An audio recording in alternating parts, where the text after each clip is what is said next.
Hello everyone, this is Termuse, and today um, I'm going to be playing True Literature Club, a mod for Doki Doki Literature Club. It's actually the 5th anniversary of the day that I released this. I released this on March 31st, 2018, 5 years ago today. I can't believe it's been that long, it's crazy. But yeah, here I am. This is um, a lot has happened. A lot has changed in the last 5 years. There's hmm, there are a lot of parts of this mod which are just kind of embarrassing to me now. I think it generally holds up pretty well. We're gonna have some hopefully interesting commentary on this. It's gonna be I'm gonna comment some things I like and some things I dislike as I go along. Um, it'll probably be a bit of a mixed bag. We'll see. We'll see. Um, yeah.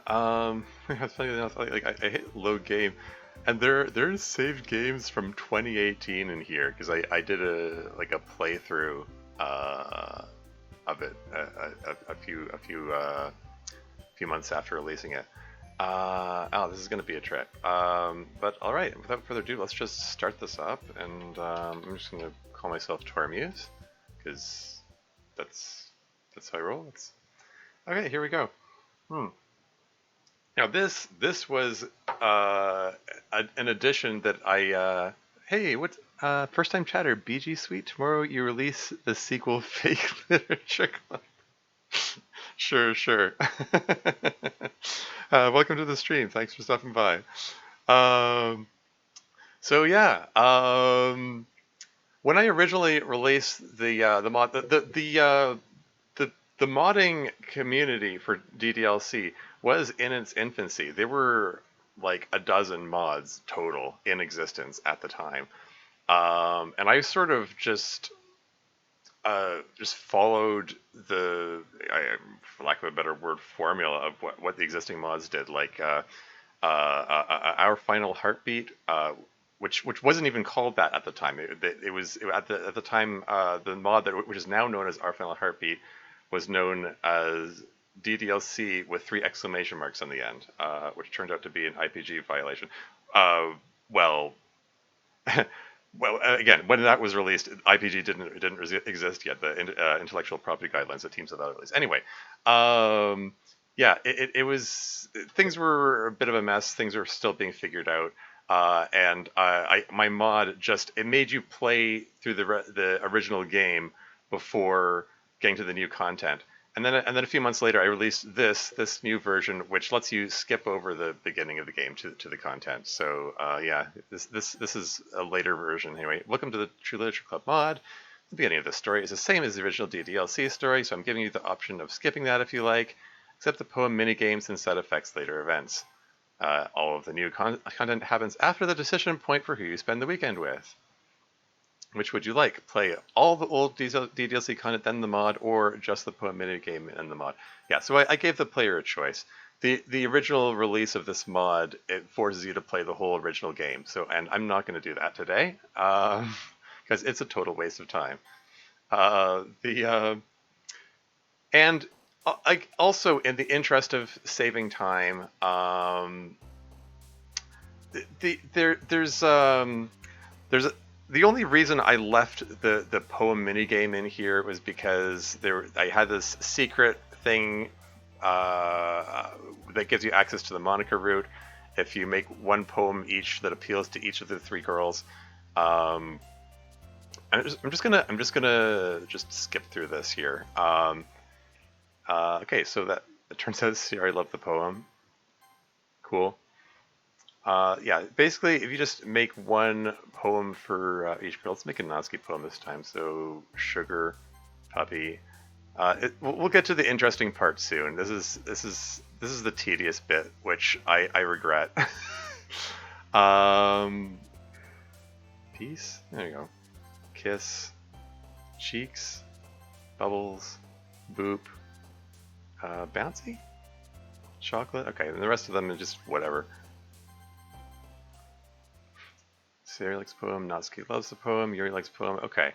And then the third one just needs to be a Yuri poem. So frightening, imagination, horror, all the big words, judgment, atone, landscape, sensation, vivacious, heaven sent, and the rest of it could be whatever. Felix poem. She's upset about something and leaves the club early today. That's from, reflecting the events of the original game where she's depressed on Friday and goes home. She likes the poem. Yuri loves your poem. Monica takes notice of your popularity with the other girls. There, that's the key message, which indicates that you chose the right options that get the Monica route. They're looks straight at me. I just noticed the text speed is down. Let's turn that back up. Okay, so I'm gonna save it again for in the interest of saving time. Yeah, if you don't go through the proper steps to unlock the Monica route, then you only get 3 options here: Natsuki, Yuri, and Sayori. So for I intend to go through all 4 of them. For purposes of this playthrough, I guess I'll go through them in the order that I wrote them. I wrote the Sayori route first, so let's go with that. All right, here we go. I mean, it's going to be anyone, then I prefer helping Sayori. I mean, we're already neighbors, and but Monica said that Sayori was helping her. Jeez, do you really hate us that much? No.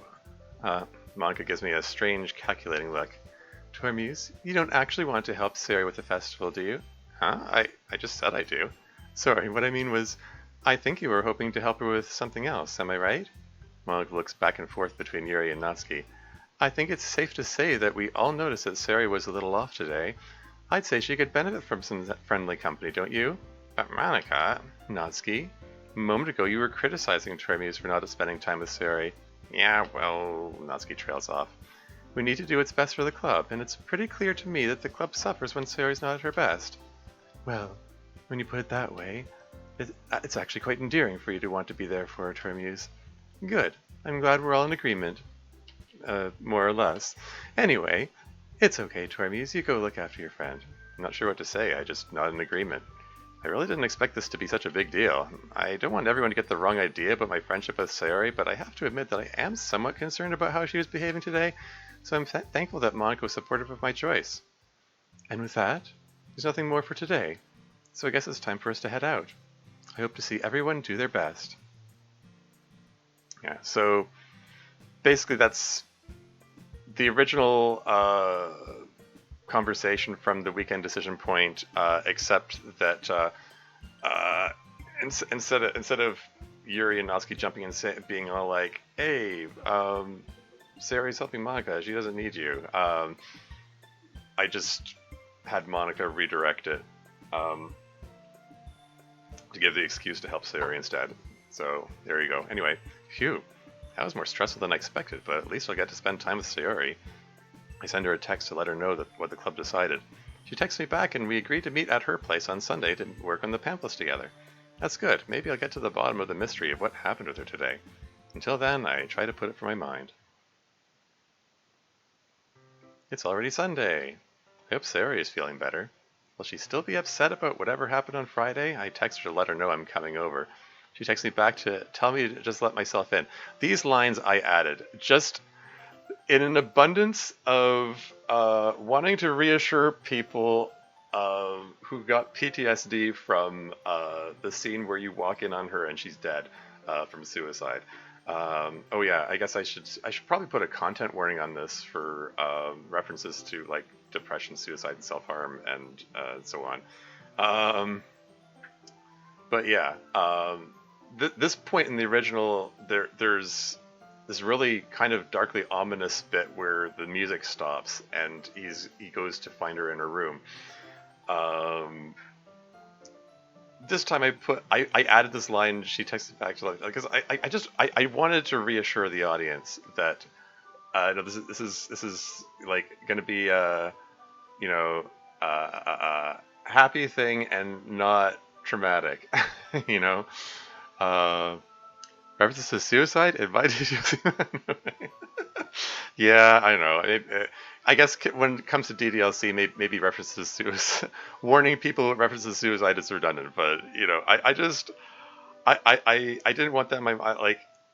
The thing is, I'm sorry if I ramble. I'm probably going to do a lot of rambling in this playthrough. But I felt really down after Sayori killed herself. I mean, she isn't even my favorite Doki or anything. My favorite character, Yuri is, but it's really sad. And it's like the build up to it. Like I could totally see it coming, like 100 miles away. I was like, well, holy crap! She's going to kill herself, isn't it? Isn't she? And it was only a matter of wondering, well, how's she going to do it? And um, I don't know. I just felt down after that. I had to stop playing the game for a while. Uh, and I know it's that scene strongly affects a lot of people, and I just wanted to reassure people, not in my mod. That's not happening here. Anyway, moving right along. We used to play so often that we made it a habit of simply entering each other's houses like we were family. So that makes me feel a bit better, but it makes me feel like old times. It makes it feel like old times. Maybe she's back to her regular self again. I show up at her house. It's been a while since I've been here, but it's the same as always. I let myself in. The house is quiet. Sari isn't anywhere on the first floor. It's a little strange of her not to run down and greet me. I'm up here, you can come in. Yeah, that line I also had. Uh, yeah, I'm just now looking at this. I'm noticing there are a lot of redundant lines here that if I was to do this over again, I'd cut them out. I just want to just breeze through this bit, but whatever. Anyway, her voice comes from her bedroom. Glad you can make it. She seems more cheerful than she was on Friday, so maybe she's better. But I have this nagging feeling that something isn't quite right. She looks happy, but somehow she just doesn't seem bubbly enough. Not as much as usual, anyway. I try not to think about it. Of course I made it. I'm not going to get lost on the way here, dummy. Heh, it's really been a while since you've been here, huh? Yeah, and I see it's still as messy as always. Yeah, I guess some things never change. There's an awkward pause. I look around the room. I recognize the same stuffed animals and wall decorations that she's had for years. So, I guess we should get started. Yeah, let's do it. She shows me the work she's done in the pamphlet. She has the design laid out on her computer. It seems that she and Monica have been emailing each other back and forth about all the details. She's included all 5 of our poems that we chose so the audience can follow along.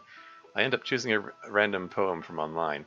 There's also an introductory message talking about the club and some sickeningly cute artwork that she drew. I ask her a few questions about it and make a suggestion or two, but it looks like she really has the project well in hand. The work is very organized and professional looking. I have to admit that I'm quite impressed. I don't actually say that part out loud, though. Before long, we're all done with it, and she emails the finished pamphlet to Monica so she can print it out. Apparently Monica has some connections for that or something. It's all over pretty quickly. I guess this really was a one-person job. I feel kind of dumb for having come over here in the first place, really, but then I remember my real reason for being here. So, alright. Eh? I want to talk to you about what happened on Friday. Uh-oh, the music stopped. That's an ominous sign. Again, it's that PTSD reaction. The original game sort of conditions you to expect things to go wrong whenever the music stops. Anyway, in this case, I use it to highlight the dramatic moments. Anyway, I mean, something did happen, right? Well, no, not really. There's just a little rain cloud in my day. Oh, come on. Something's wrong. You can't hide it from me. I know you too well. Sari's smile falters a little. She looks down. Well, I didn't really want to talk about it, but Monica tells me that maybe I should be more open to expressing my feelings to friends. Sari looks back up at me. And, well, you and I are friends, right? Just tell me already. Until I know, I won't be able to stop thinking about it. Yeah. I wonder, Now, listen to the music playing. It's my confession. I wonder if that should have been my feelings, the other emotional song in the game. Oh well. Made my choice. Anyway, moving on. Okay, well, I didn't want to worry you, but you're wrong. Nothing happened to me. I've always been like this. You're just seeing it for the first time. Seeing what? What are you talking about, Sari? Well, the truth is, I've had really bad depression my whole life. Did you know that? Why do you think I'm late to school every day? Because most days I can't even find a reason to get out of bed. What reason is there to do anything when I fully know how worthless I am? Why go to school? Why eat? Why make friends? Why make other people put their energy and caring to waste by having them spend it on me? That's what it feels like. And that's why I just want to make everyone happy. Without anyone worrying about me. I'm in shock. I can't even figure out how to respond. How is it possible that Sayori kept this from me the entire time I've known her? Why Sayori? Eh? Waves and lurks. Hey, Diablo Graves, welcome. Welcome to the stream. Thanks for stopping by and lurking. Why is it you've never told me about this? It almost feels like I've been betrayed as your close friend. Yeah, by the way, up to this point, this has mostly been the same as the original. I mean, the stuff about the pamphlets, obviously, I added, but this is the one line I hate from the original. Like, you jerk. She just said she's feeling depressed. You're trying to make her feel worse. You jerk. I resent you for sharing my name. Anyway. Classic line. Yeah, right? Anyway, moving on. Because if I knew, I would have done everything I could to support you. Even if there's only so much I could do, I would have tried a bit harder to make every day a little better for you.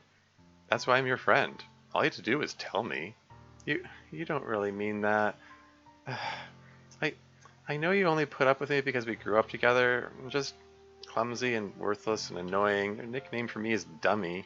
That's what I am, just a big dummy. And I still feel guilty about dragging you into the literature club. I know you didn't want to go. I was just being selfish. I'm sorry. Tears start to form in her eyes. I'm really, really sorry. I know you don't really like me. I don't know what to say to this. Could it be that I've been making her feel depressed all these years? I think back to all the times I was overly critical of her, all the times I insulted her, but it was just teasing her, right? I didn't mean it. But what if she didn't realize that? Have I been hurting her all this time? The thought makes me feel sick to my stomach. I mean, yeah, she kind of annoys me sometimes, but I would never in a million years want her to feel this bad. Crap. Now that I think about it, I just told her that she betrayed our friendship. That was a terrible thing for me to say. Yeah, that's... There's my addition there. Hey, Cryptophyte, welcome to the stream. How would you differ TLC to your current writing? Oh boy, there's a long list. Okay, first of all, there's a thing that I already comment on. It's a little overly wordy, for one thing. There's some. There's more in here than there needs to be. There are a bunch of lines in there that I could easily cut out and they wouldn't be missed. Would make it gayer. Not possible. Although I did, as a joke, partially write a mod, which I was tentatively going to call GGLC, Gay Lesbian Club. Featuring a female MC, and I don't know. Yeah, I don't know. I was thinking of doing that for Pride Month last year, but time got away from me, and I didn't get to actually do that. I don't know. Maybe I'll make that this year. Who knows? Too descriptive? Yeah. Same way too. Okay. I don't know. Yeah, fair enough. Yeah. Oh yeah. No, I ramble a lot. And when I my later mod, Doki Doki Storm, which is Yuri's point of view, I sort of modeled Yuri after my own thought process. So her thought process is super rambly, and in the lead up to the actual release of the mod, I gutted it. I cut out 600 lines, and I'm glad I did. I think it improved the overall mod as a result. Yeah, so yeah, being overly wordy and as one thing. Another thing is the facial expressions,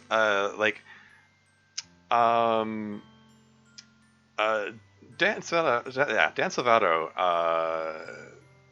he didn't vary the expressions a whole lot. Like they frequently, like they'll freeze on one expression and then just stay there for several lines in a row. Um, in my later works, I try to vary the expressions more. I have them like open their mouth when they're talking, close their mouth when they're not talking.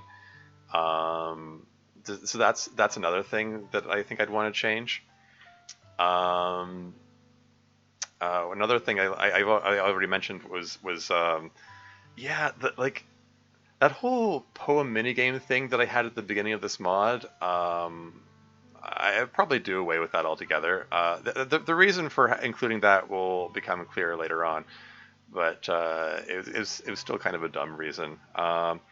One thing someone suggested, Maddie D actually suggested, I shouldn't have had the option to play the original game at all. I should have just skipped to the start of the mod, full stop. Just skipped right there and don't give the option of which fair enough. I mean, I figured, I don't know, I figured I'd give people the option of playing it if they, in case they wanted to, but really, it's a mod.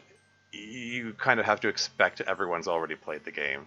Um, Making them play, or even giving them the option of playing the original content is just, it's kind of just a waste of everyone's time. Anyway, um, so okay, so those 3 points. First of all, are ways I would differ TLC writing to my current writing. I'm sure more will come up as I go along. I've rambled enough for the moment. Let's continue. I probably made her feel worse. I shouldn't have made the conversation about myself and my feelings. I should have respected her feelings more, because I do care about her. And it's about time that I show it. Yeah, this bit here, this whole monologue here is me trying to, let MC redeem himself for being a jerk in the original game. So there you go. I can fix this. I know I can fix this. I have to fix this before something bad happens. Sayori, eh? She looks earnestly at me. I take a few seconds to collect my thoughts and start again. Sorry, I didn't mean it. Calling you dummy, I mean, it was just a joke. It was always just a joke. I've always just been kidding around like friends do, you know? I didn't mean anything by it. Like when you call me meanie sometimes? Sari wipes her eyes. You're not mean. You've always been really nice to me. Better than I deserve. I really don't mean for anyone to waste their feelings on me like that. Man, this is just getting worse. I have to make her realize that she doesn't deserve to feel this bad. No, I haven't. I haven't really been that nice. Not really. Oh, no, no, no, no. I have made you feel bad. I'm sorry. I didn't mean to. I'm screwing things up again. Her eyes well up with tears again. Sorry. She starts talking in a rush, her words tumbling over each other. I shouldn't have talked about this. This is a mistake. I just wanted to go back to the way things were before. That's all I wanted. I thought that if you joined the club, we could go back to the good times we used to have. But it's all ruined now, isn't it? Tears stream down her face. She can barely get the words out between sobs. It's never getting better. Sayori! Grab her by the shoulders. Probably a bit more roughly than I intended, but I needed her to snap out of it. She looks at me expectantly, tears still in her eyes. I say again, a bit more gently, Sayori. I pull her into a hug. She doesn't hug me back. I use this moment to collect my thoughts. She isn't sobbing anymore, but I know she's still crying because I can feel tears dripping onto my shoulder. I know that you're feeling sad. I see that now. And I see that I've been contributing to making you sad. And I'm sorry for that. I mean, I was only ever just teasing you, but I should have checked in to make sure you were okay with it. Sayori shakes her head. You didn't do anything wrong, Torimuse. But I want to do things right. And I want to do whatever I can to make you feel better. Another thing. I have a tendency to overuse ellipses, the dot dot dot on the end of the lines. That bugs me now. I try to cut a lot of those out in my later writings. Yeah. And I saw an LP of one of my Storm actually. Storm still also overused ellipses.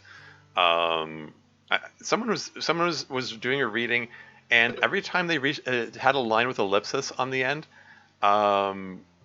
like he trailed his voice off as though it was going to go on, and then it felt weird in places, and I went, oh crap, I have too many of those in there. Anyway. Hopefully my upcoming mod Turquoise is going to have fewer ellipses. That's something I'm working on. I'm still working on Turquoise, by the way, as a demo right now. It's my upcoming Psionica mod. Yeah, still a work in progress. Hopefully it'll come out this year. We'll see. Anyway, moving on. Because you're my friend. I care about you. And that's what friends do, right? They help each other through hard times. I may not have been the best at that up until now, but I want to give it my best from now on. This isn't... It's not about anything you did. You don't understand. I've been feeling this way for a long time. You can't fix this. I'm just messed up and worthless. Sayori, that's enough. You're not messed up. You're not worthless. You're just having a bad day. Well, okay, maybe a lot of bad days, but things can get better. You'll get better. You'll be okay. I'll make sure of it. Suddenly, Sayori pulls away from me. I let go of her. She shakes her head again. Oh, music stopped again. She looks spent. She looks burnt out. She's not crying anymore. She just looks as if she has no more emotion left in her. Like she doesn't care anymore. Wordlessly, she walks over to the closet. Not sure what to make of this. I just watch her and say nothing. She rummages amongst some stuff and seems to find what she's looking for. She stands there with her hand on it, hesitating. Then, with a deep breath, as though bracing herself, she pulls out of the closet. Looks like a length of rope. And on the end of it, it's like my brain is shutting down, like my mind doesn't want to process what it's seeing. Sayori stands there holding it. She whispers, "That's how messed up I am." She manages a weak, sad smile, as though daring me to say something about it. Every instinct in me wants to run away. I don't know how to deal with this. I can't handle this, but I force myself to stay because I have a feeling that if I don't stay, I might never see Sayori again, and that thought terrifies me like nothing I've ever experienced. My heart is racing. It's hard to keep my voice steady. I really don't know what to say, so I go with the most obvious. Sayori, why do you have a noose in your closet? Sayori looks down at it as though she's just noticing it for the first time. She still has that same sad smile on her face. It occurs to me that her smile must be some automatic expression she wears, and I realize that in all the time I've known her, it's probably rarely sincere. The thought makes my heart hurt. Sayori speaks in a low monotone. I made it a while ago. I just kind of wanted to see if I could do it, I guess, so I looked it up. It's amazing what you can find on the internet. Heh. The weak laugh is totally mirthless. I'm still trying to keep my voice steady. I don't want to ask my next question because it feels like it will make this whole situation too real. But I force myself to ask, are you thinking of killing yourself? I would never do it. Not really. I mean, I don't think so. Life's an adventure, right? You never know what's going to happen next. And I guess that's what keeps me going. Trying to do my small part to make people happy. But at the same time, I don't know if this makes any sense, but it gives me a weird feeling of comfort knowing that if things get really bad, I can just end it if I decide to, you know? Like, when everything is going wrong in my life, there's always one thing I have control over. She looks down at the noose again, so I keep it around. I guess I would tie it to the light in the ceiling and jump off a chair. Isn't that how you're supposed to do it? I don't know if I can take any more of this. This is a nightmare. She's always been so happy and carefree. Hearing these words come out of her mouth is just otherworldly. Quadruple ellipses, yeah. My mind is racing. I don't know what to say, but I have to come up with something. Does anyone else know? Sayori shakes her head. Monica knows that I'm depressed, but she doesn't know about this. Well said, quite a fight. Way to, moving on. She's a good friend, you know. Monica's been really, really good to me. She came to me when I was at my lowest. She might invite me to join her club when I was under the biggest rain cloud of my life. She made me vice president even though I didn't deserve it. And a bit of warmth comes back into Sayori's voice. It was the best thing that ever happened to me. Monica probably saved my life that day. I don't think she even knows it. If it wasn't for her, I don't think I'd be here now. Like, it gave me a new reason to keep going. New friends. It's amazing that people as different as Yuri and Natsuki can get along. I mean, sure they fight sometimes, but seeing those moments when they're friendly to each other warms my heart like nothing else could. So I just thought, if I could get you to join the club, I could share that happiness with you. The warmth in Sayori's voice seems to go away. I thought maybe we could bring back the friendship we had before. That's why I tricked you into joining. I knew that if I told everyone ahead of time that you were joining the club, you would feel too guilty not to join. I know it was a bad thing for me to do. I know I was being selfish. I, I really missed you. That day you stopped walking me to school, I felt like I'd lost you, and it really hurt.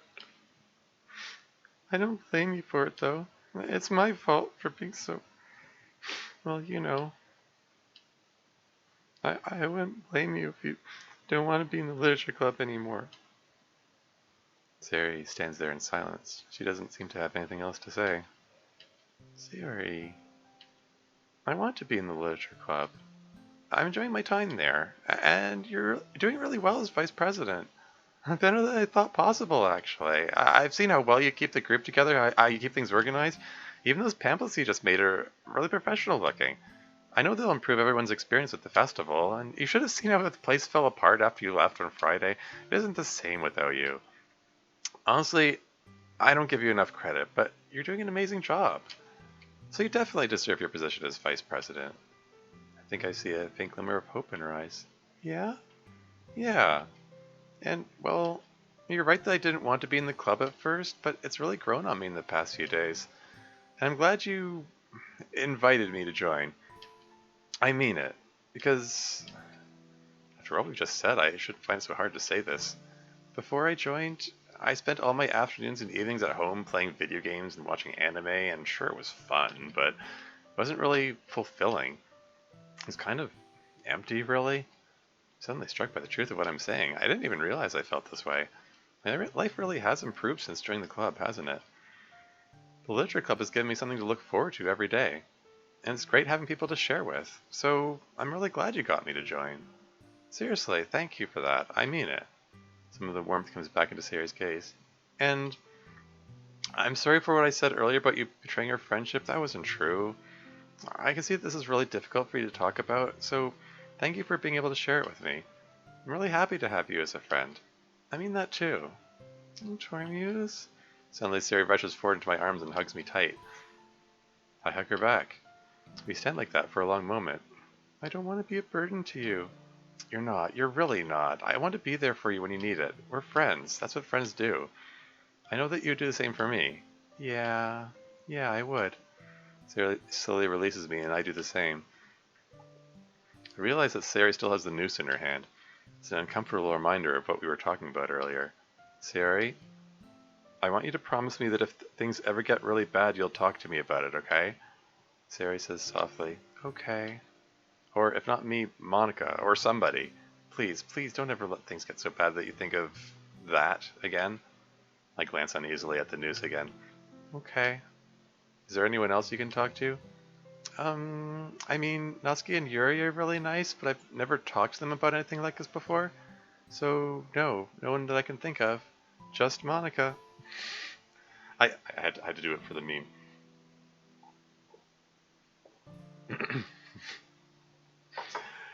It fits so well here, though. Anyway. Just Monica, and you, of course. Well, I was wondering if, maybe you could use some professional help? I've thought about it, but I don't know. I don't want to trouble anyone. I mean, that's the kind of thing for people with serious mental problems, right? I take the noose out of her hand. She doesn't resist. This looks pretty serious to me. She looks downcast. Maybe you can make an appointment with your doctor? Maybe she can suggest somebody for you to see? Yeah, I guess I can do that. I hope it's okay if I do that after the festival tomorrow. The festival, right. After all this, it'll be weird to be performing poetry. By the way, I do have to comment, that line there, she doesn't resist. That's also giving me PTSD. Okay, I don't know, I'm kidding about PTSD this time, but I'm just, I probably, not to disparage other mod makers, but I think back, one of the earliest mods in existence was a Brand New Day. Well, I mean, I guess it isn't finished yet. It's still, I don't know, in demo phase. It's being released bits at a time. But yeah, I'm only familiar with the Brand New Day from watching GT Live's playthrough of it, and it's it's uncomfortably frequent that it's there's a line like, uh, I hug her and she doesn't resist, or I kiss her and she doesn't resist, and it says I do X and she doesn't resist. And it's, I don't know. All due respect to Fathom, the author of that mod, it's very telling that yike, I know, right? it's I it's very telling that how frequently he says that. So I don't know. Brand New Day was one of those mods. I mean, I was only aware of two mods when I got into modding DDLC. There was there was Our Final Heartbeat and Brand New Day, and those made me look at it and go, I can do better than that. Like I wanted to make something a little more sensitive, a little more friendly, a little more. I don't know. Like again, with all due respect to them, I just wanted to do something different. um, so yeah. Anyway, but I still put the line she doesn't resist out there. Oh well. Moving right along. Yeah, sure, but at the very least, if nothing else, there's a hospital not too far from here. If you're ever feeling that bad, I'm sure that if you just walk into the emergency room, they'll take care of you. Oh, by the way, in case it wasn't super obvious, this is MC stumbling through Suicide Protocol. Anyone who's uh, uh, anyone who's played my second mod, Sayori Says No to Suicide, uh, will notice the parallels. I mean, and I did that on purpose. Like he asks her if she's thinking of killing herself. He asks her if there's anyone else she can turn to. He suggests seeking medical help. Um, the plan and the means are already kind of obvious. They're already there. She has a noose in her hand. But I thought you were going to say, in case this isn't obvious, this is in a country with free healthcare. Yeah, fair point. Fair point. I mean, I live in Canada, so. I mean, I don't know. I was going to make a comment about emergency healthcare in countries like the U.S., but I don't know. I think they still charge for that too. Yeah, the American healthcare system is a mess. Oh well. but but seriously, yeah, like that's one of those things. If you're feeling suicidal, that is a medical emergency. You are well within your right to just walk into a hospital's emergency room for that. You know. Um, so yeah. Um, so yeah, like this. I mean, obviously, MC as a character, he's not going to know Suicide Protocol. He's not going to know how to handle this. And I tried to make the internal monologue reflect that and have him be all panicked and be like, "What the hell is going on? What do I do? What do I do?" kind of thing. Um, but yeah, this was the precursor to Sayori Says No to Suicide, where I made that a more formal lesson kind of thing. Which incidentally, I like. I happen to like Sayori Says No to Suicide a lot more than I like this mod. I mean, this mod, some parts hold up, some not so much. Um, but yeah, Sayori Says No to Suicide is a much more polished work on many levels. Um, I was still new at modding. When I made this, it's like, whatever. It's par for the course. Yeah, I wouldn't go back and remake this though, like, because if I just like if I was going to go like edit stuff, I'd have to like edit a lot of things, and I'd rather just start anew with new projects. But anyway, I'm rambling again. Like I said, there's probably going to be a lot of this. Moving right along. Yeah, and it's okay to let people take care of you. You're not being a burden. Yeah, yeah, I'll try to keep that in mind. I guess I'm not really used to looking after myself. I don't want to lose you, Sayori. Aw, I guess Monica was right. Monica? She told me on Friday that I should just talk to you. I wasn't sure if I believed her, but I guess she was right. Yeah, there's a popular fan theory that Monica told her to kill herself in that conversation. So I tried to put a more positive spin on that too. Anyway, is that what Monica meant when she said I was a serious person of interest? I have to remember to thank Monica later. I admit that I don't know much about depression. I don't fully understand what you're going through, but I want you to know that I'm here for you to help you with whatever you need. And I think the first thing you need is this. I slowly untie the noose. Sari watches me do it while heaving a sigh. I'm having trouble reading her expression. I don't know what she's thinking or feeling. When I'm done, I toss the untied rope aside. How are you feeling? I think the ring clouds are going away. She smiles. It's the biggest smile I've seen on her for a few days. I smile too. I'm glad. I'm hungry. That's a say I remember. Maybe if you want to stay a little longer, I can cook us some dinner? No! That came out more forcefully than I intended. I mean, I still remember what happened last time. Aw, it was only a little fire. I put it out. Well, maybe we can just have some ramen noodles or something. It's pretty hard to screw those up. I'd like that. Stay at Sari's house for a few hours.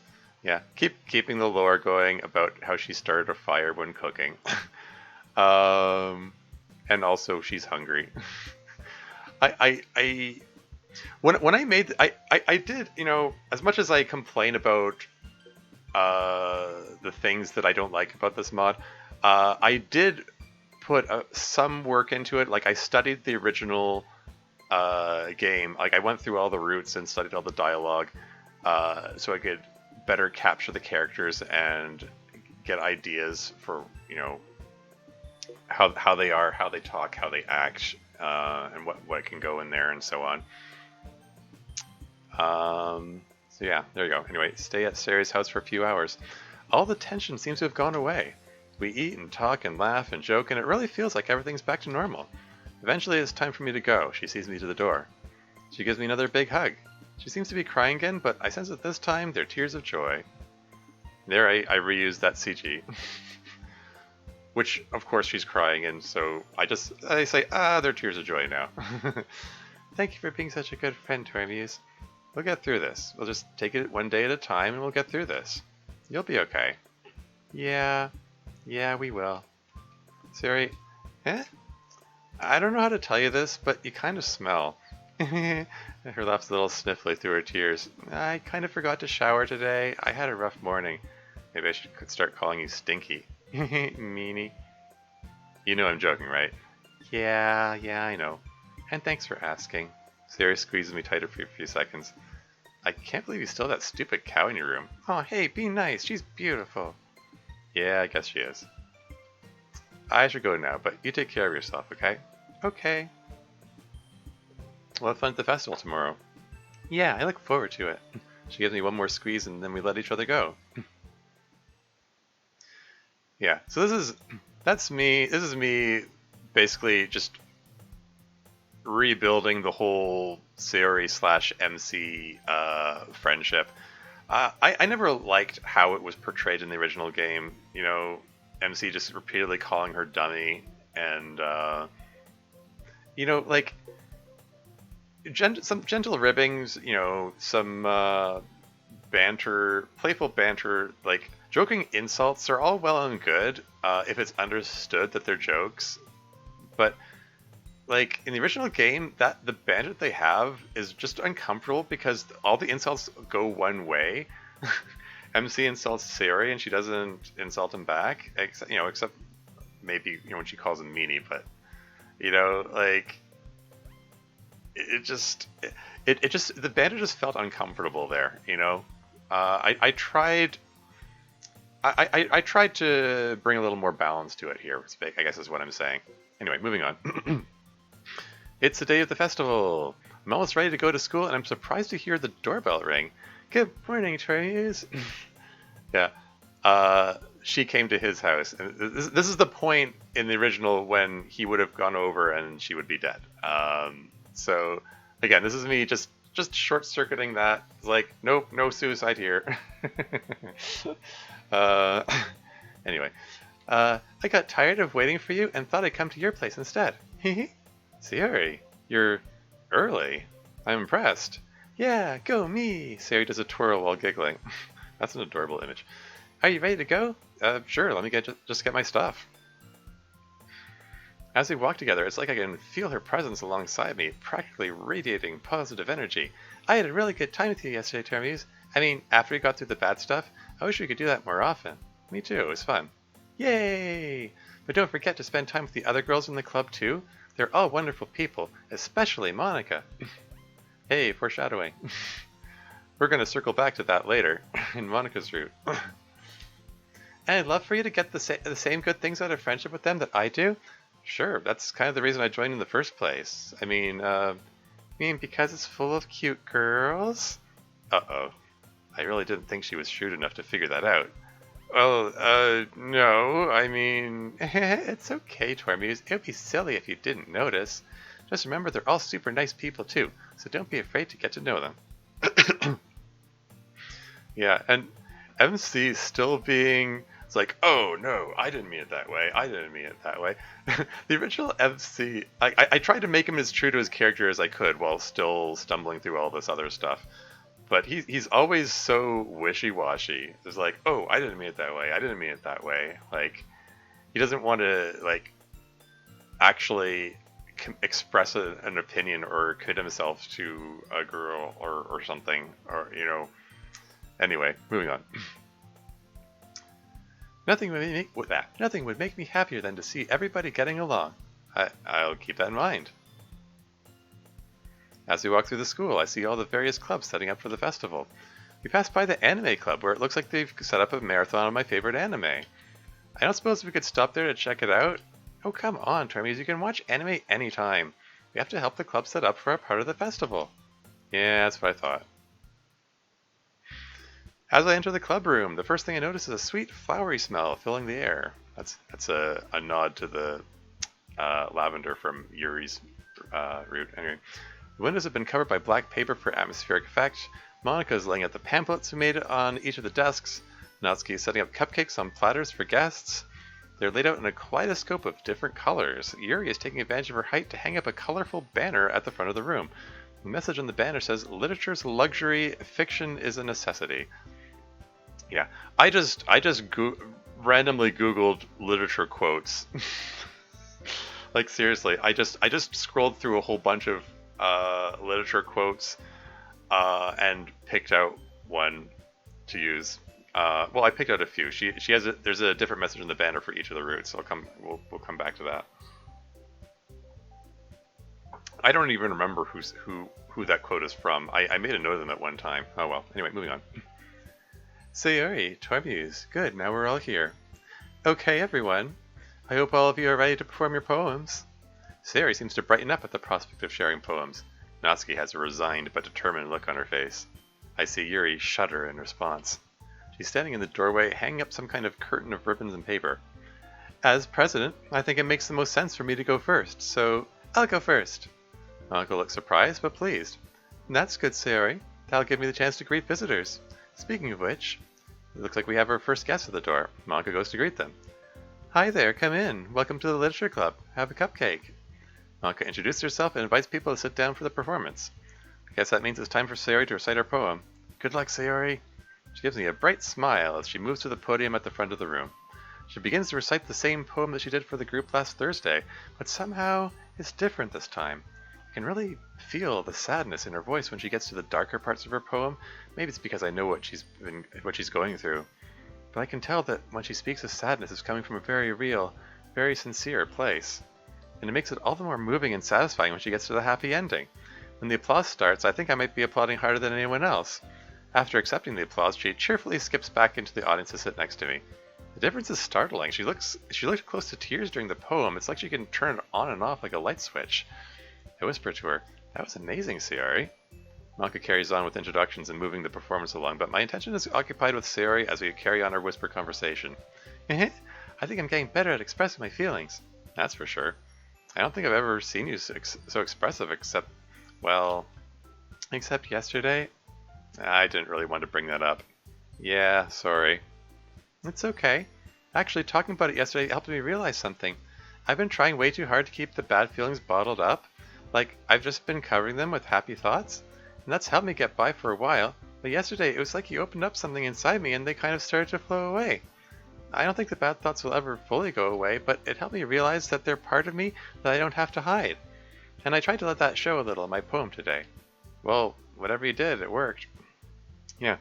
It's true though. I mean, that's the experience I've had in my own writing. Like writing about like dark and negative feelings can be cathartic. It helps you, get them out of your head, so to speak.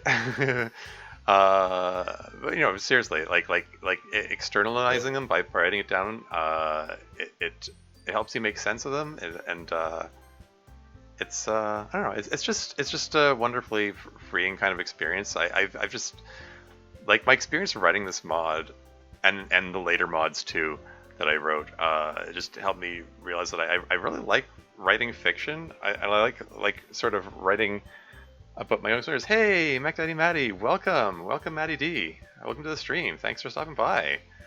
Remember this one? It's been 5 years. Can you believe it? uh, yeah. Yeah, I can't believe it released this 5 years ago. It's crazy. Wow, time flies. Yeah, no kidding. So yeah, there's probably going to be a lot of cringeworthy moments in this. I mean that with all due respect to 5 year younger me, there were some some moments I'm kind of embarrassed about now, but yeah, we'll get through it together. Anyway, moving right along. Well, whatever you did, it worked.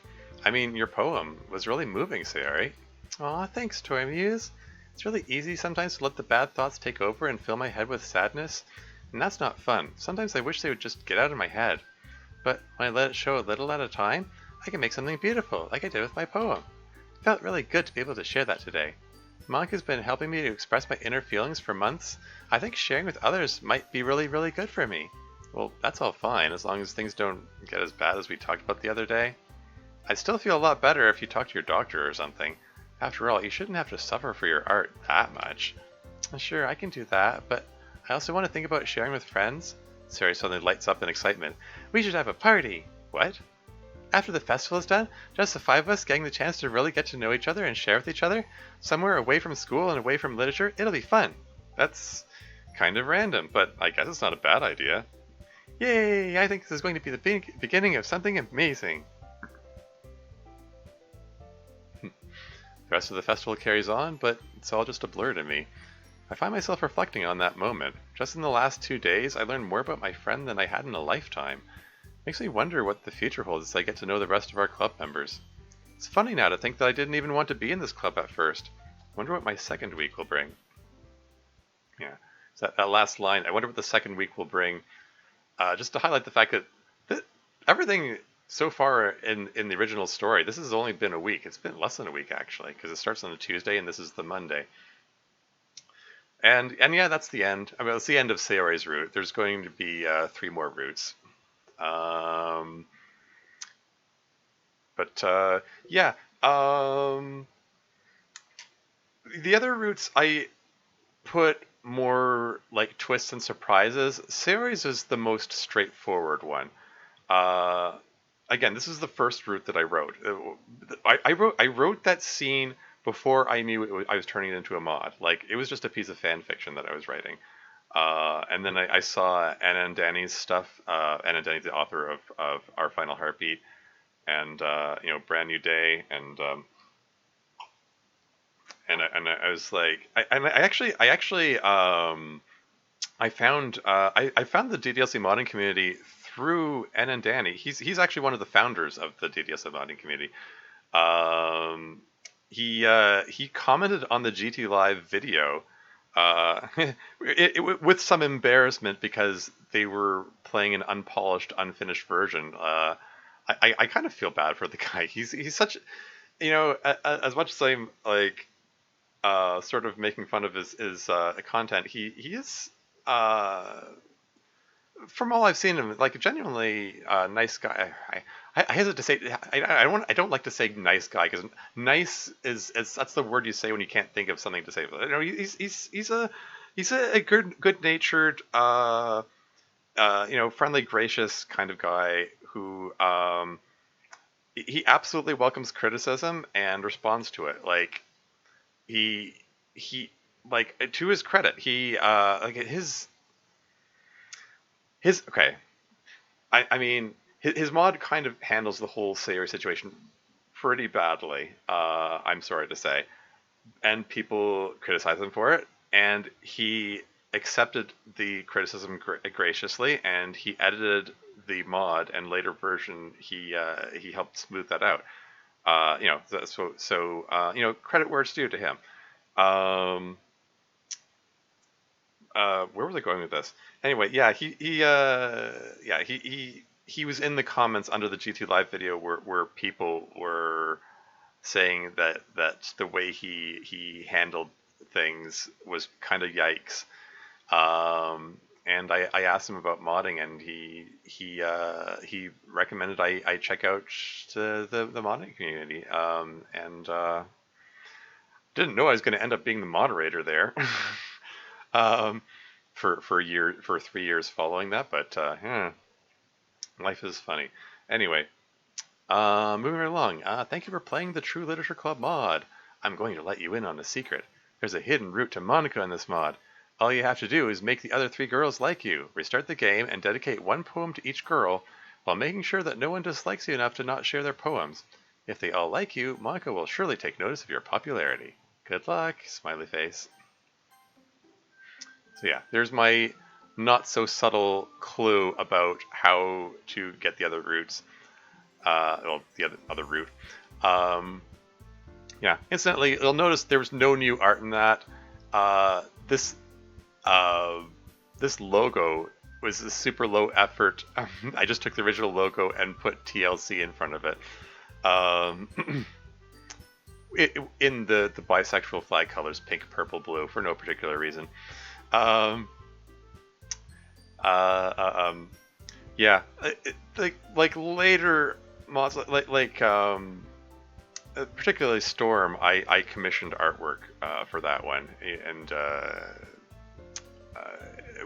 which I think was a better choice. But anyway, yeah. So yeah, that was Sayori's route. It's kind of like basic bare bones, just save Sayori. You know, like I just wanted to get that. Oh, no expenses spared. Yeah, no kidding. I actually I tallied it all up. I spent like $200 making Storm, all together. Like all of the art pieces together. That's the most money I've spent on any game, let alone a free game. But yeah, I mean, I was I guess you could say I was pretty passionate about Storm. I wanted it to be, you know, a successful mod, and I wanted it to look good. So yeah, I'm hoping to put some put money into Turquoise for when it comes out. Incidentally, this might be a good time to mention I have a Patreon now. I'll put a link in the description of the YouTube video when I put it up. I guess maybe I'll just throw a link to it in the chat. Why not? I mean, I'm doing this all for fun, you know, and it's like I'm not. I never expected to make any money off this or anything.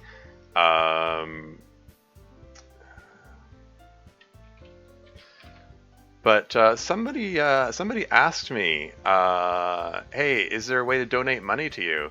I want to help out with future projects, and I was like, I'm not doing this for the money. I'm just doing this for fun. But someone talked me into. I was sold out to big modding. Yeah. I know Storm was a long ago, but what was the price ranges for artwork for Storm? Oh, okay, so here's my Patreon. Hold on. My Patreon link in case anyone wants to donate. Smiley face. Paste. Hope I did that right.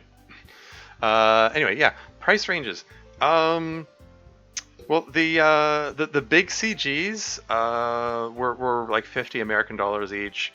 Um, Other art pieces, I think they ranged between like 20, 30 bucks. There were a bunch of little art pieces. Like there was the knife rack in Yuri's room. There's the pajamas sprite. Matty D actually, they're in chat. He made the bathroom, which I was thankful for. I had, like I already asked a few other artists to make the bathroom background for me before. I don't know. Yeah, the bathroom background is tricky because I had very specific requirements for it because I wanted it to because it's really two back. Well, it's a foreground and a background because it's the mirror so that I get position the sprite so it looks like Yuri's looking at herself in the mirror. So it was. I'm rambling again. What else is in there? The CGs, the pajamas. Oh yeah, all the blood, the bloody versions of Yuri's room, kitchen, and bathroom. Furiously taking notes? Oh, okay. No, keep rambling. All right, all right. Oh, you're streaming it. Hey, Slay Rabbit, welcome to the stream. Did I miss anything? I just did the Sayori route. The Sayori route is it's okay. I mean, didn't miss a whole lot. Sayori route is the it's the route that I made for I don't know. I guess for anyone who fell down after her suicide in the original game, which I think is pretty much everyone. Anyone who played the game, anyway. But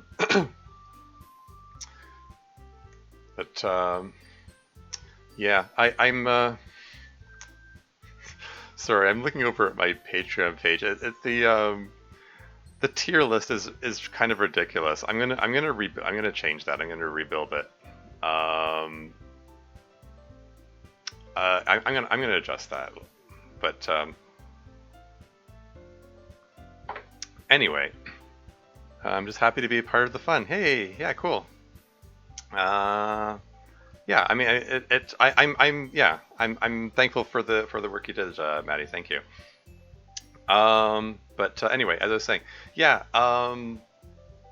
What was I trying to say? Yeah, like compared to the other routes,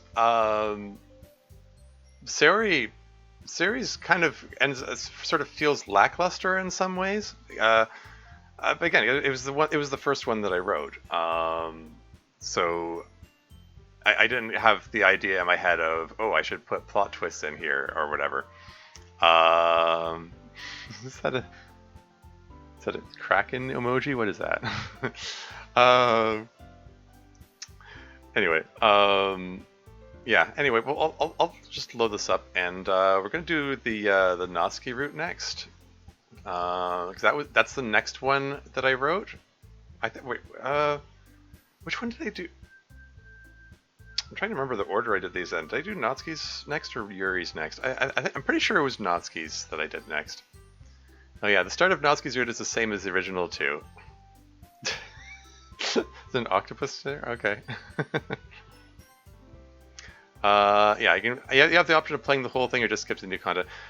If you click I want to play the whole thing, it does the whole Natsuki weekend scene.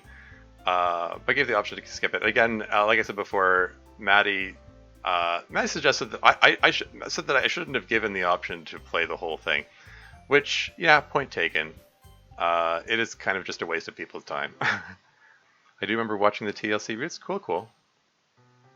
Anyway, like it just plays out the same as before. You make cupcakes together, yada yada yada. Moving right along.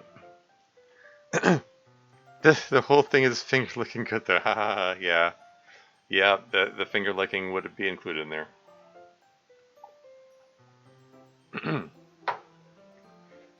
Besides, when my dad cooks, I need to eat as much as I can.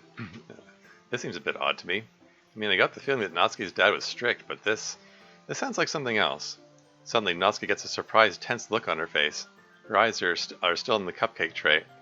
But it baits you into the dating sim, and TLC isn't, so it is kind of off tone. Yeah, yeah, that's yeah. It's it's really it's a bunch of things. Yeah, there's one. Yeah, the tone is different. The it's also a waste of people's time. There are a number of issues with it. Um, and like the poem minigame puzzle, for lack of a better word, that I put in there.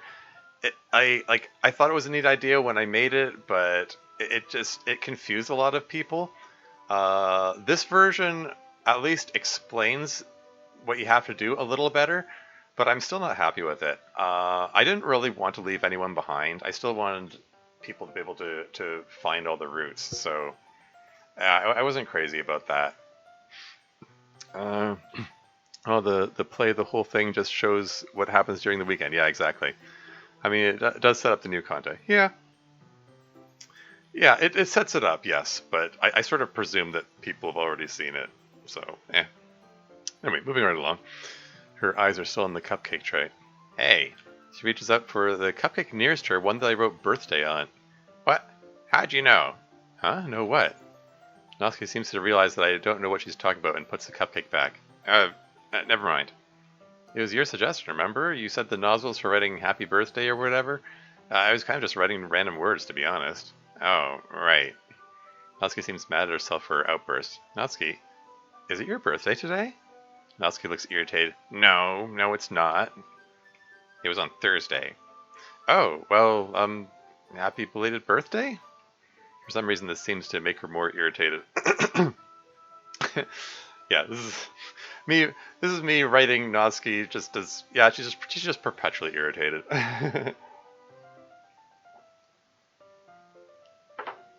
And the suggestion that her birthday was on Thursday just comes from the fact that Thursday is the day when, if you go the Natsuki route, that's when she's standing on the stool to help bring her manga down, and she falls down and stuff. So, and is just upset about, this day is going badly, yada yada. So I decided to make it her birthday, and it's like that's what what she was upset about.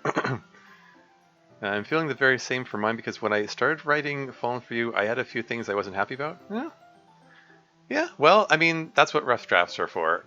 If you decide you don't like it, you can just edit it, and nobody needs to see your rough draft. And you just remake it or rewrite it and edit it until it's something you're happy with. Anyway, moving on. She says through gritted teeth, "Thanks. It's just another reminder that I'm still the youngest one in the room. I get the feeling that this is a sensitive subject for her." Yeah, I know DDLC Plus has that big disclaimer, all the girls are 18. Um, but, I mean, canon dialogue says that she's the youngest, so that's what I went with. When I wrote this, I was really new to the DDLC community in general. I didn't know about any of the memes surrounding it. I didn't know about, popular notions about the girls or characters or whatever. I wasn't aware that it had been declared that they're all 18. It's been theorized that Dan declared that they're 18 because he anticipated that people are going to be like making Rule 34 art about them or something, and he just wanted to head that off and say, okay, they're adults, go nuts or something, I don't know. I guess he just didn't want any accusations of sexualizing minors or anything like that. Now getting feedback has helped me out a ton. Oh, cool. That's good to hear. Yeah, I hope that project is still going well for you there, Slayer Rabbit. Anyway, moving right along. I get the feeling this is a sensitive subject for her. Maybe I shouldn't press her any further about it. But on the other hand, I think I'm getting pretty good at handling her temper by now. Does anyone else in the club know? I just don't want anyone making a big deal about it, okay? You can just picture it. Monica and Sarah would put on some big display of affection, and Yuri would pretend not to hate me for the day, and it would all be so fake and just, no thanks. I just wish my dad hadn't forgotten. That kind of came out of nowhere. Kind of sense that underneath Natsuki's hostility, this is a source of of some pain for her. Does he do that a lot? Huh? Well, you know, he's just been going through a rough time for a while. I mean, I'm still pretty mad at him, but he's all I've got. So I don't hold it against him, not really. What about your mom? She's not around anymore. For the first time, it occurs to me that Natsuki has never talked about her mother. I stammer awkwardly. I'm sorry, I didn't realize you lost her. More like she lost us. I have no idea what Natsuki means by that. Things used to be so much better. Like, we were happy, my parents and me. I wish I knew what went wrong. We all loved each other, and then one day she just left for some other guy, and I never saw her again. And it's like my dad's been constantly angry ever since. Every day is another stupid fight. Dumb stuff like what I'm wearing, what friends I spend time with. I don't dare keep my manga around the house. You probably think it's too childish or girly or whatever. Foreshadowing. We're going to circle back to that. Or I'll ask stupid questions like if I'm gay or I'm not gay. I like boys, okay? So never mind. Natsuki blushes furiously. Anyway, it's always just some excuse to start a fight. Gotta run. Good night. Okay. Good night, Maddie. Good night. Thank you again for stopping by.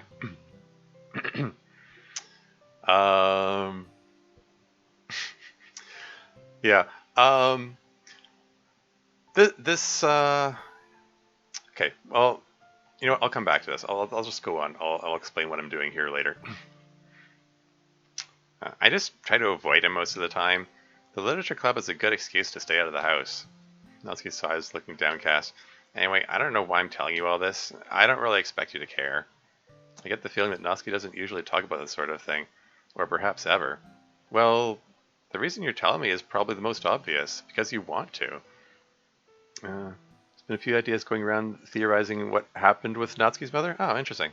Well, I expect so. I mean, yeah.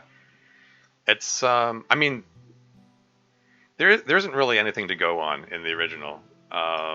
There is exactly zero mention of Natsuki's mother in the original DDC or DDLC Plus. So it's kind of what happened with her is like wide open to speculation. I mean, she might still be around, for all you know. Natsuki only refers to her father, though. She doesn't refer to her mother, so it's generally assumed that she's just no longer in the picture. Anyway, moving on. Because you want to. I mean, it sounds like you've wanted to talk to someone about it for a while. That's what I love about DDLC. It practically gives you a ton of blank pages to go off on. Yeah, exactly. That's what fan fiction is for. I guess. Natsuki's father, a creator in a lab. Sure. There's another prompt for a mod. Moving on. I don't really have anyone to talk to about it. My dad would just say that I can't count on anyone. He likes to remind me about that a lot. And I mean, I know it's a lot of bullcrap. I know he's just saying it because he's angry, but it's also kind of hard to ignore. Like, mom and dad were as close as two people could be, and it's like no matter how loving someone is, they'll still let you down. How can I trust anyone when... Well, anyway, I guess what I'm saying is it's really hard to find people to trust, so...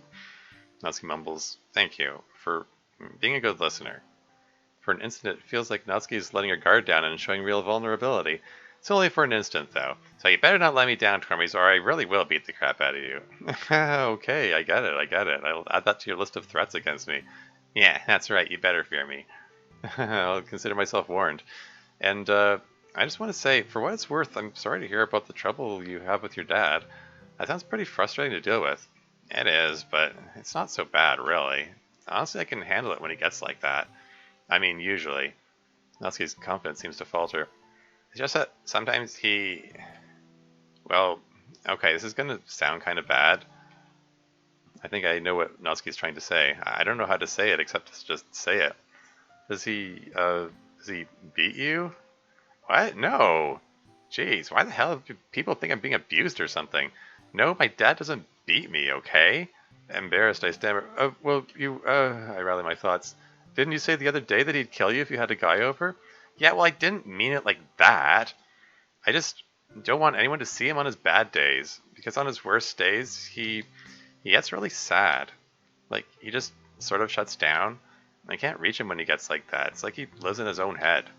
Kind of like what Yuri does now that I think about it. Only with him, he just stops being able to function. He forgets to eat. He forgets to feed me. Makes it really important to catch him on good days like today when I can count on him for a meal. So yeah, so this is me. I'm trying to. This is my first attempt to try to put some plot twists in here, subvert expectations. Like it's really popular notion in the DDLC community that Natsuki's dad is abusive. He's frequently portrayed as this evil monster. I mean, Our Final Heartbeat and Brand New Day, the two mods that I had as examples going into this are prime examples of him just being super duper over the top, cranked up to 11 evil.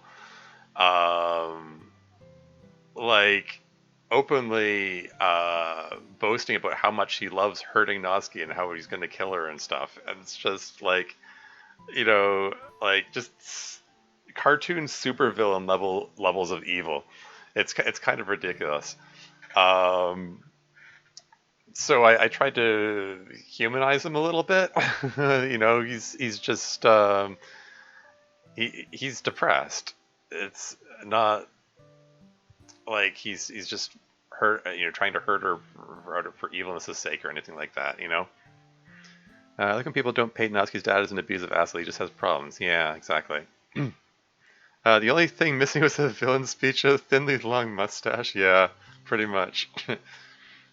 Yeah, moving right along. I think, despite everything, he still misses Mom. And in some ways, Natsuki seems unable to make eye contact. I can see tears forming in her eyes. It's worse seeing him like that than on any of his more angry days. This is a lot more emotion than I'm used to seeing from Natsuki. I'm not sure how to respond. If he isn't feeding her, that does sound pretty bad. I hesitantly put my hand on her shoulder in what I hope is a reassuring way. I'm mildly surprised when she doesn't resist or pull away. Oh, there it is again. It doesn't resist. Darn it. 5-year younger me. Bad. Don't say that. It has unfortunate implications. No, I'm joking. It kind of fits here. My story, what I have so far anyway, he is abusive towards her, but it's because of his demons and problems. Interesting. Yeah. I mean, like, abusive behavior doesn't exactly come out of nowhere. I mean, it kind of goes in cycles. It's something, the kind of thing that perpetuates itself across generations. Like, I've said this before, I'll say it again. Like, people who've been abused go one of two ways. Like, they either become the world's nicest people because they know how bad it is to be abused, and they don't want anyone else to go through that. Or two, they become abusive themselves because they, after a lifetime of not of being dominated over, they want to have a feeling of power themselves, and they start abusing other people. Or it doesn't even need that. It isn't even necessarily anything malicious like that. It could just be that that's how they were taught to express love, or and that's how they pass it on to like their kids or whatever. Yeah, it's sort of a self-perpetuating like feedback loop kind of thing. She doesn't get along with him. It does make her relationship with Eddie both wholesome and sad because he is the father figure she always wanted. Oh, that's yeah, that's bittersweet sounding. Cool. Um, but anyway, yeah, what was I saying? Um, yeah, it's what am I trying to say here? It, it's it's a whole thing. I'm just gonna move on. Is that what happened on your birthday? Still avoiding my gaze, Natsuki nods. Oh, there's the crying sprite. That sort of thing. It's kind of why I got into baking. I mean, I kind of figured I should learn how to look after myself. You know, since I can't always count on him to do it. Well, you have to eat. And, Natsuki, you said before that he isn't abusing you, but if he isn't feeding you, isn't that kind of abuse? Oh, yes, the neglect form of abuse. That's a thing, too. Suddenly, Natsuki roughly pushes my hand away. When she speaks, there's a coldness I never heard before. This is why I never talk about this. You think you're the first person to tell me he's abusing me? Are you going to tell me I should report him? Huh? Well, no. I mean, and if I get taken away from him, what then? I'll just be someone else who abandoned him. I'm not doing that to him. I mean, he's a pain in the butt, but he's still my dad. I still care about him. I don't really expect you to understand. I thought I was used to Natsuki's temper. This feels like something else. There's a fierceness to her, like she would very much like to kill anyone who defies her. I didn't expect to get so defensive of someone that she's supposedly mad at, but what have I gotten myself into? Should I drop it? I just don't know. I kind of feel like if I don't talk about it now, I'll never be able to talk about it again. Yeah. Yeah, I sort of imagine that Natsuki has a bit of a complex relationship with her dad. Like, as much as she's mad at him, she still cares about him. I mean, you think back to the whole Papa poem from the lineup of special poems in the original game, which is presumably written by Natsuki. Um, um,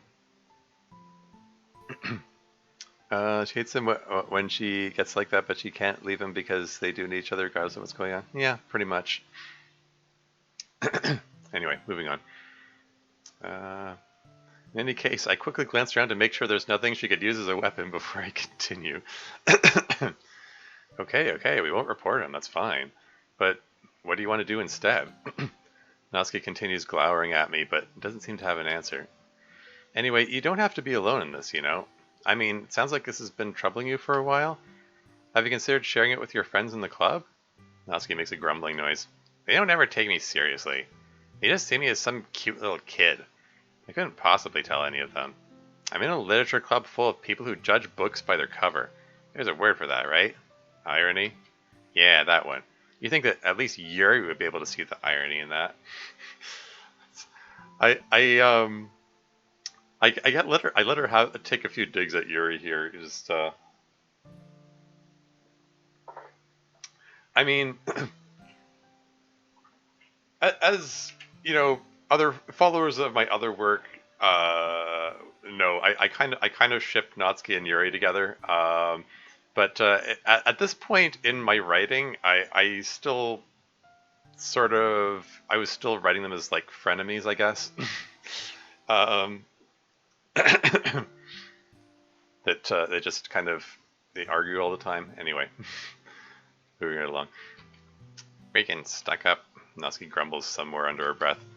Well, you might be surprised. They could be more sympathetic than you expect if you give them a chance. Even Yuri. I mean, aren't you kind of judging them by the cover right now? Huh, what would you know about that? Well, it's kind of the theme of a manga I'm reading lately, and I trail off. Natsuki perks up a bit when I mention manga, but somehow I still don't quite feel ready to share how into it I am. But whenever I listen to Moonlight Sonata, I just see Storm. Huh. That's flattering, thanks. Made that connection between them, yeah. Well, anyway, even if you don't feel like turning to anyone else, I still like to help if I can. I mean, if you'll accept my help, why do you even care? Because in the past few days, you've kind of grown on me. I mean, when I first met you, well, to be honest, I thought you were a real jerk. But now that I know you a bit better, I know there's a lot more to you than what meets the eye. You think and feel more deeply than people give you credit for. I see it in your poetry, and I see it in how loyal you are to people you care about. You're not just cute like people think you are. I know you've got a big heart. And, well, it just makes me feel bad seeing you go through such a hard time. Because you don't deserve it. Yeah, okay.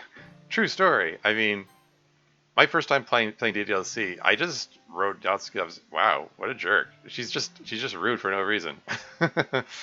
But in the preparation for writing this route, I did play through a route, and I was actually, I did find her disarmingly sweet. Actually, it's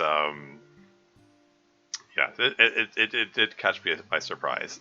I think her "Because You" poem is like basically the sweetest poem in the game.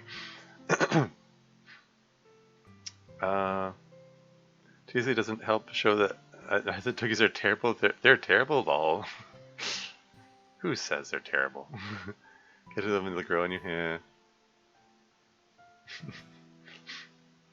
Anyway, moving on. Noski mumbles, "Why do you have to make it so hard to hate you?" She says it so quietly, I'm not sure if I heard her correctly. What was that? I said, "You're less of a jerk than I thought too." Oh, thanks.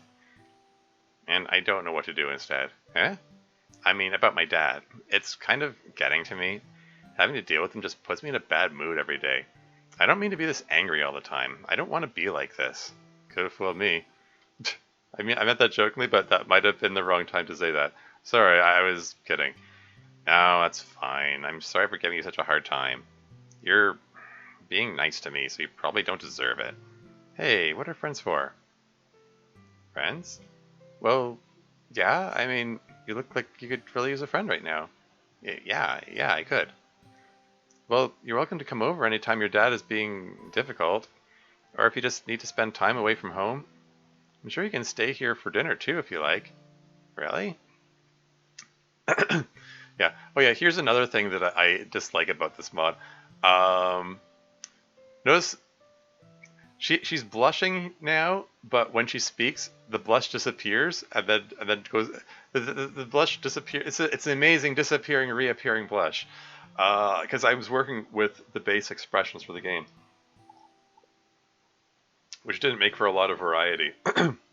My later mods took advantage of what the community has to offer in terms of adding new expressions to the game. Particularly my latest works, Yuri's New Toy, End of the Literature Club, and the Turquoise demo. They use the mood posing tool made by Kronos et al. Um, those add a huge variety of customizability of expressions to the characters. Yuri's New Toy, yeah. Yeah. It's a fun mod. Check it out if you haven't. uh, MBT Epic, yeah. Holy Grail, for real, for real. That's hilarious. Oh yeah, yeah. Um, yeah, MBT. It's got some great stuff in it. I sort of regret that I didn't put it to use when I was making Storm. I mean, MPT didn't exist when I started working on Storm. Like, I had already finished coding the first 3 days. I mean, like, I could have gone back and gone over the first 3 days and start from the beginning. I was in a point where I was like on a roll. I wanted to I wanted to keep going. I didn't want to go back and redo things because I was having trouble keeping myself motivated to keep working. This is at the height of the pandemic, by the way. This is back in 2020, and yeah, the pandemic had a really anxiety producing effect on me that I'm still not dealing well with it, to be honest.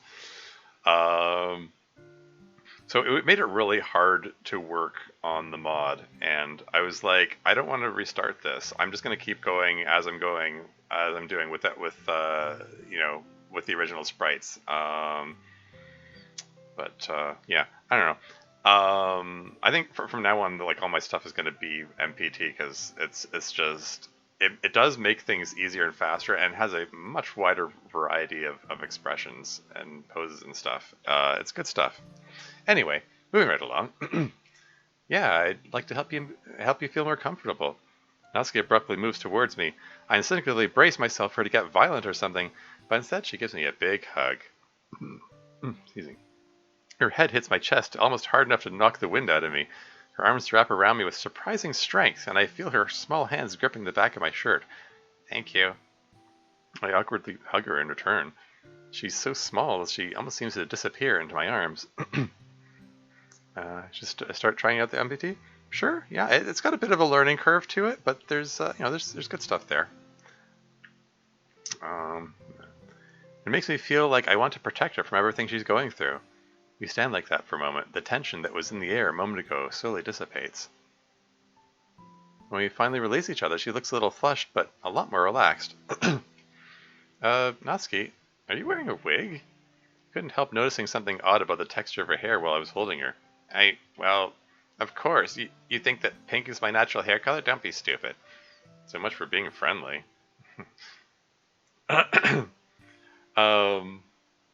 Yeah. Okay, geez. Sorry, just caught me by surprise, that's all. Well, it's kind of supposed to be a secret. See, my dad... What about your dad? Never mind. Suddenly, Natsuki looks very anxious. Oh, music stopped. Here it goes. Okay, fine, I won't tell anyone. I really don't see what the big deal is, though. I mean, it's just a wig. It's not just that. She trails off. She seems more anxious than ever. Her breathing comes in quick, shallow breaths. I have no idea why this is so upsetting to her, but I figure I should try to help her calm down. Here, let's sit down. I gesture toward the kitchen table. She wordlessly takes a seat on one of the chairs, and I join her on the other side of the table. Did a comparison with the Doki's Heights and Eddie a while back. Okay. Moving along. She doesn't look any less anxious. It's about your dad, isn't it? No. Yes. Kind of. It's very strange to see her like this. Her usual default reaction when she gets upset is to get angry, but this is different. Yeah, so here's my big reveals coming up here. She actually looks scared. Whatever it is, you can talk to me about it. I'll stand by my promise that I won't report him if that's what you're worried about. We can figure out what to do together. Well, some things, once you say them, they can't be unsaid. And I don't want anyone to find out about this. Well, I can keep a secret. I mean, I'm kind of a loner anyway. Who would I tell? Natsuki manages a small smile at that. Yeah, I guess you're right. But you have to promise not to tell anyone, okay? And that you're not going to freak out or anything. I promise. Whatever it is, my lips are sealed. Okay, it's hard for me. I've never told anyone before. My dad, he doesn't... This is me drawing out the suspense here. Natsuki takes a deep breath. My dad doesn't know that I'm a girl. Natsuki gazes at me tensely, silently. She looks like she's waiting for my response. But I don't have a clue how to respond. He doesn't know she's a girl. What? But he's her father. That doesn't make any sense. Well, I kind of just promised that I would handle this calmly, so I better say something. He doesn't know your girl? Natsuki nods. How is that possible? Well, he's never seen me in a skirt, and he's never seen my wig, and I only wear boy clothes when I'm at home. But you wear a skirt every day. Yeah, every day I change my clothes on the way to school, and then I change back again on the way home. And he doesn't know about this. Natsuki nods again. I can't imagine how someone could keep up a secret like that. She's still looking anxious, and she visibly braces herself before speaking again. have any other questions? I'm still processing all of this. Lots. I don't know where to begin. You're not upset or anything, are you? No. I'm just confused. I mean, your dad thinks you're a boy? The concept is utterly baffling to me. Well, yeah, I mean, do I really have to say it? I'm trans, okay? Jeez, it can be pretty dense sometimes. And there it is.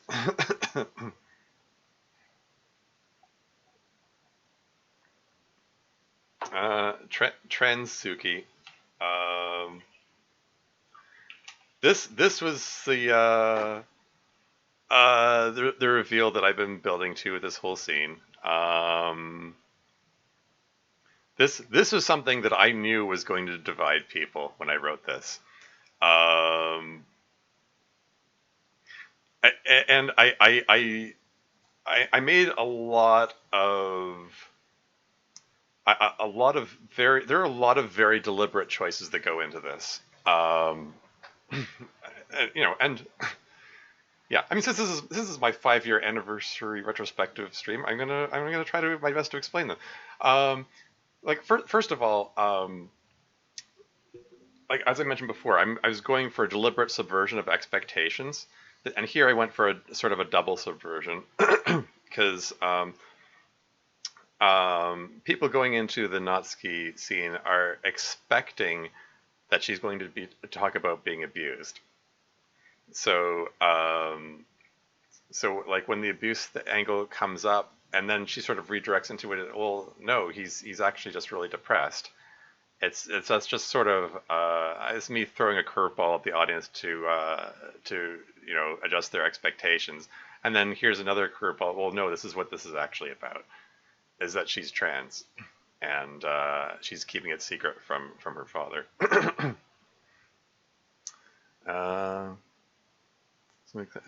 sorry, somewhat picture doing that. I'll give Natsuki props and keeping up. Yeah. Have there been literally any other trans Natsuki mods since this one? Uh, Not that I'm aware of. I found out since the release of this mod that trans Natsuki is sort of a popular idea. I mean, it's popular as a joke. People joke that she's transgender. It's usually, I mean, I think more often not that it's expressed derisively. Like they use I, I they use the T slur for her. uh, yeah, the Trapsuki, that one.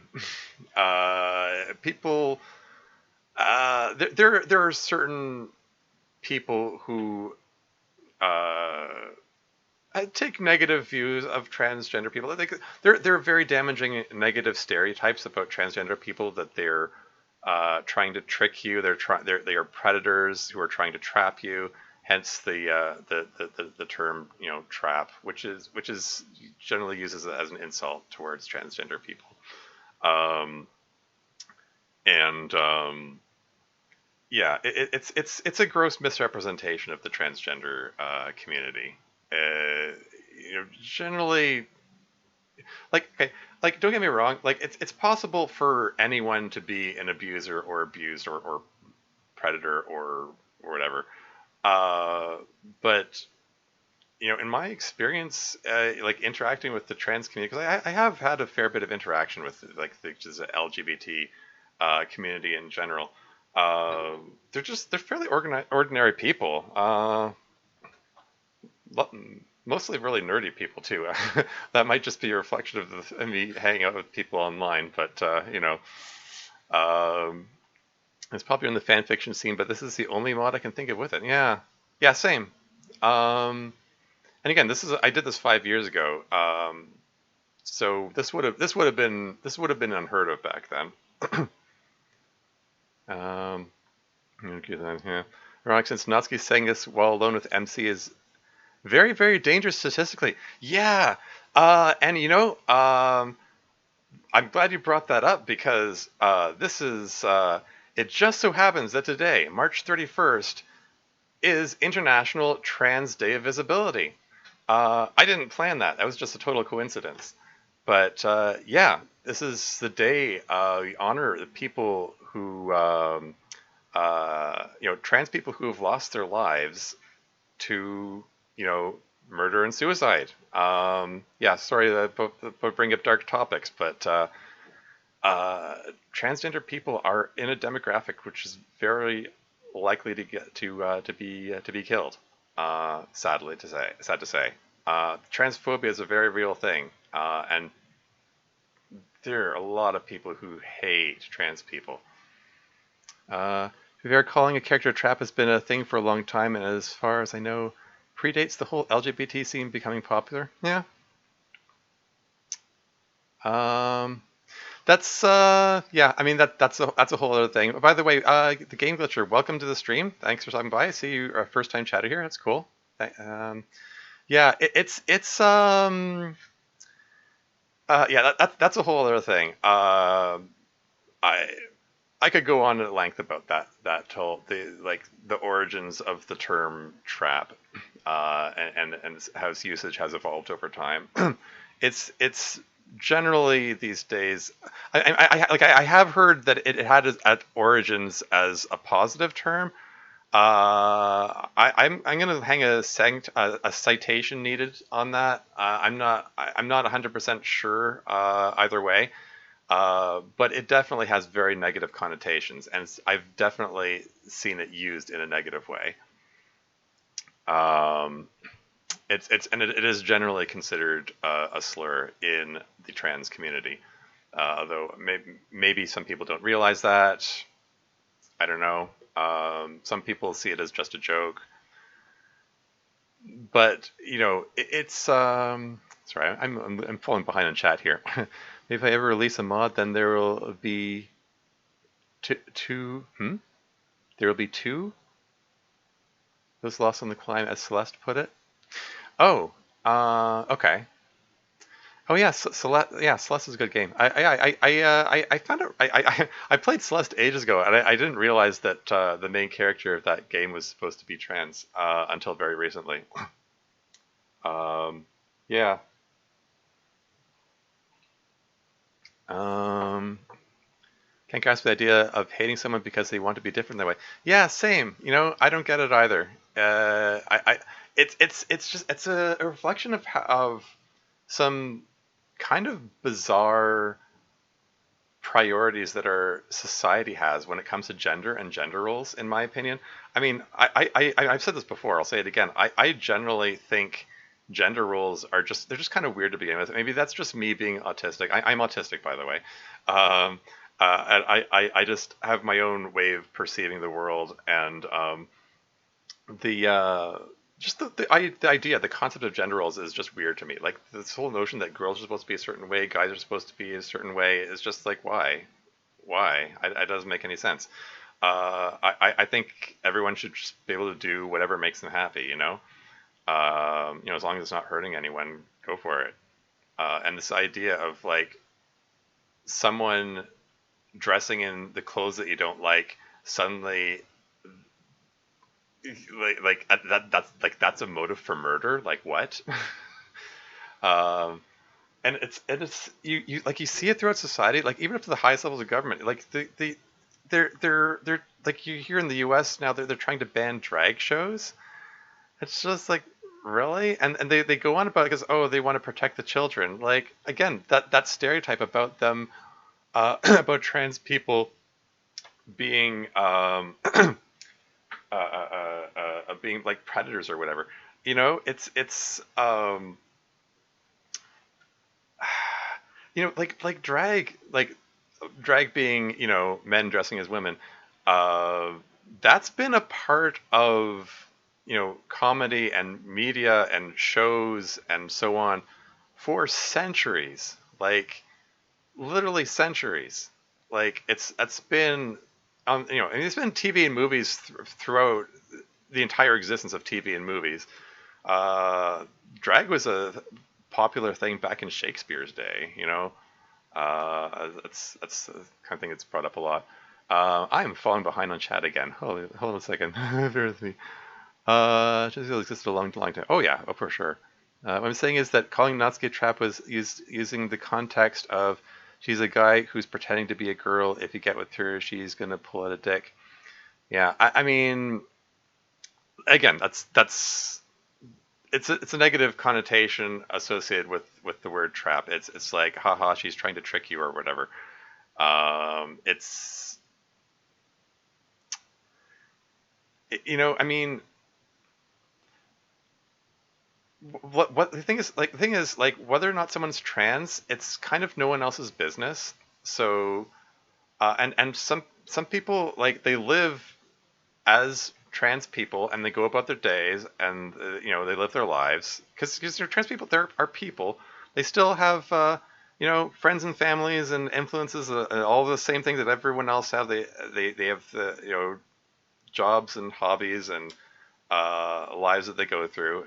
They just happen to live as a different gender from what they may have previously identified as. Um, it's like their gender identity is just one small part of their identity as a person, and people blow it up into this big thing like, oh, that person is trans, therefore they're a predator who's trying to trick people and they're going to hurt people or whatever, and yada yada yada, and it's used to justify all kinds of like harm to the community, the trans community, or harm to trans people in particular. Um, like there's there's even the so-called trans panic defense.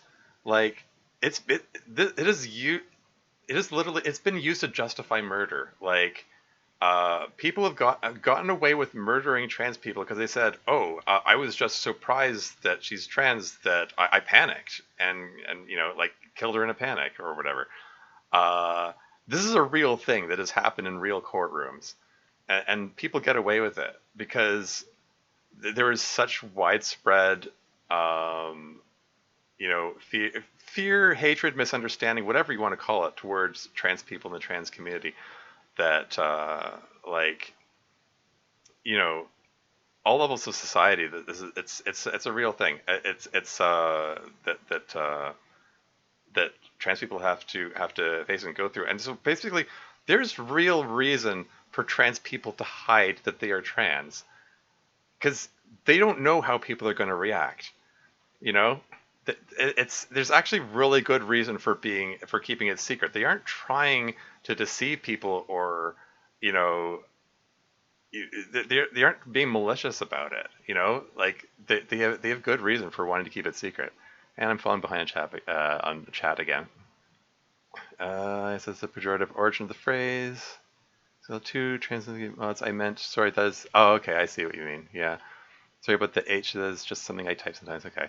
Protecting children from becoming like them or becoming is a dumb excuse. Yeah. Let them be what they want, not what you want. Yeah, yeah.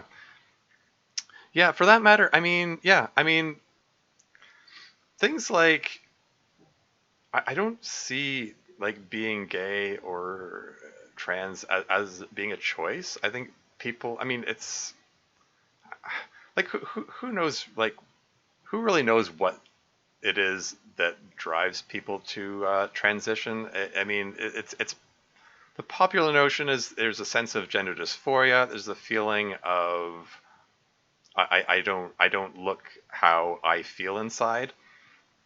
Um, that and which caused them to want to change their appearance, whether it's the way they dress or taking hormones or getting surgery. There are various methods of transitioning. Some people don't identify as either gender. Some people would rather they consider themselves non-binary. As like non-binary, it mean the binary meaning two, and not like they're not male or female. They don't feel like either. Some people just go the more androgynous route. And that's okay too. Um, and like I don't. I guess what I'm saying is it isn't necessarily a choice. Like you feel what you feel. You can't help how you feel. You can help how you act on how you feel, but Yeah, like it's yeah, like this whole notion of protecting children from them. Well, I mean, the children might be having those feelings too. Like they might like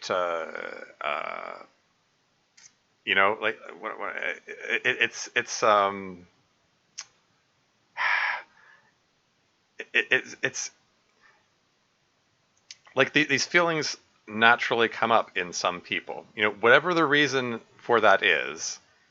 Some people, some people are gay, some people are trans, whatever. Um, and I think it's good. It would be good for children to be able to, to learn from that, and learn that it's okay to be that way. So they don't, grow up living in a feeling of like guilt and shame for what they are, what they feel, or what they do. Like this notion that you have to hide all that stuff from them to protect them is just kind of senseless and actually ends up doing more harm than good, in my opinion. Um, yeah, I'll try to catch up on chat more here. Remember, kids, you're more likely to be assaulted by a politician than a trans person. Subscribe for more fun facts. Yeah, yeah, pretty much. I don't agree with quite a few of the LGBT arguments that people use. Like, just off the top of my head, the military should be forced to pay for trans surgeries. Though my stance is always, it doesn't matter what you do. If you want to do whatever, then that's okay. But you're still just a person. Shouldn't expect people to bend over backwards just because you're LGBT. Just like I shouldn't expect people to bend over backwards for me. Okay, all right. Okay, there's a lot to unpack here. Let's see. Okay, first off, military paying for surgeries for like um okay, first of all, I believe in universal free healthcare. Um I don't think they should have to pay for surgeries regardless, whether in the military or not. Like the American healthcare system is broken. It is absolutely broken. And they make people pay through the nose for things which aren't that expensive. And there's no reason for that. And like not all trans people get surgery at all anyway. Um, but statistically speaking, that the gender reaffirming surgeries, and there are multiple different kinds of surgeries. Not like I'm not just talking about the quote unquote bottom surgery. Like there are other kinds of surgeries, like plastic surgery to adjust, like facial feminization surgery for one. Um, Breast augmentation, other surgeries to alter the appearance to make people more feminine if they're transitioning from male to female, or make them look more masculine if they're transitioning the other way from female to male. Um, so yeah, the thing about military paying for surgeries, yada yada. I mean that's part of a bigger issue, that there's a problem with healthcare in general, and like gender reaffirming surgeries have been shown to improve the quality of life of trans people. Like, it's not just an elective or cosmetic procedure. It does help them lead happier lives. So I'd be all for like just not having them have to pay for it. Like having free universal health care, I think would help, just generally help them lead happier lives. It's like, yeah. Um, but yeah. Um, Bending over backwards for them. I mean, they want to not be murdered. Like, that's not a lot to ask. You know, bending over backwards, like that. What are you talking about? um, and like someone gave the example. Circling back to like the military paying for things. The someone like that argument has come up before. Oh, that like trans people in the military shouldn't have their surgeries paid for by the military. The military, because like it costs too much, yada yada yada. The military spends more on Viagra than it does on trans surgeries.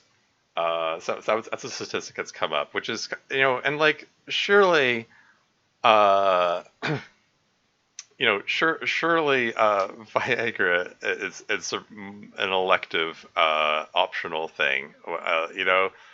Like if you're making the argument about they shouldn't pay for trans surgeries, like why are we paying for stuff that people don't need? I mean, I'm not opposed to the cost of Viagra being covered either, but I'm just it's just a kind of a funny example that people are getting help with erectile dysfunction in the military. Anyway, sorry, I'm way. I'm falling further. Chat has become very active. Okay, I'm going to try to breeze through this. I'm not saying this to be hateful, but I've seen that religious people tend to be more hateful towards those that don't fit with their ideas of a person. That's another thing. It has a long history. We'll come back to that. It's ironic because most religions teach their members to be loving and kind to everyone, even those who are different. I mean, theoretically, that's supposed to be the case. I mean, the Bible teaches you to love your neighbor. I grew up in a United Christian household. I've been to Bible studies. I've been to Sunday school. All the 9 years. I have 3 different copies of the Bible on my shelf here. Yeah, the Bible is not an anti-gay or anti-trans book, but there are a lot of people who use it as such, and they don't follow the Bible. They're just using it as an excuse. It's kind of a crappy thing. That's a whole other thing. But anyway, what is supposed to? The entire discussion is just so random. Well, I wouldn't care if someone wants to be trans. I'd happily support them. Same for someone wanting to be gay. Yeah. Again, it's like wanting to be gay. It's not about that they want to be. It's just something, how people feel. Like no one you can't help who you fall in love with, right? Like it's just something you feel. They don't have to hide anything just because society wants them to act in the way they want them to act. It's not about anything logical. It's about having control. Any arguments about, well, they don't deserve special treatment is a smokescreen for that. Yeah, pretty much. The military should pay for trans surgeries. They have enough money. Oh yeah, hell yeah. You think multiple billions of dollars into the military. Like incomprehensible amounts of money go to the military. They can afford trans surgeries. There aren't even that many trans people in the military. Like it wouldn't even cost that much. Like it's silly that like it is not logical to say, oh, they shouldn't pay for that. It's too expensive. Like that's not the issue here. They're doing it out of opposition to trans people in general. Like it isn't because of concern about money. Like seriously. Just see why. Whereas what if they were mean to me on Twitter? Yeah. Why should they pay is what I mean, lol. If someone's willing to die for your institution, then you should give them what they want. Hey, yeah, that's a fair point.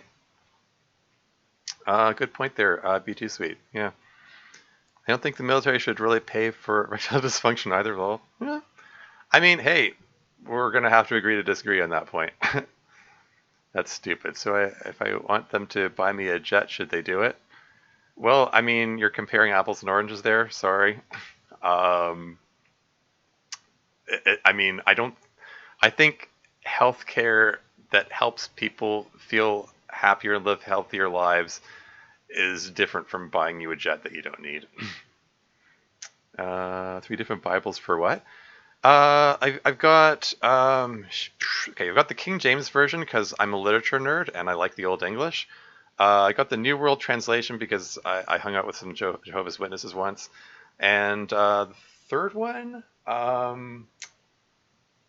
can't even remember where I think I may have gotten it from the Seventh Day Adventist church.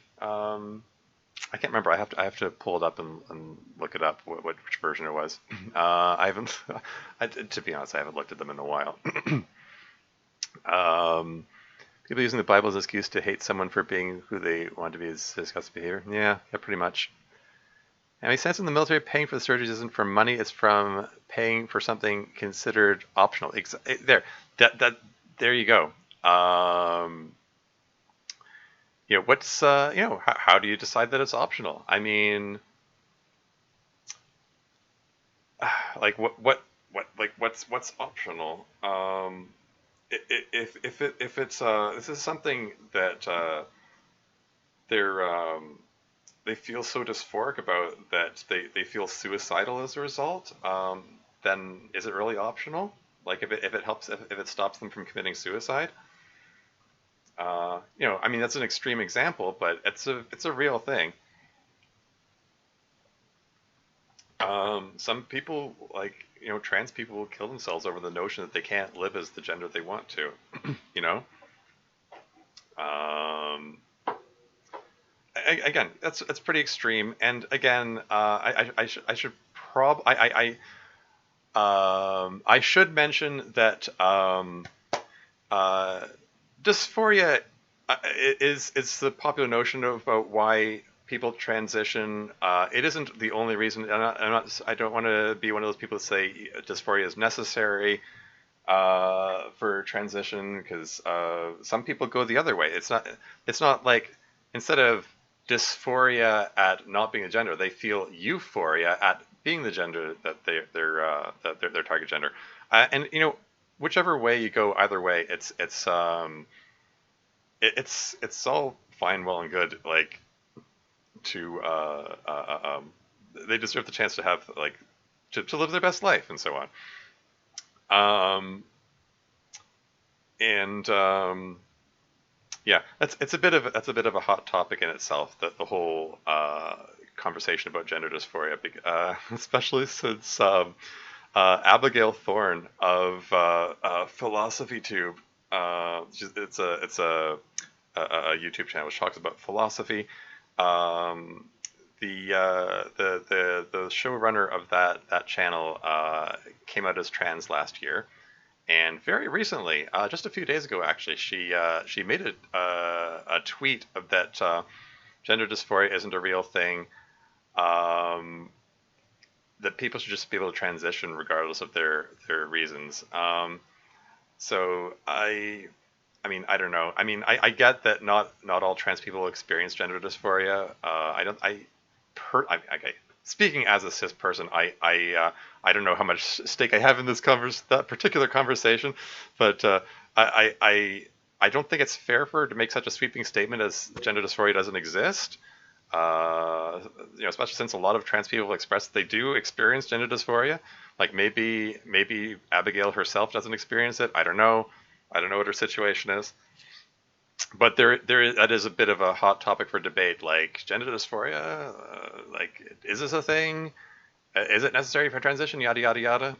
Anyway, I'm getting way off topic, and I'm still falling behind in chat. I'm an atheist, but I let people believe in what they want to believe in. Yeah, oh yeah, exactly. For freedom of expression and religion, it's a good thing. Should the military not pay for your anxiety meds either? Yeah, another good point. Yeah.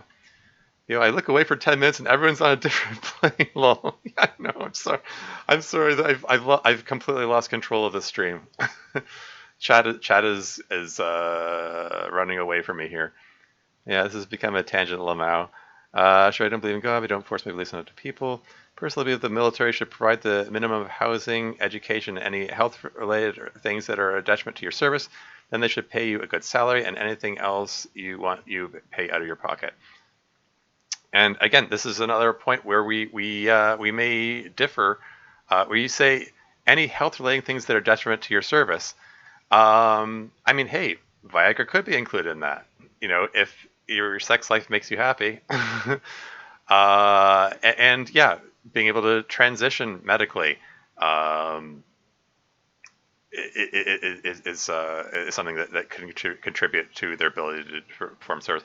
Because hey, if you're depressed from gender dysphoria or whatever, that could impair your ability to do your job. In addition to just generally affecting your quality of life. So, um, arguably that is a necessary health benefit. um, oh, hey, that's the last comment. Cool. Okay. Now I'm all caught up. Um, I'm gonna go use the washroom because I've been like holding it in for the last little while, and I was thinking, oh, I'll get to the end of the Natsuki route, and then I'll go. But I'm like, this is getting away from me here. If the lack of a sex life or the lack of transition medically is so upsetting that you become truly depressed and can barely work, then yes, the military should intervene to stop that. Okay. This is important stuff for the sequel TLC where Natsuki goes to Na. Well played, well said. That's funny. Uh, Natsuki and Nam would be great. There is a mod where the Dokis go to war. I mean, it's not a mod that I'm fond of, but it's actually a Nazi mod. Doki, what's it called again? Doki Haika Banzai, something like that. Takes place during World War II. It's about the Dokis going to war. Um, it's it's an extremely problematic mod, and deliberately so. Like it kind of tries to be offensive. So whatever, it is what it is. If maybe somebody can make a more I don't know, maybe a more respectful military based mod or something. I always getting carried away, but it's never a bad thing. Oh, thanks. That's reassuring. But I will be right back.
And I'm back again.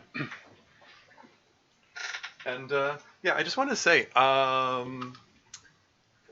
no, there's thanks for keeping the discussion so lively in the chat there. Usually the chat uh, it tends to be quiet in my streams, so having a real discussion going on is kind of cool. Um, so yeah, yeah, thank you for everyone for participating, including the game glitcher. I mean, it's yeah, it's good to get some differing opinions. That's cool. um, so anyway, where would I leave off here? There's more chat here. Hold on a second. Makes sense that Doki's Japanese girls do World War II, and they're not exactly. No, that's the mod. That's the premise of the mod. because they're in Japan. Yeah, they're in the Axis powers. Wrong continent, bud. The non-mod will have a DDLC style Joe Biden sprite who personally delivers estrogen to Natsuki under open fire. He's been gone for over a minute. I think he's dead. Oh, you're talking about me. Okay. Beige Wall, you're doing well. Oh yeah, yeah. Keeping the chat entertained. I think the smiley is being paid. Oh, you mean the smiley and the be right back sign? Yeah.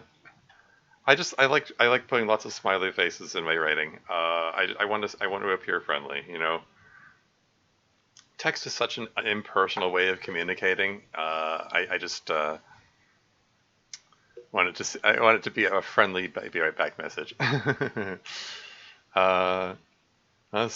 Your beige wall blends in with the MC Kitchen background. I didn't notice. Yeah, yeah. Oh yeah. Now that you mention it, that's kind of funny.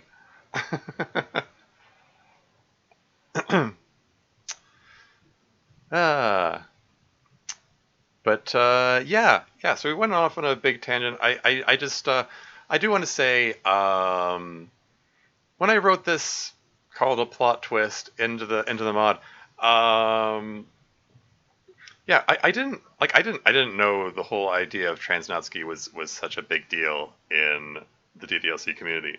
I uh, I was just I was just brainstorming about what do I do in Natsuki scene because I had just written Sayori dealing with her depression and suicidal ideation, and you know the obvious angle to go for with Natsuki is the abuse. I mean, because it's implied, it's hinted in the original game that she is abused.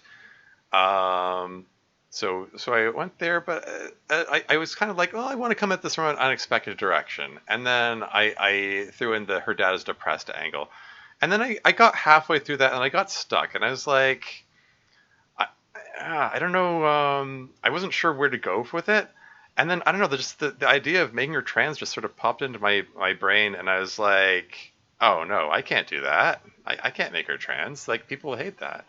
And then I slept on it and I thought about it and I was like, well, no, that's actually extra reason to make her trans. If you know, you know, people uh, uh, uh, um,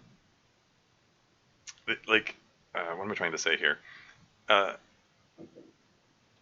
Because like you know, because you know, trans people don't get a lot of representation in media. They don't, and when you do hear about them, it's usually some kind of negative stereotype of them being a predator or whatever.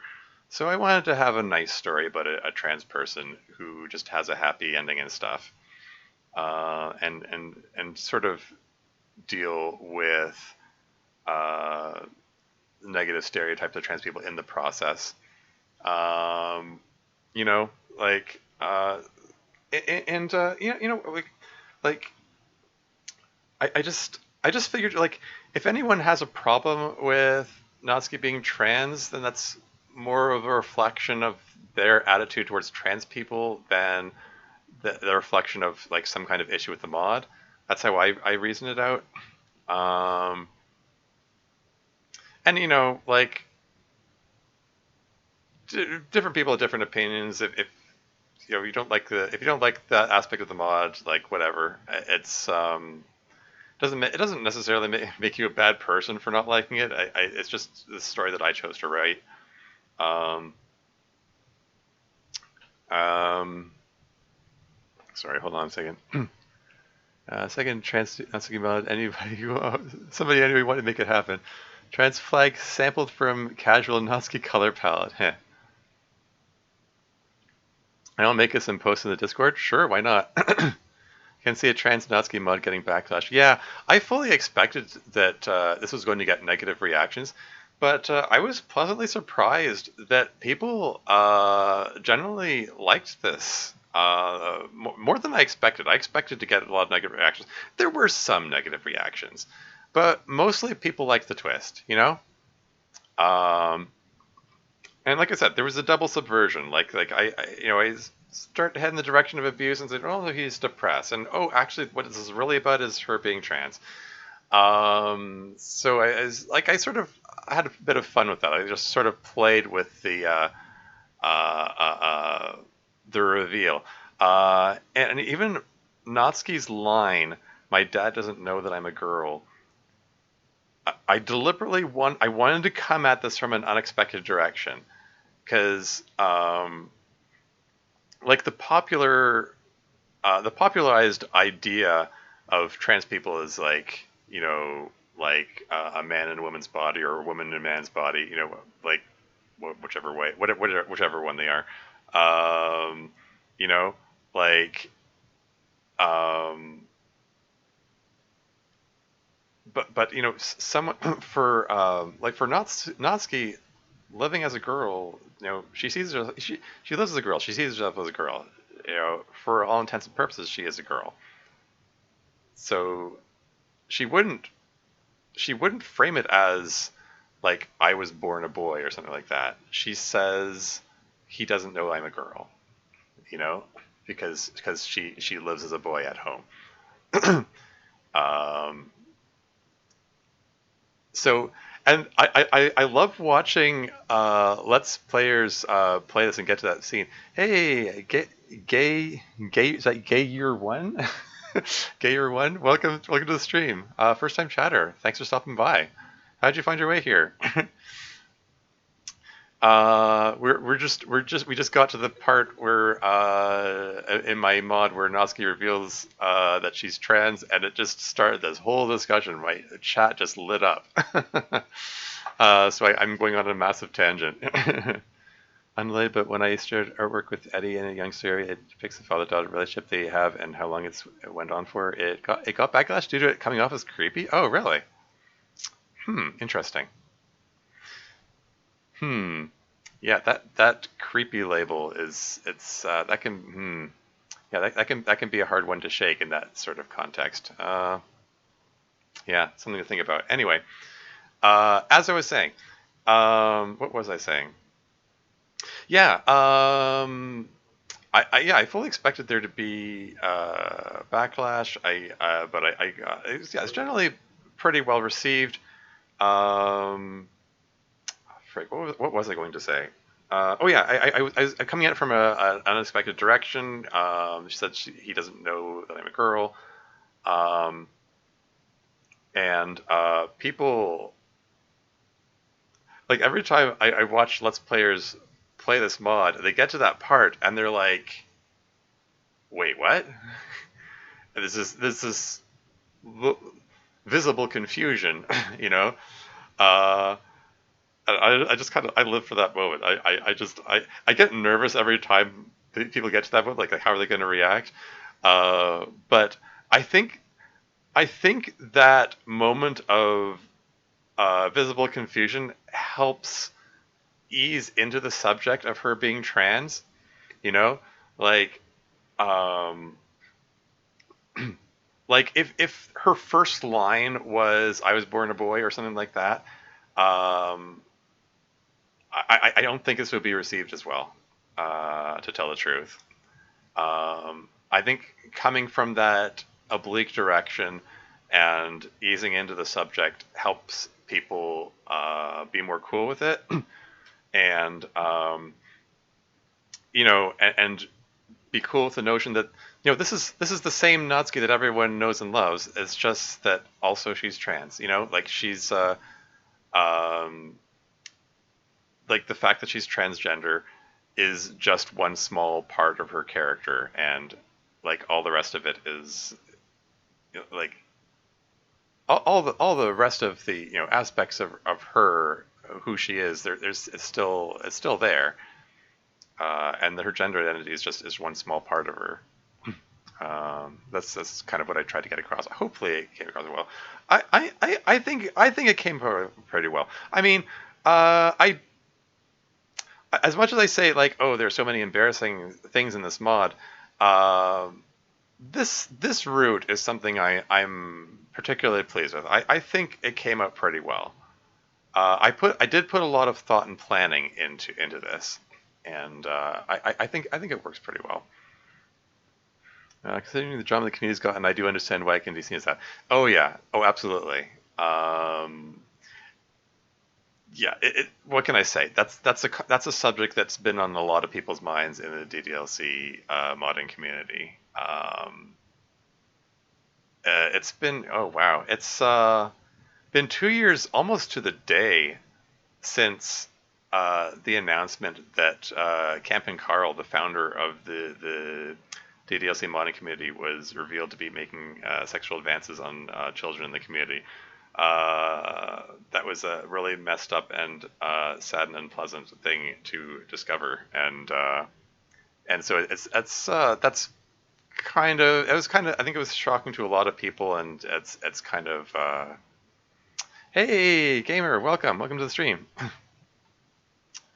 Yeah, we're going through.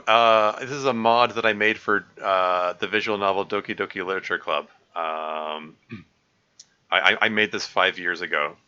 Congratulations so much on the 5th year anniversary. Yeah, I can't believe it's been 5 years. It's pretty cool. Anyway, what was I saying? So that is an angle I tried to take it in the mod I half made and never released, but I'm not a good writer, lol. Aw. You're probably being too hard on yourself. I mean, whatever you write, there will be an audience for it. Believe me. I mean, the modding community is generally pretty accepting, and they're pretty they're just pleased it exists. They're aware that it's an amateur work, so they're people generally pretty forgiving of mistakes or beginners writing efforts. They're pretty welcome about that sort of thing. That's something that I found in the 5 years since I discovered the community. Yeah. Anyway, it was this. But I've already established that Eddie's a parental figure towards everyone. He's not there as a love interest due to his advanced age. Yeah, it wouldn't be appropriate. Oh yeah, for sure, exactly. Anyway, I think I am going to finally move on. If we've, we can. I'm sure we'll talk more about the trans stuff later, but moving on. Sorry. I've never met a trans person before. About time. Yeah, I know. You've been saying this for hours. Yeah, exactly. How would you know? You didn't even know I was one. I guess I never really thought about that. Oh, the earlier version of this mod had a really unfortunate and unintentional pun. This line used to be, I guess she has a point. And then I realized after releasing it, I was like, "Oh crap! No, that's gonna give the wrong idea. That's not what I meant. That's a terrible pun. I didn't want it to come across as like disrespectful or anything, so I changed it too. I guess I never really thought about that. Anyway, moving on. So, how long have you been doing this? Since I started high school. I kind of took advantage of a couple of my dad's bad days. He didn't want to bother helping me buy my school uniform. He just gave me money and sent me out. So I bought two of them, one boy's uniform and one girl's uniform. He's only ever seen me in the boys' one while I'm at home. He doesn't know about the girls' one. And he was so distant, he didn't notice that I changed my name on the school's enrollment form. So the school doesn't know that you're different at home? Nobody knows. Wow. You you better not blab about it to anyone. I mean it. Okay, fine, but why? Why are you doing this, Natsuki? Oh yeah, that's another thing. Um, I'm sorry. Just doing all the trans discussion. We got so sidetracked. I didn't comment on a couple of other things I wanted to mention. Um, and that is that Natsuki is super scared about this coming out. Like, okay, well, the build up to it is off the top here. She's yeah, like she's scared of how MC is going. No, let's talk about military spending more. Yeah, funny.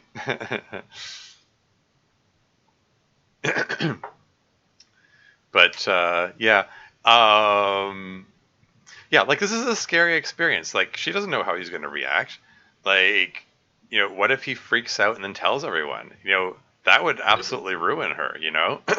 Like, so this is a scary experience. That's why she like insisted you can't tell anyone about this. And like, yeah, do you have any other questions? This is this line that kind of breaks my heart. You're not upset or anything, are you? Like even this is Natsuki at her most vulnerable, like emotionally vulnerable. Like she's usually also standoffish and like being rude and just being just being her usual Cinderella self. Um, but she's really worried about him being upset about it. Because that's the kind of thing that people get upset about. So I don't know. That's yeah. Oh, chat's active again.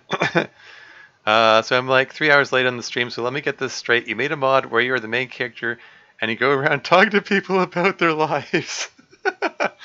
That's one way of saying it. I mean, the original. Okay, I don't know if you're familiar with Doki Doki Literature Club. The original game is it's framed as a dating simulator, but it's a subversion of a dating simulator.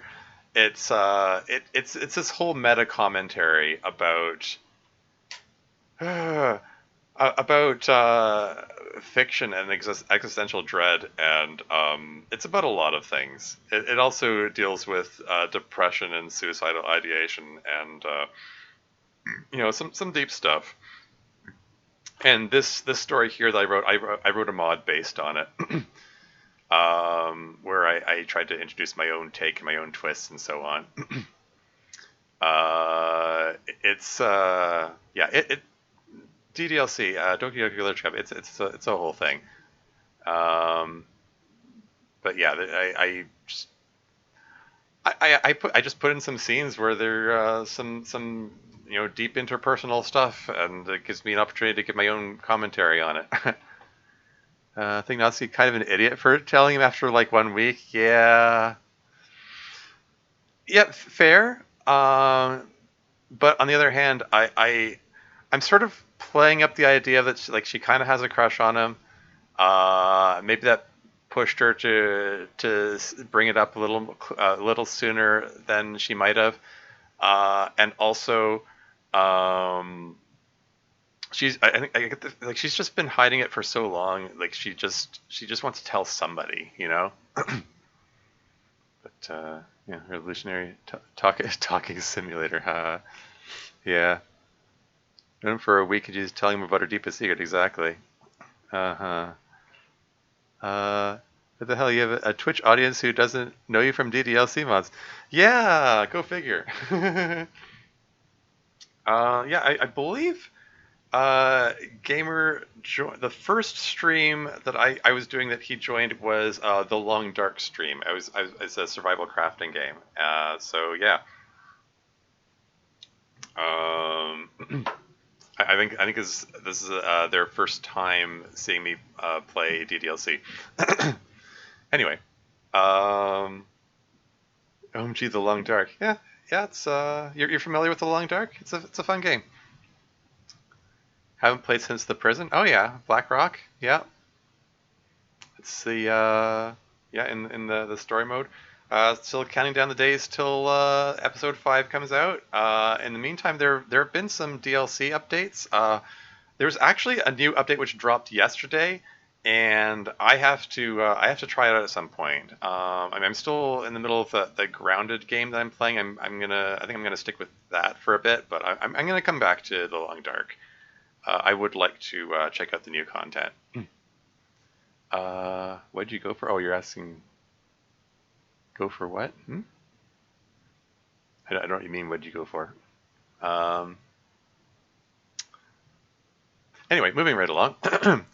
Why are you doing this, Natsuki? Well, I don't know if I can explain it. It's like looking in the mirror and seeing a stranger. Like the image I'm seeing doesn't match the way I feel inside. It just feels wrong on a deep level. But when I put on the wig and the skirt, it feels like me. Like I'm finally the way I'm supposed to be. I know that probably sounds weird. Well, that's the way you feel, then you do what you have to do, right? So it kind of makes sense, I guess. Have you been this way your whole life? Yeah, I was joking. Okay, is that? What you went to prison? Oh, that's funny. Yeah. Oh, yeah. The prison references from The Long Dark. Um, yeah, there's a prison featured in there. Anyway, um, to be fair, I have no clue what you guys are talking about, but it's busy for some reason. Yeah, the Long Dark is. Oh wait, no, sorry. Uh, the shoot, sorry. Twitch randomizes the colors of people's names, and VG Sweden gamers' names are both green. So for a second there, I mixed you up. Anyway, um, sorry. What? Shoot, I'm getting sidetracked over and over and over again here. What was what was I saying? Oh yeah. This is supposed to be Natsuki hinting at gender dysphoria without actually using the phrase gender dysphoria. Because I wanted to write this like, I didn't want Natsuki to be just rattling off a whole bunch of trans terminology. You know, like, I don't. She's the. I don't want to say the simple one. I mean, she's the one who expresses herself in simple terms. Uh, and I mean, she might be up on trans terminology, but I didn't. It didn't feel right to have her use that terminology in this scene here. Um, so this is how I chose to have her express it. Uh, I shouldn't have intervened, but it is what it is. Yeah. What can you do? Anyway, moving right along. Have you been this way your whole life? Natsuki nods again. For as long as I can remember. I never fit in with the boys at school. I always knew I was different. But it wasn't until high school that I had the chance to do something about it. Because my dad was so, like he is, kind of had to do things by myself anyway. It helps that I'm short, but I kind of wish I wasn't so, Natsuki looks embarrassed. Flat. Anyway, that's the real reason I dress so cute. I don't really want to. That's the only way I know how to make sure people know that I'm a girl. Yeah. Um,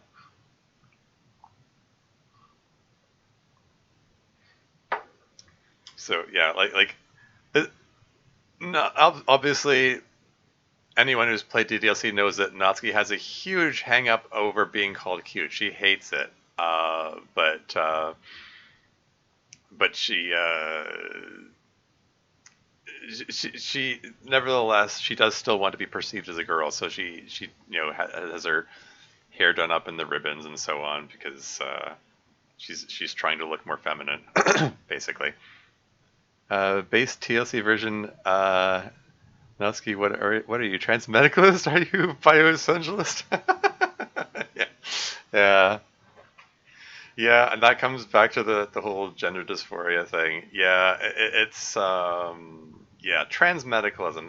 That's a whole thing in itself. There are a lot of people in the trans community that don't like the whole medicalization of the whole concept of being trans. You know, they don't like talking about gender dysphoria, yada yada yada, or having a doctor or specialist, having to tick the boxes for, oh yes, you have gender dysphoria, um, and yeah, just they just there's a notion in the I guess not everyone in the trans community feels that way, but because yeah, it's a whole thing in within parts of the trans community of like this notion that you shouldn't have to have gender dysphoria to transition, and having to medicalize it means that they have to jump through more hoops in order to get like surgeries or other treatments that they need. So that's the whole thing. Um, yeah. Um, God, I'm realizing that I subconsciously stole a lot of this in my previously mentioned unreleased mod. Oh, huh, neat. Can't release it or you'll sue me? Oh, no, go ahead. I mean, if you want, you can call it inspired by True Literature Club or something. I don't know. It doesn't like as long as it's your own words, it's still your own creative work. I don't care if you borrow some ideas or even unintentionally borrow ideas from my mod. It's you know it's as long as you write it, it'll have your own creative voice. It'll be your own thing. Like you just it's all good. It's there are only so many ideas out there. I mean, it's like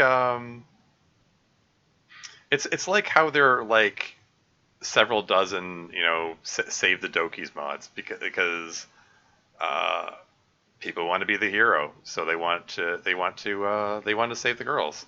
So because in the original game they all die, and that's depressing. So save the Dokis mods is really it's a really popular idea, and it's so much that the community got saturated with save the Dokis mods, and some people got sick of it. Uh, but some people still want that. They're popular for a reason. So hey, like again, like I said before, I'll say it again. Whatever you write, it will have an audience. You will find people that like it. Like if you make a Save the Dokis mod, there will be people like that. If you make something that's not a Save the Dokis mod, you'll find an audience in the people who are sick of Save the Doki mods. That some different people like different things. There will be someone who will play your mod. Oh dear, I'm losing the chat again. So she tries to be cute. So why is there a demonic symbol on her head? Like, is she trying to make a demon take over her brain? Is that a demonic symbol? I mean, I think it's just a ribbon. I think it's just like she put a ribbon and then she twisted it and then twisted it again. So it makes sort of X shape, but it's I think it's a ribbon or it could be a hair clip. I'm not sure.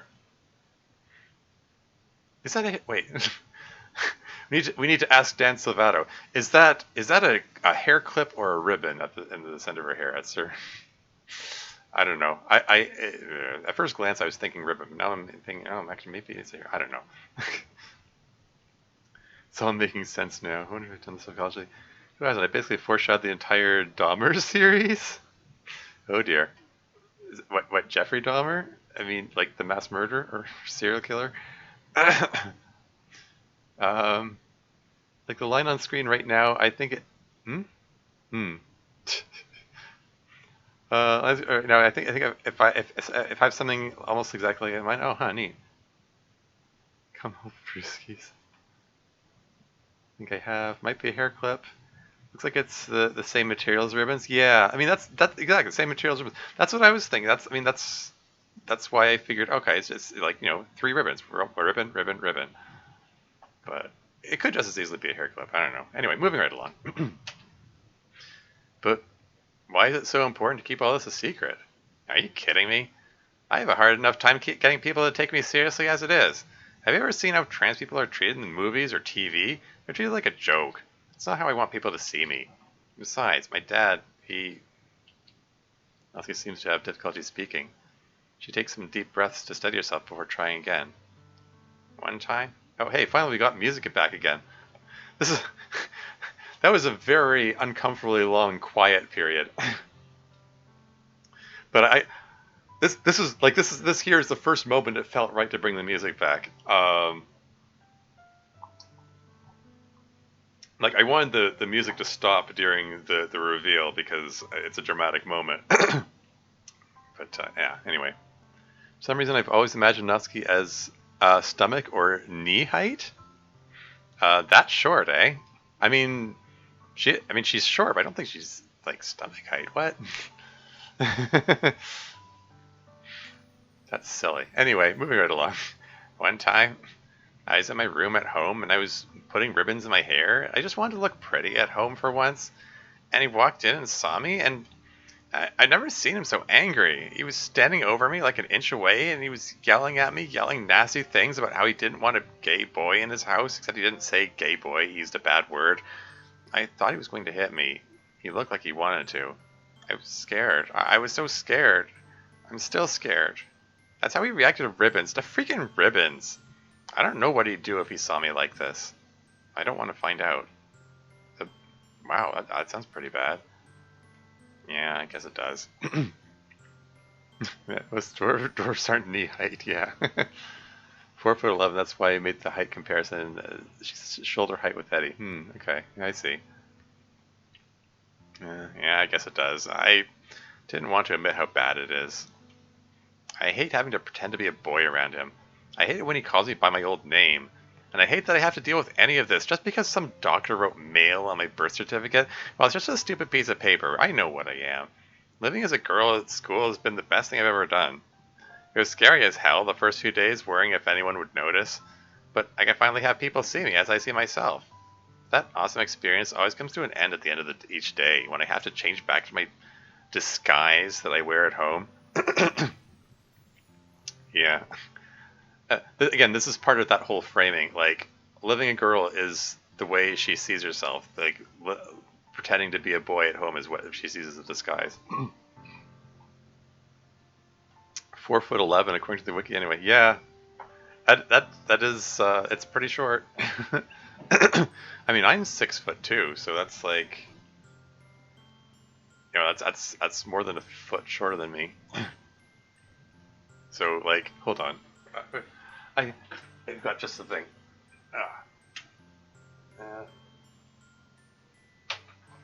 Okay, so this this ruler is 12 inches. So top of my head here.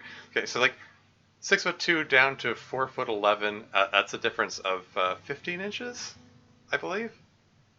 Yeah. So that's 12 inches, and then 3 inches more. So she'd be up to here on me. Like that's the top. I don't know if you can see that from here. That like this would be the top of her head here, where my hand is. So anyway, Yuri is the highest at 5'5". So is she a boy identifying herself as a girl or the opposite? She was okay. To use trans terminology, she was assigned male at birth, or you could say she was born a boy. She transitioned to being a girl, but she doesn't want her dad to know that she transitioned. So she hides that and dresses as a boy at home. That's the story that I'm writing here. And she's a she. Anyway, who the fuck is Yuri? That's another character in the game. 3 hours late. Yeah. We're doing Yuri's route next, so you'll see who she is. Eddie's around 6 feet. Yuri is one of the girls in this game. Dude, it's a long way to go. Yeah, I know. I need to pick up the pace here. MC detected. Aw, be nice. Natsuki's reaction when she uses height difference. Sorry for my language, brother. Oh, it's fine. I'm yeah.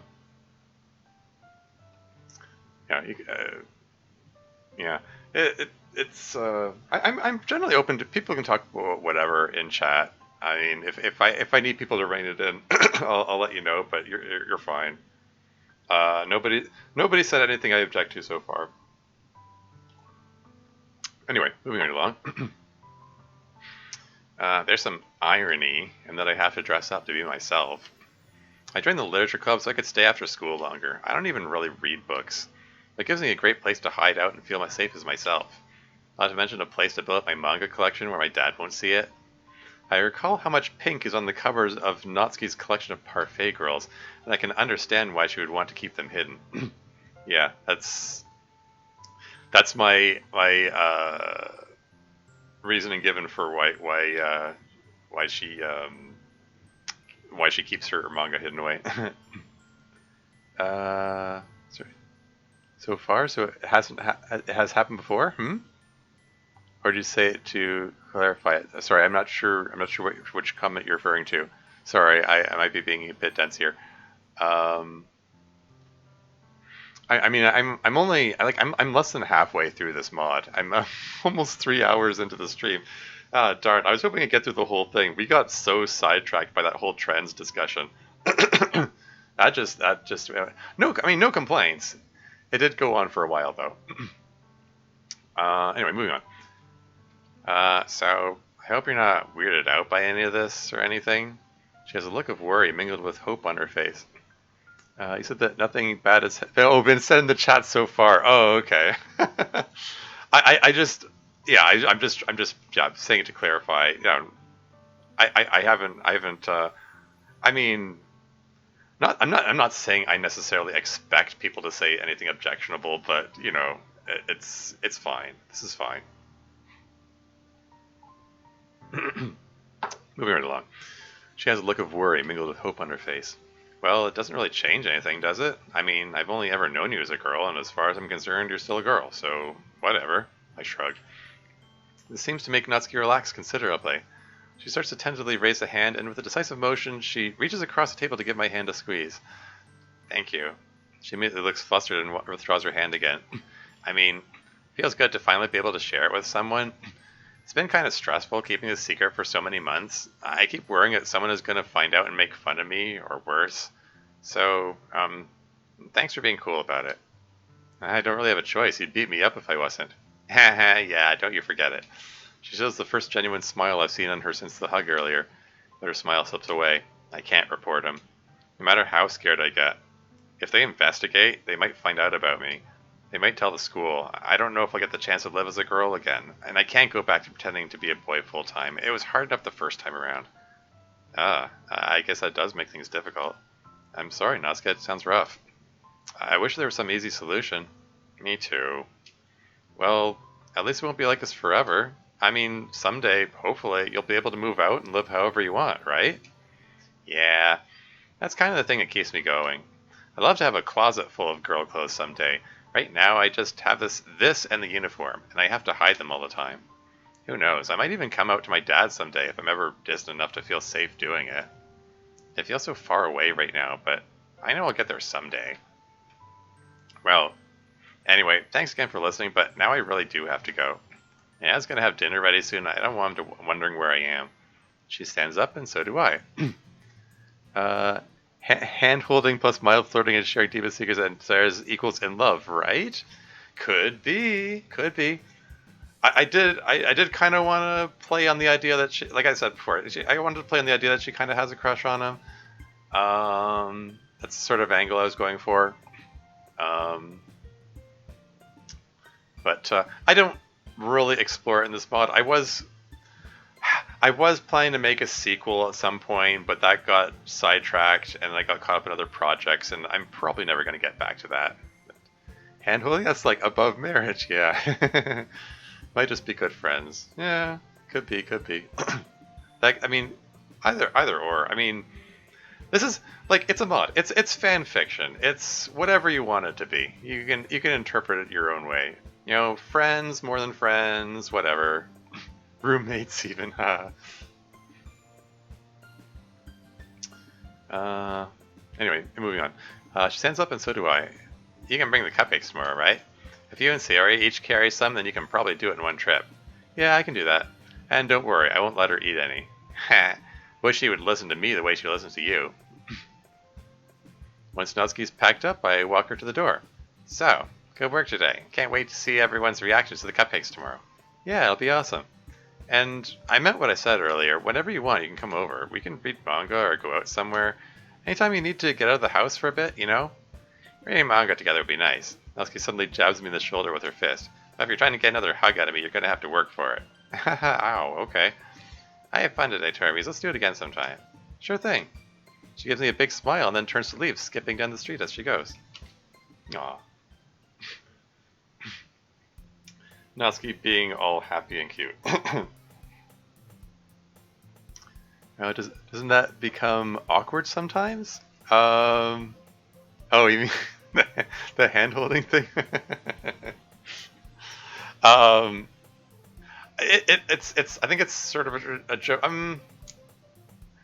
I was gonna say it's a running joke in the DDLC community. I don't know if it's specific to the DDLC community. That the whole thing about premarital hand-holding. Oh my goodness. I did play on that joke in Storm. Someone complained about that. Actually, I made a joke in the content warnings for Storm. There's a long list of this mod deals with suicide and self-harm, and has blood and violence, including murder, and yada yada yada, and all of these things. And at the bottom of the list it says, and premarital hand-holding. Which was, funny joke and all. And hey, Codair, welcome to the stream. Thank you for the raid. Woo! Hey, you caught me. Yes, welcome raiders. This is True Literature Club. This is a mod that I made 5 years ago to the day. This is the 5th anniversary of the release of True Literature Club, my first mod. I released this on March 31st, 2018. I cannot believe it's been 5 years.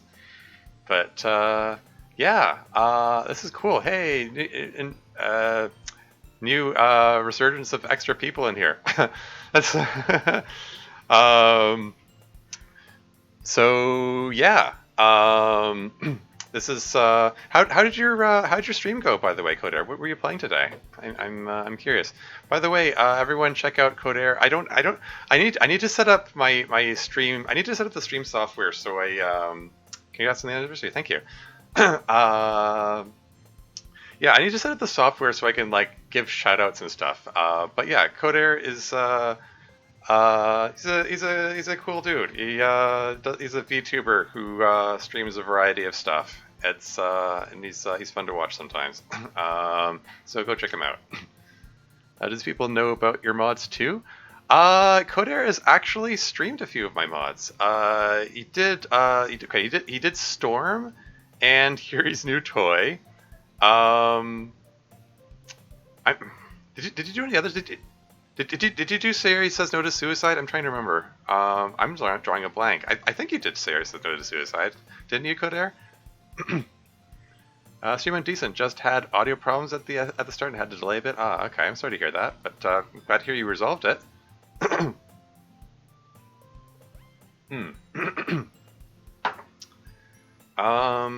Yeah, I did the Sayori one as well. Okay, cool. Yeah, I don't think you've done True Literature Club. Yeah, the other mods I've released are True Literature Club, Christmas with Monica, End of the Literature Club, and the demo for Turquoise. So I believe those 4 you haven't played. I mean, I know you said you were taking a break from doing DDLC mods. I'm not saying you must play them, but I'm just I'm just trying to keep track. I've made so many mods at this point. I'm trying to keep track which ones you've played. Anyway, when people raid and have no clue what is going on, the stream it activates my fight or flight. Oh, well, I mean, yeah, Codair, he streams a lot of DDLC mods. So I think people in this raid they're gonna know, they're gonna, if they follow Codair, they're gonna be familiar with DDLC. So anyway, moving right along, it's the day of the festival. We're approaching the end of the Natsuki route of the mod. So you kind of came in after the big reveal and the big dramatic moment and everything. So And we had a very lengthy, in-depth discussion about trans rights and stuff. By the way, I said before, it's today is the International Day of Trans Visibility. So we had a big conversation about that. Um, that conversation kind of went all over the place. Anyway, moving right along now. Let's get back to this, or I'll never get through this mod. I gathered the cupcakes together. Oh, sorry, hold on. Watching people play their own mods and games whilst talking is very fun. Of course, my mom says it's a waste of time, but is it? No, it's not a waste of time. I mean, it's a way of connecting with the community. I mean, I think streaming like this in general, it's a neat way of making games into a social thing. Like I could just play it by myself, but it's more fun to have an audience to interact with. I think it's cool. Dang, well, probably would have made it on time if not for the delay. Oh, no, I'm not. I am not. I'm not like blaming you or anything. It's is it still the 31.3? Where? Oh, no, it's still March 31st here. It is 8:30 p.m. here. If it's yeah, if it's April 1st where you are, watch out for people playing jokes on you. As is common. I'm very gullible, so I have a tendency to fall for things sometimes. On that sort of day.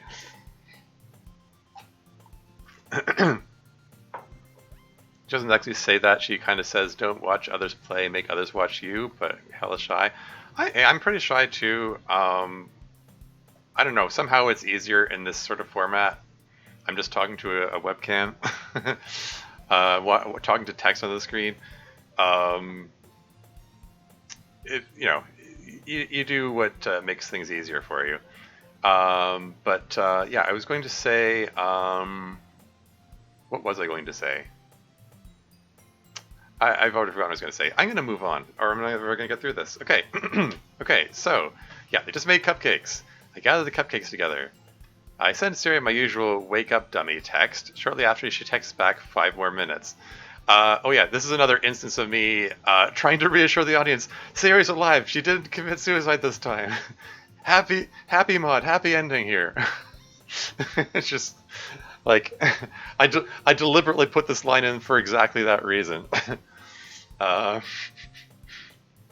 Hope for people left now. It's standard. When a raid happens, there's going to be some attrition. That's pretty standard. This is 4 more people than before the raid. Yeah, exactly. That's too. Yeah. Anyway, okay, moving on.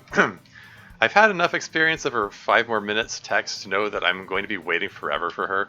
I had been hoping to get her help carrying the cupcakes, but I find that with some careful stacking, making sure not to smudge the icing, I can do it on my own.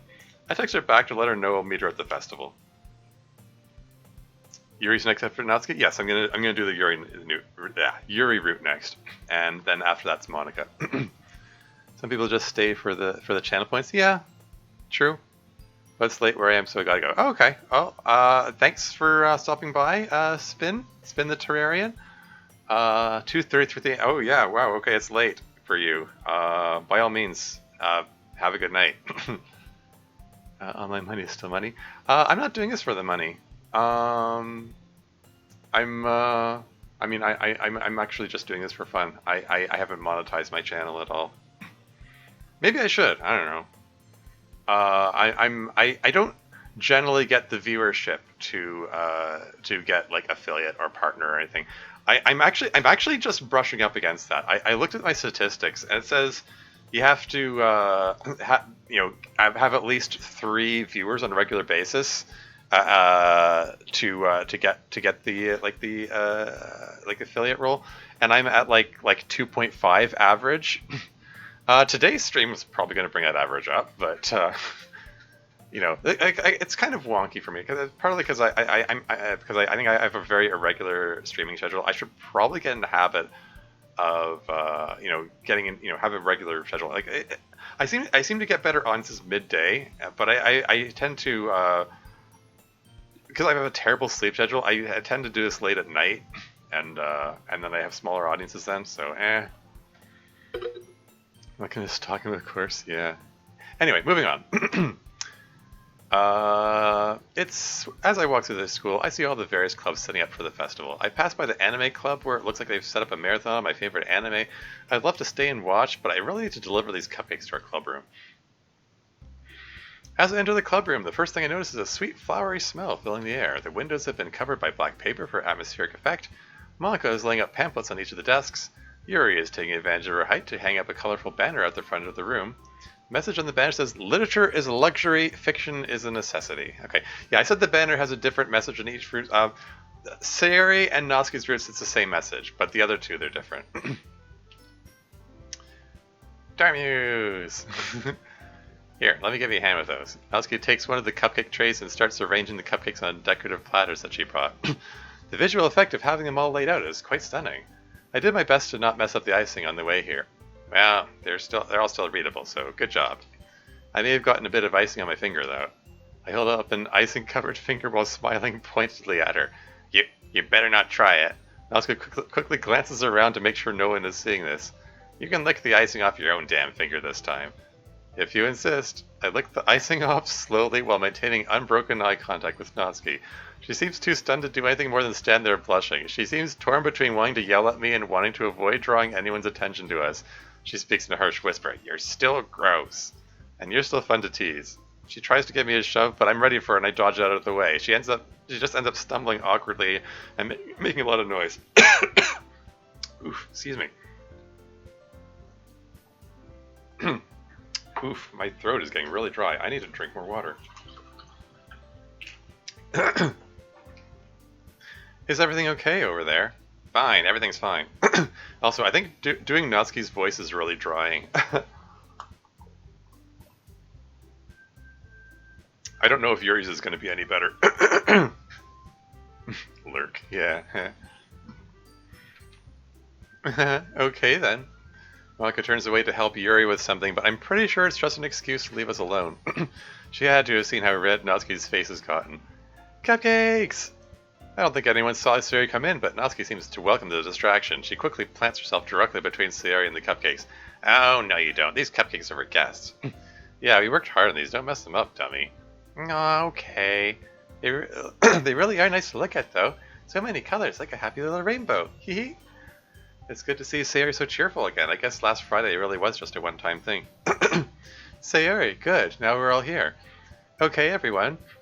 I hope all of you are ready to perform your poems. Sayuri and Natsuki seem to brighten up at the prospect of sharing poems. By the way, subtle difference from the Sayuri route. Natsuki brightens up at the prospect of it. In Sayuri's route, Natsuki was looking grim but determined. Hey, Tommy's got to go. Me too. Oh, okay. Yeah, you have a good night, gamer. Thanks again for stopping by.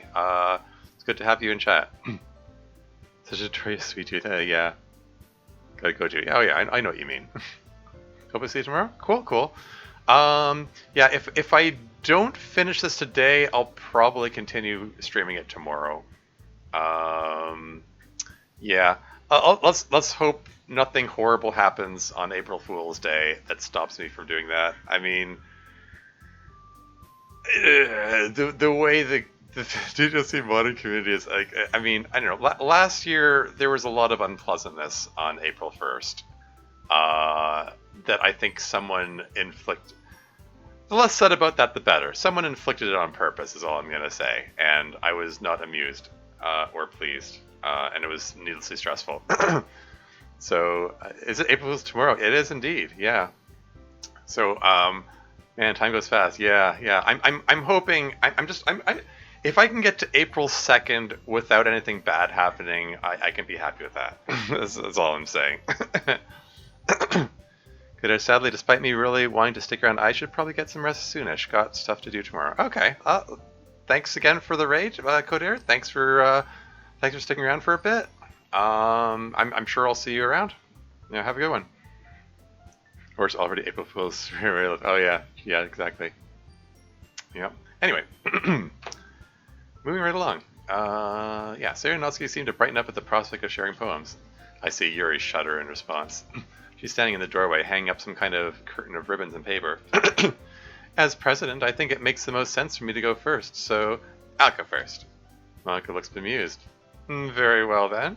That works fine for me. That works fine for me. That will give me the chance to greet visitors. Uh, be- bemused means like confused, perplexed. By the way, I I believe. I mean, it fits all right here. Um, I think I had a different definition. I remember somewhere in this mod there is I used the word bemused and I used the wrong word. It fits okay here. Anyway, moving on. Speaking of which, it looks like we have our first guest at the door. Monica goes to greet them. Hi there. Well, come in. Welcome to the Literature Club. Have a cupcake. Monica introduces herself and invites people to sit down for the performance. Guess that means it's time for Natsuki to recite her poem. Good luck, Natsuki. She whispers, Who needs luck? And with a smile, she moves up to the podium at the front of the room. As she recites her poem, there's an energy in her voice that wasn't there when she performed for us on Thursday. She becomes more animated, seemingly directed at the new people coming in, even stepping away from the podium to assume cute feminine poses to accentuate key parts of the poem. When she's done, she gives an exaggerated curtsy in response to the applause. Afterwards, she strides confidently to the audience to sit next to me. That's how the pros do it. She becomes more anime. Well said. It is kind of a cute image, though. I you can just see it. Like, I mean, because she does, canon DDLC. She does say that she finds it easier to perform for strangers than she does for her friends. Which, now that I think about it, could fit in with the whole trans angle.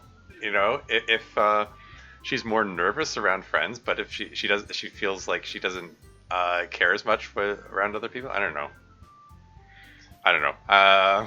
This is me rambling again. but yeah, that's that sort of thing. Truth MC has helped her. Exactly. That's the angle I was going for. Monkey carries on with introductions and moving the performance along, but my attention is occupied with Natsuki as we carry on our whispered conversation. I thought you hated looking cute. Well, After we talked the other day, I did some thinking, and maybe being cute isn't such a bad thing after all. It's another chance to prove that I'm worth more than I look. And if people see me as cute, then screw it. I'll embrace my cuteness. I'm cute and proud of it. That you are, Natsuki. So, about what you said yesterday. Huh? Which part? About us getting together to read manga. Can I come over after the festival? I kind of like to see your collection. Well, I don't know if you'd be into the stuff that I'm into. Oh, come on. You've seen mine. It's only fair that I see yours. This line got a lot of reactions from from the audience, by the way. We're still talking about manga, right? Uh-huh. Elotsuki elbows me hard in the ribs. Don't be gross, I'm being serious. Alright, yeah, sure. Reading manga together sounds like fun. Yeah, you're darn right it'll be fun, so you better look forward to it.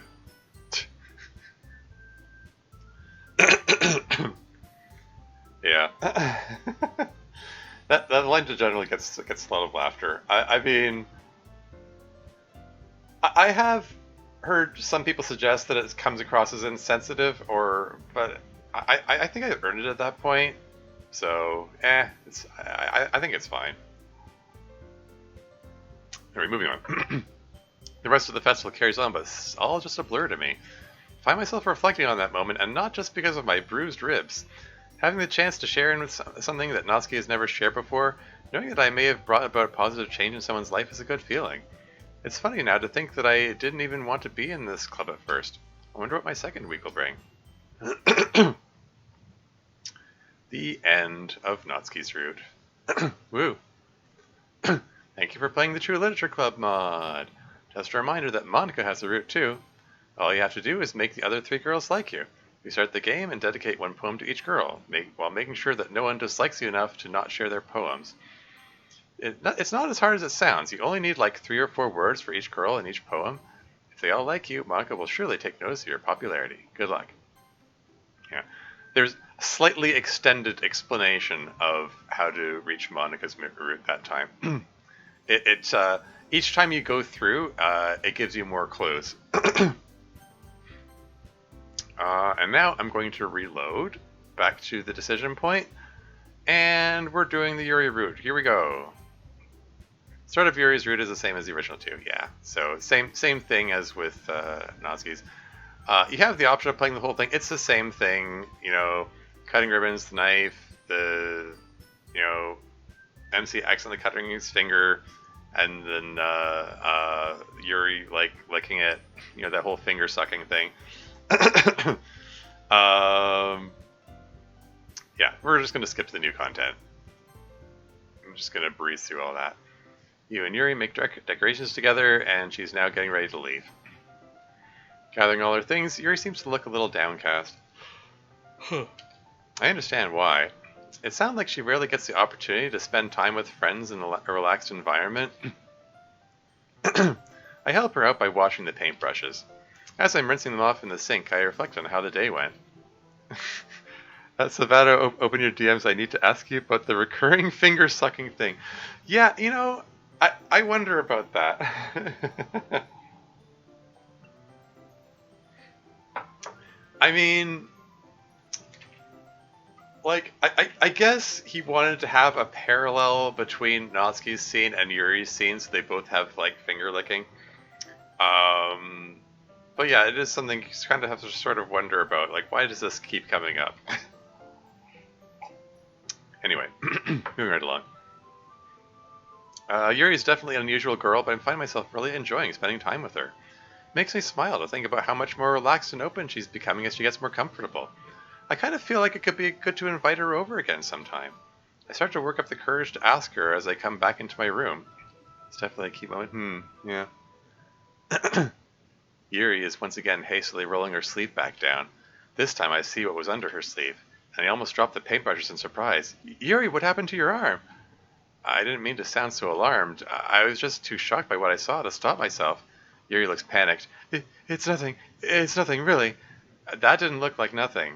Yuri's looking more panicked now. She's fidgeting more than ever. She's breathing more heavily. She looks like she's hyperventilating. She looks very much like she would like to just disappear, and yet she seems rude to the spot. Okay, keep breathing. Try to relax. I kind of feel hypocritical saying that. I'm having trouble keeping calm myself. That was the only thing I could think to say. My mind is still racing from what I just saw and what it means. I only caught a glimpse of it, those cuts on her arm. Most looked old, healed over, but one looked fresh. I shudder at the thought. Did she do this to herself? Did she do it today? I kind of don't want to freak her out any more than she already is, but at the same time, I feel like this might be really important to talk about, so I try to keep myself together. Yuri, it's okay. I'm sorry for being so surprised. Let's just both try to stay calm and let's talk, okay? So yeah, just kind of launching right into the whole self-harm thing. I kind of like didn't even hesitate this time. Which I'm not altogether pleased with. I mean, it's where it fit in the context of the original scene, because they had this whole. I mean, they already had their whole scene together. I would have liked to lead into this more. I'm not altogether happy with having Yuri's self-harm thing found out by accident. I would have liked it better if she'd volunteered, if she'd chosen to come forward and talk about it. Because Sayori and Natsuki, they chose to come forward and talk about their own things. So having it sprung on Yuri, against her will, without her wanting to, is that's why Mako went nuts. She just wanted that. Oh, okay. He just wanted finger licking. Yeah. Sorry, I skipped over that comment earlier. Anyway, but yeah, I'm not crazy about the fact that Yuri got found out by accident. That's something I would have, if I was gonna. It's one thing that at least that I would have liked to have done differently. But oh well. Anyway, excuse me. Yuri still seems to be having trouble forming sentences. She's unable to make eye contact. I silently wait for her to collect herself. I figure she needs me to be patient with her at the moment. You, you don't have to apologize. Here, let's sit down. I gesture toward the bed. She glances over at it and then reluctantly sits. I was hoping it would make her more comfortable, but she still seems very tense, hunched over as if trying to make herself as small as possible, still fidgeting with her sleeves. I don't know if it's a good idea to sit next to her while she's in this state, so I sit in the chair at my desk while I think of what to say. Really, there's only one question on my mind, but I don't know if I can bring myself to ask it. It's hard to read her expression. Her face is partially hidden by her hair. The moment draws on in silence, the tension hanging heavily in the air. Finally, she speaks first. I guess I can't hide it anymore. How much of a sick freak I am. Yuri, no, you're not. You just... I trail off. I completely fail to think of a way to end that sentence. People already call me a freak because of other things. This was the one thing nobody knew about me. Yeah, I sort of imagine that the, sick freak, etc., is just something that she's heard a lot from people in her over the years. Like, it's generally expressed that she's an unusual person with unusual interests and so on. Anyway, moving on. Okay, well, I won't tell anyone if you don't want me to. She quickly glances up at me from where she's sitting. Her expression is still hard to read, but somehow I really feel sorry for her. Yeah. But somehow, almost imperceptibly, she seems to relax a little. Though it's possible I'm just imagining it. She speaks quietly. Thank you. I'm sorry. I'm really sorry. I didn't mean for you to see that, Tormuse. You must think I'm gonna head off. Here's to your future mods. Oh, thank you, Credify. Thanks for stopping by. Thanks for sticking around, chatting and so on. I think I am going to end the stream after the Yuri route. Again, it's over 3 hours in, and if I get bogged down in another conversation, this might take forever. So, and Monica's route is longer than the others, so it's probably just as well that I leave Monica's route as one stream by itself. And I can do that tomorrow, so that's fine. I'll try to get the stream started sooner, because I think it helps the audience if it's earlier in the afternoon. Monica is a lot longer, yeah. You must think I'm Yuri. I don't think any less of you, okay? You just, well, I mean, okay, you have a problem. But everyone has problems, right? Everyone has stuff that they struggle with. It's nothing to be ashamed of. Not like this. People don't have problems like this. I don't think I can wait any longer. I asked the question that I've been burning to ask. Yuri, did you try to kill yourself? Suddenly Yuri looks up with renewed alarm. No! Oh, no, nothing like that. It's just, I mean, She seems to be hyperventilating again. We're rambling for it again. Yeah, probably. Yeah. I'm too bewildered to speak at first. I'm not sure what response I was expecting, but it wasn't that. Whoa, okay, I believe you. Yuri's breathing slow a little at that, but she's still breathing heavily. Maybe I should give her more time, but I have to know. But why? Why would you do this to yourself, Yuri? Yuri seems to be forcing herself to speak. Because it's real. It makes me feel real. That didn't make any sense, did it? I'm sorry. I'm saying weird things again. I don't know if I can explain it. Yeah. This line here, it's real, it makes me feel real. It's there's a combination of things going into that. I mean, firstly, I'm trying to play off the fact that she's just freaking out and she's having trouble forming sentences and expressing herself. Partly, it's also me playing into the whole the fandom theories surrounding the third eye and all that, and Yuri's connection with that. Well, I mean, Matt Pat's theories anyway from GT Live, or game theory, whatever you call it. So I was sort of playing off of that because that had just come out. But I don't know. On its own, it does feel like a bit of a weird line. But I was just trying to play on the fact that she's just so freaked out she doesn't know how to express herself. Matt Pat from Sonsiness.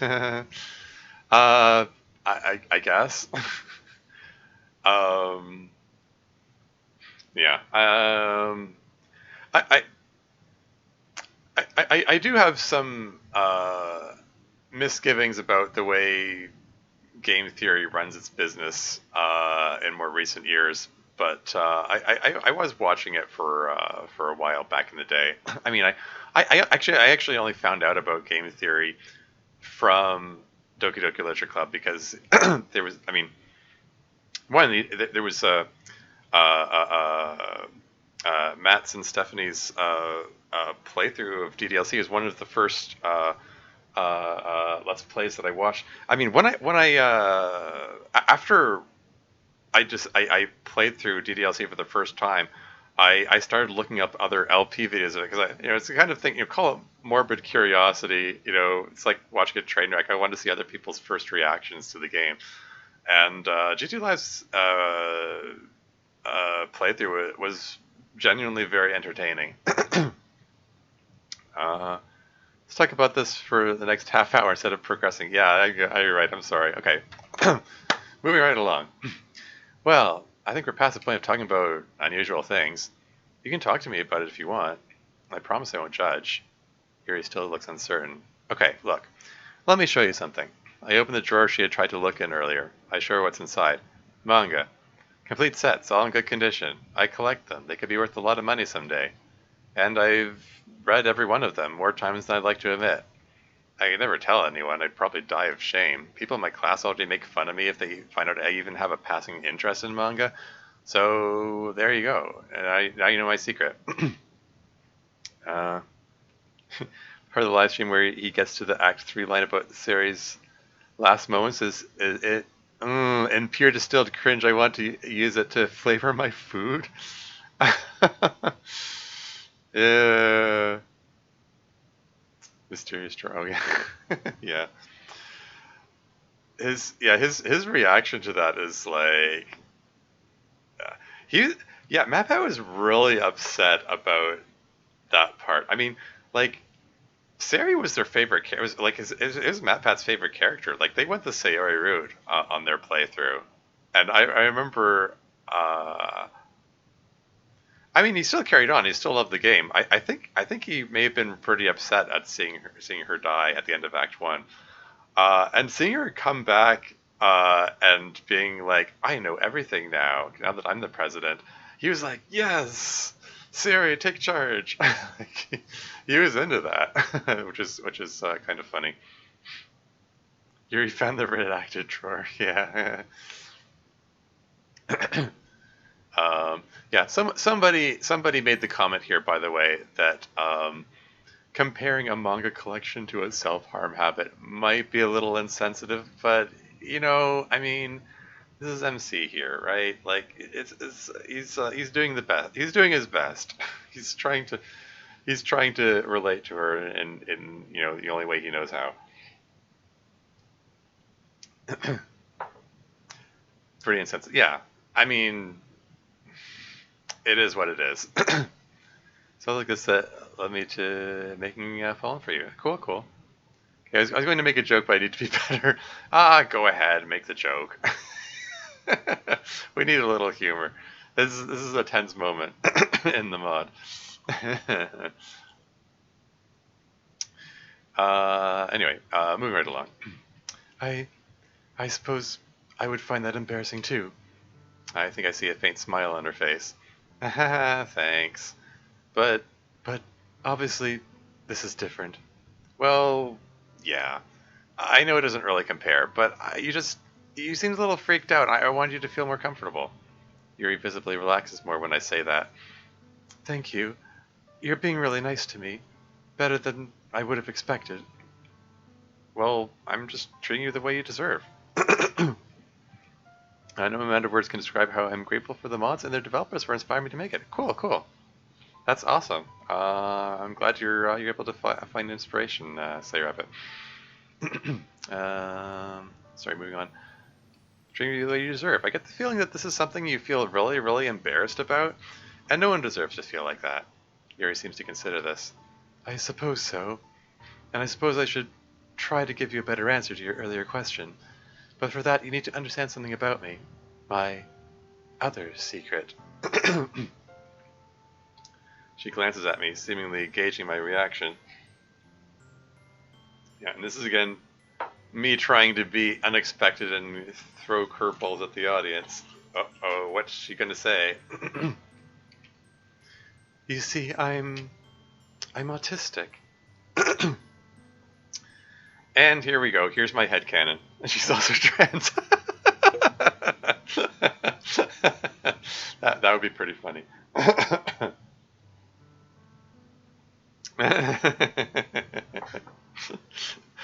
You know, it's funny you say that. I actually did make a comedy skit in which everybody's trans. It was part of the comedy club mod. There was a group community thing where people submitted their own skits, and yeah, there was a scene where Natsuki's coming out, and then everyone else comes out too, and it's sort of like, oh, actually, we're all trans too, including MC, and including Natsuki's dad. You know, it's just like, I don't know. I thought it was funny. I have to play that. Yeah, it's yeah. It's there's some pretty good joke skits in that. I mean, it's for all the build up. I mean, the mod took 3 years to come out, and it's not because there was 3 years of effort that went into it. It's because former administrator Logicus sat on it for 3 years. He kept saying there was something he needed to do with it, and he kept making excuses, and then he never did anything with it. And then after Logicus left the community, Weiss just picked it up, dusted it off. He took the version of it that was up on the GitHub that we all had been accessing. So everything that was there is all that that Logicus had put into it, which was not much. Yeah, just I guess what I'm saying is if you see 3 year development time, that doesn't mean it's this big, huge, amazing mod. I mean, it's got good stuff in it, but is 2 just an updated version of 1? Yeah, exactly.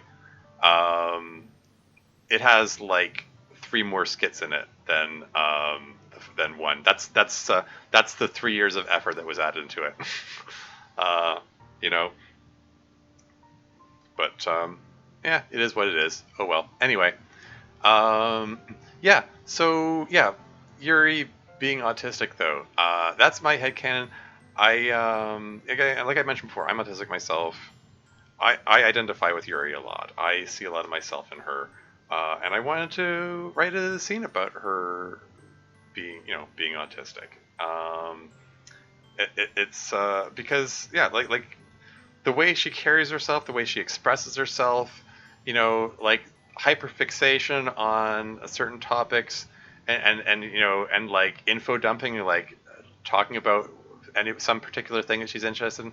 Those are like they're not necessarily autistic traits, but I'm writing them as autistic traits of this. And there's also like the fidgeting with her hair. That could be a stimming thing, because like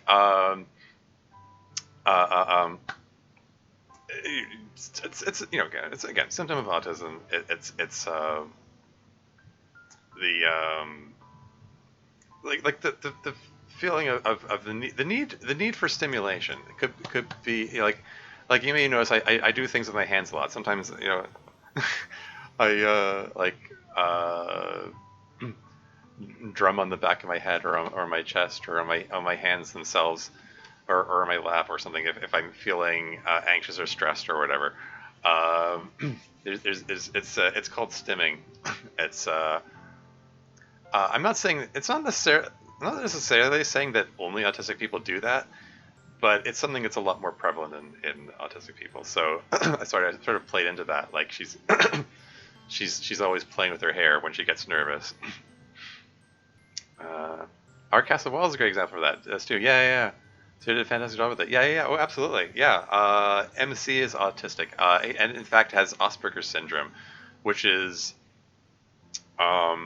what used to be called high functioning autism.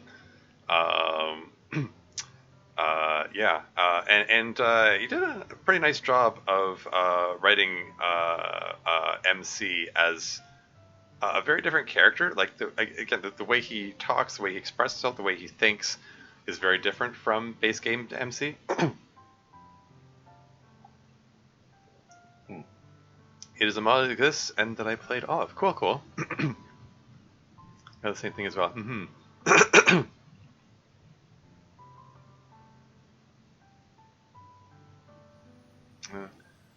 Mod, oh, mod that I have opinions on, in fact, but we do not need to realm number 5. Oh, okay. Hmm. Okay, I see. Slayer said that this is a great example, and you said this is an example. I'm gonna take that to mean that you have some negative opinions of it, which fair enough. Honestly, I have some issues with it too. But yeah, like you said, let's not derail completely. I will say, oh hell, I can't really even give a quick summary of my opinions on it. I'll say okay. It has a there's a lot to like about it. There's a lot to about it. It's it is a lot, obviously a lot of effort on display, but it has some issues. Which I've talked to Zero about at length. Like I'm not. It's not like I'm talking about him behind his back or anything. I've talked to the author of Our Castle Walls at great length about his mod, and yeah, he's been pretty cool about that, and took my criticisms into account, both the positive and negative. Earthbound Music's sex scene? What? God, sorry, my vision was going black. What happened? Oh, was it?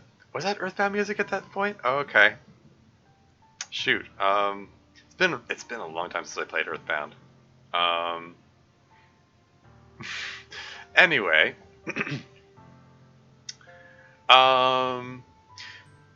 Yeah, so yeah, this is something that I sort of headcanon for Yuri, and I wanted to write her that way and make it explicit. Particular scene involving Yuri in one of the endings that I don't like, but I understand its reason to be there. Hmm. Yeah, I think I know the scene you're referring to, and uh, yeah, yeah. Um, no, put it back. Stop it. Yeah, let's not derail any further with that. I'm just coming back to my mod, the True Literature Club. Uh, I will say, um, interestingly, I got more negative reactions to Yuri being autistic than I expected. Um, which, in retrospect, maybe unsay that message.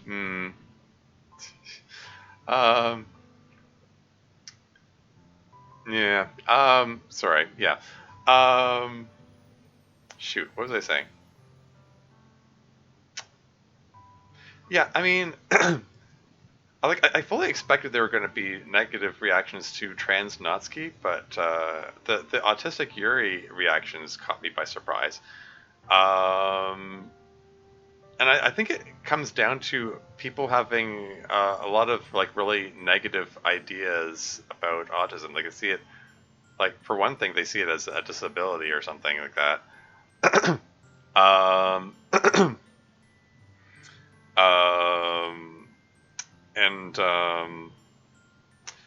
there's just some lots of really damaging and negative stereotypes about autism and autistic people. Um, and by the way, I'm being careful to say autistic people rather than people with autism, because saying the phrase the phrase "people with autism" makes it sound like it's a condition they have, like a disease they have or something. It's not. It's not a disease. It's just a different way of thinking. It's a different way of perceiving the world. And I think a lot of people don't really get that. It's why the whole, like, that stupid anti-vax movement is going on.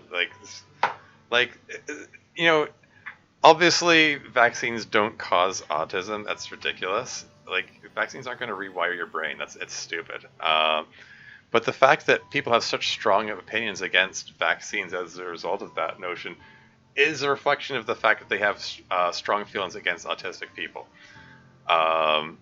Like they'd rather their kids have debilitating diseases than be autistic. You know, it speaks volumes about people's opinions about that. So I guess it shouldn't have been totally unexpected that people would have negative reactions to this. But again, just like with Natsuki's scene, where like I said, I wanted to portray her as like she's the same Natsuki everyone loves. She just she's also trans. She just has this other aspect of her identity. I'm trying to do the same thing with Yuri here. Like she's the same Yuri that you all know and love. It's just she has this aspect of her personality, this aspect of her identity. You know. It's not a negative thing. It's just a part of who she is. Anyway, moving right along. What's this? The Literature Club is neurotypical. Huh. Dan revealed it to me in a dream. Oh, okay. Autism is a neurological condition, not a disease or caused by vaccines. Yeah, vaccines can't rewrite your genetic code. It's physically impossible. Yeah, exactly. Anyway, moving on. I'm autistic. Now I'm really confused. But you can't be. I mean, you're so smart. Dun dun dun.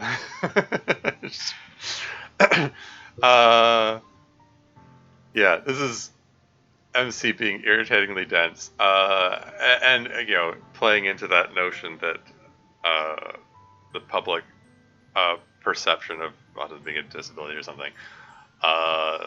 This is me deliberately making this a teachable moment where Yuri gets annoyed and starts giving a diatribe about autism. Anyway, Yuri actually looks irritated at that, and in an instant a total change comes over her. All her nervousness and embarrassment vanishes to be replaced by her intense expression she wears when she talks about books. There's a lot of misinformation about autism in the media, so it's understandable that you might think that. But no, autism and intelligence are not mutually exclusive. A lot of people think that if you're autistic, you have some kind of disability. It's why I don't usually talk about it. But it's not like that. It's more like my brain processes thoughts and emotions differently than neurotypical people. What? Normal people. This causes me to interpret the world in a different way. I see things and feel things differently, but it doesn't diminish my intelligence. Oh, okay. I'm sorry for assuming. I guess I never thought about it before. Yeah. Incidentally, this is a deliberate choice on my part. Just like I'm trying to make Natsuki a dynamic person, and with like lots of different facets to her personality, I'm trying to make Yuri a dynamic person as well. She's not just this stammering, nervous, shy person. When she gets onto a subject that she knows a lot about, then she just goes blah, blah, blah, blah, blah, it all comes out. You know, she starts doing her info dumping thing, which again, is part of her character. Moving right along. Never thought about it before. Well, like I said, that's understandable. I always knew I was different. I've tried my whole life to fit in, to pretend to be normal. I always thought there was something wrong with me. I always got made fun of in school for being weird. One day I discovered an article about autism and it changed everything for me. Suddenly everything in my life made sense. I then obsessively read everything I could about autism to better understand myself. It explains why I have difficulty in social situations. I'm always second-guessing myself because I continually have to ask myself, is this what a normal person would say? And it explains why my mind gets so fixated on certain ideas and certain activities, like a particular book or my collection. It gets a little intense inside my head sometimes, and it explains why I compulsively seek out sensory stimulation.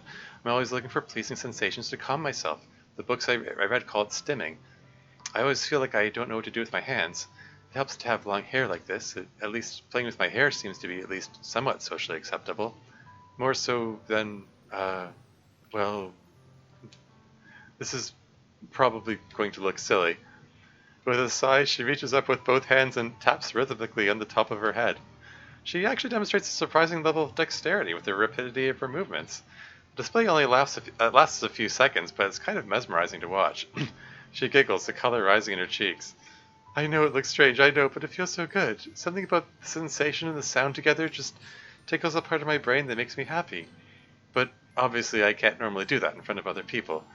that's something I learned a long time ago when I saw people's reactions when I did it in school. I'm sorry if it looked weird. I'm impressed. Eh? No, really, you could be a drummer. You got a good sense of rhythm.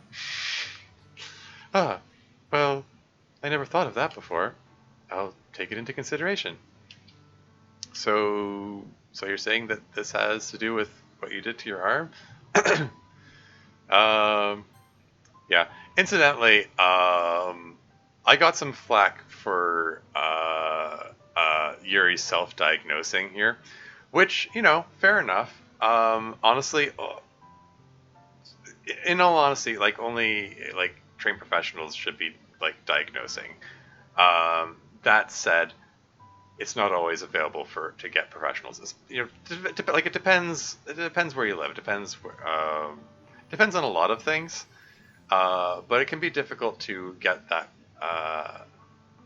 To even see the specialist who can give that kind of diagnosis. For one thing, it can be costly. But yeah. Um, um, so yeah, I mean, like my own experience, like is kind of reflected here as well. Like the whole thing about feeling like there's something wrong with her, um, because I mean that was my experience growing up. Because here's a frustrating thing. I I don't know if I should say this publicly, but um, like my mom did take me in to do tests of that sort when I was little. I didn't understand what the tests were for because I was a little kid, and she never told me the results. And holy crap, I got another raid. Drake Fire 98 is raiding with a party of 5. Woo! Welcome, raiders. Welcome to the stream. Hey, thanks a level. Thanks. Thanks very much, Drake Fire. Yeah, how did your stream go? People can't open up to professionals. Well, I mean, yeah, good lol. Yeah, you walked in the middle of a somewhat intense discussion. Doing cute horror games. Oh yeah. Oh, I'm curious. What game were you playing? Yeah, yeah. Speaking of cute horror games, this is the best person to rate. Haha, yeah. Yeah, Doki Doki Literature Club can definitely be described as a cute horror game. Is Kill or Love? Okay, I haven't heard of that one. Interesting. Train Platuna with 68. Welcome to the stream. First time chatter. Cool, cool. Yeah, I'm actually playing a mod for Doki Doki Literature Club, which I made myself. I like Doki Doki. Cool, cool. Yeah, it's a good one. But yeah, yeah. I wrote this myself. I actually wrote it 5 years ago. Uh, March 31st, 2018. This is actually the 5th anniversary to the day. On this day is when I released this mod to the public. It's a little it has some iffy moments. It has some stuff that I'm not crazy about now. Like if I had to do it over, there were things I would do differently. I think it generally holds up pretty well. There's still stuff that I like about it. Let's try it. Cool. Yeah. Hey, go look up my work. Here I'll put a link in chat. Hold on. Do. Um. Mm, mm, mm, sorry, I typoed that. That should bring it up. But yeah, like I mean, I've been into the modding community for well, almost as long as it's been around. Quite frankly. Here, I'll just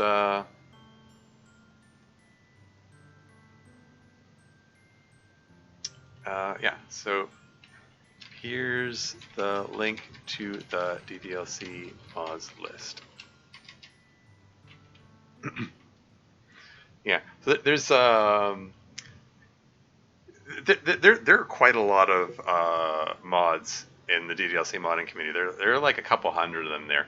You just search for anything that says Tormuse next to it, and that's me. I've made 6 mods plus a demo for an upcoming mod. Upcoming mod still a work in progress.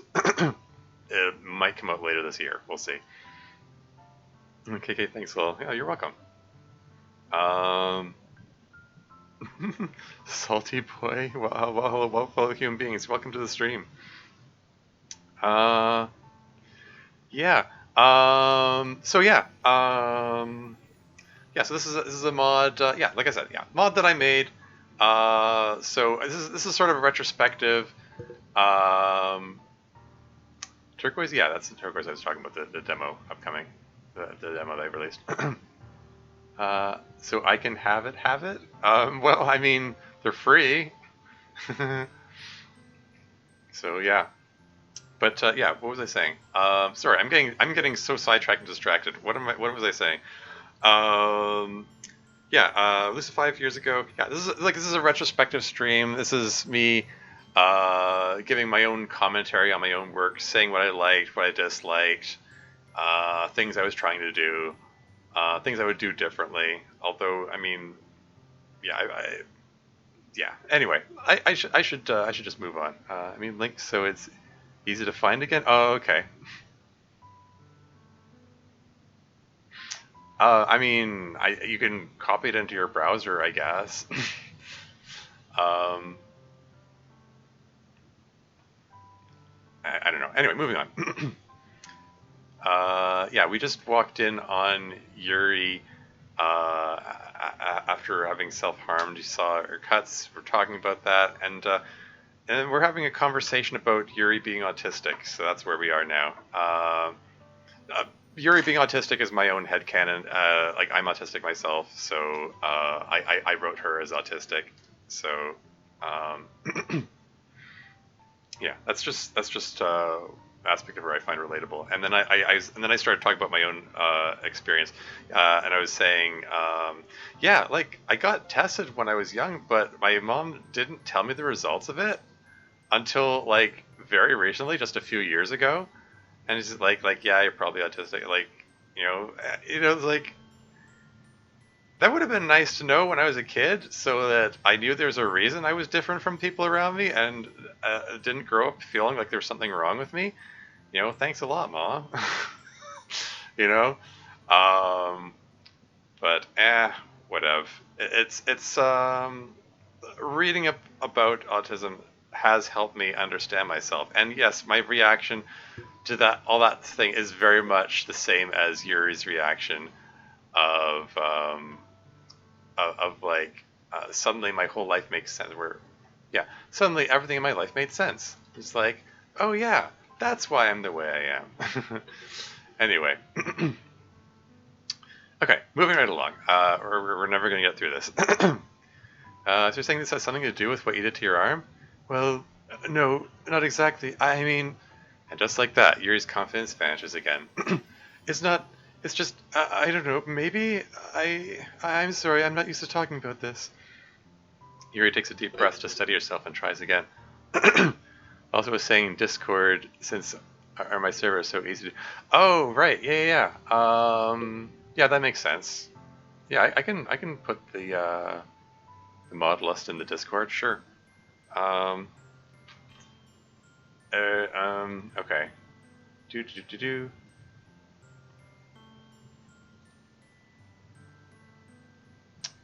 Where would I even post that? I guess under self promo.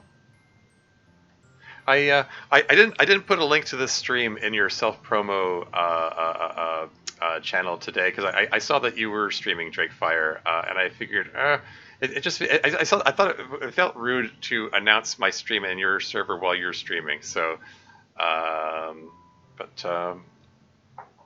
anyway, since Drake Fire asked for it, here's the link to the mod list for Doki Doki Literature Club.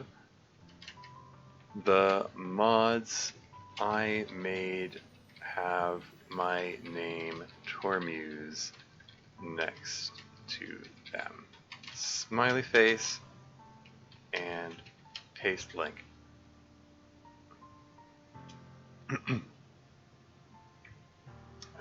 There we go. Okay. There, I put the link in your server in the self promo channel, Drakefire. Okay, I'm getting sidetracked again. Oh, the mod looks nice. Cool. Self promo, yeah. Or just D&D. I'll start. Don't worry, I have Autism too, so I get it. Yeah. Oh, yeah, I remember. You mentioned it in one of your streams. Excuse me. Ooh, I need more water.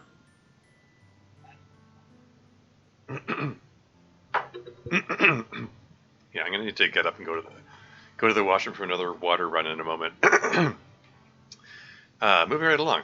Yuri takes a deep breath to steady herself, and she tries again. Keep breathing. To be honest, I don't fully understand my urges. I didn't create a recommend fan on you? Oh, we're all playing the same canoe. Yeah.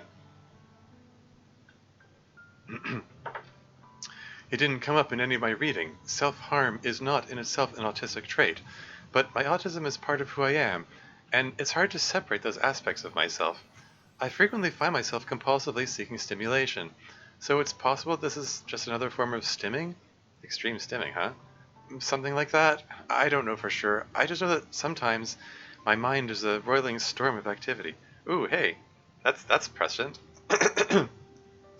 Storm. That was this was long before I wrote Doki Doki Storm, um, which features Yuri.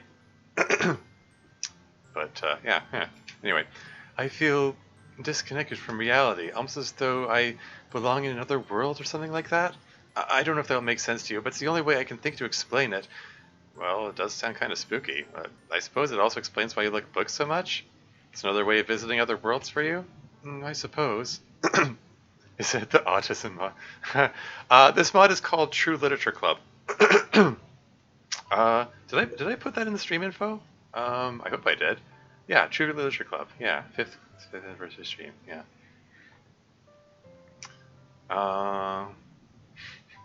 True Literature. Yeah. Yeah. I mean, Yuri's autistic. I wrote her as autistic in this.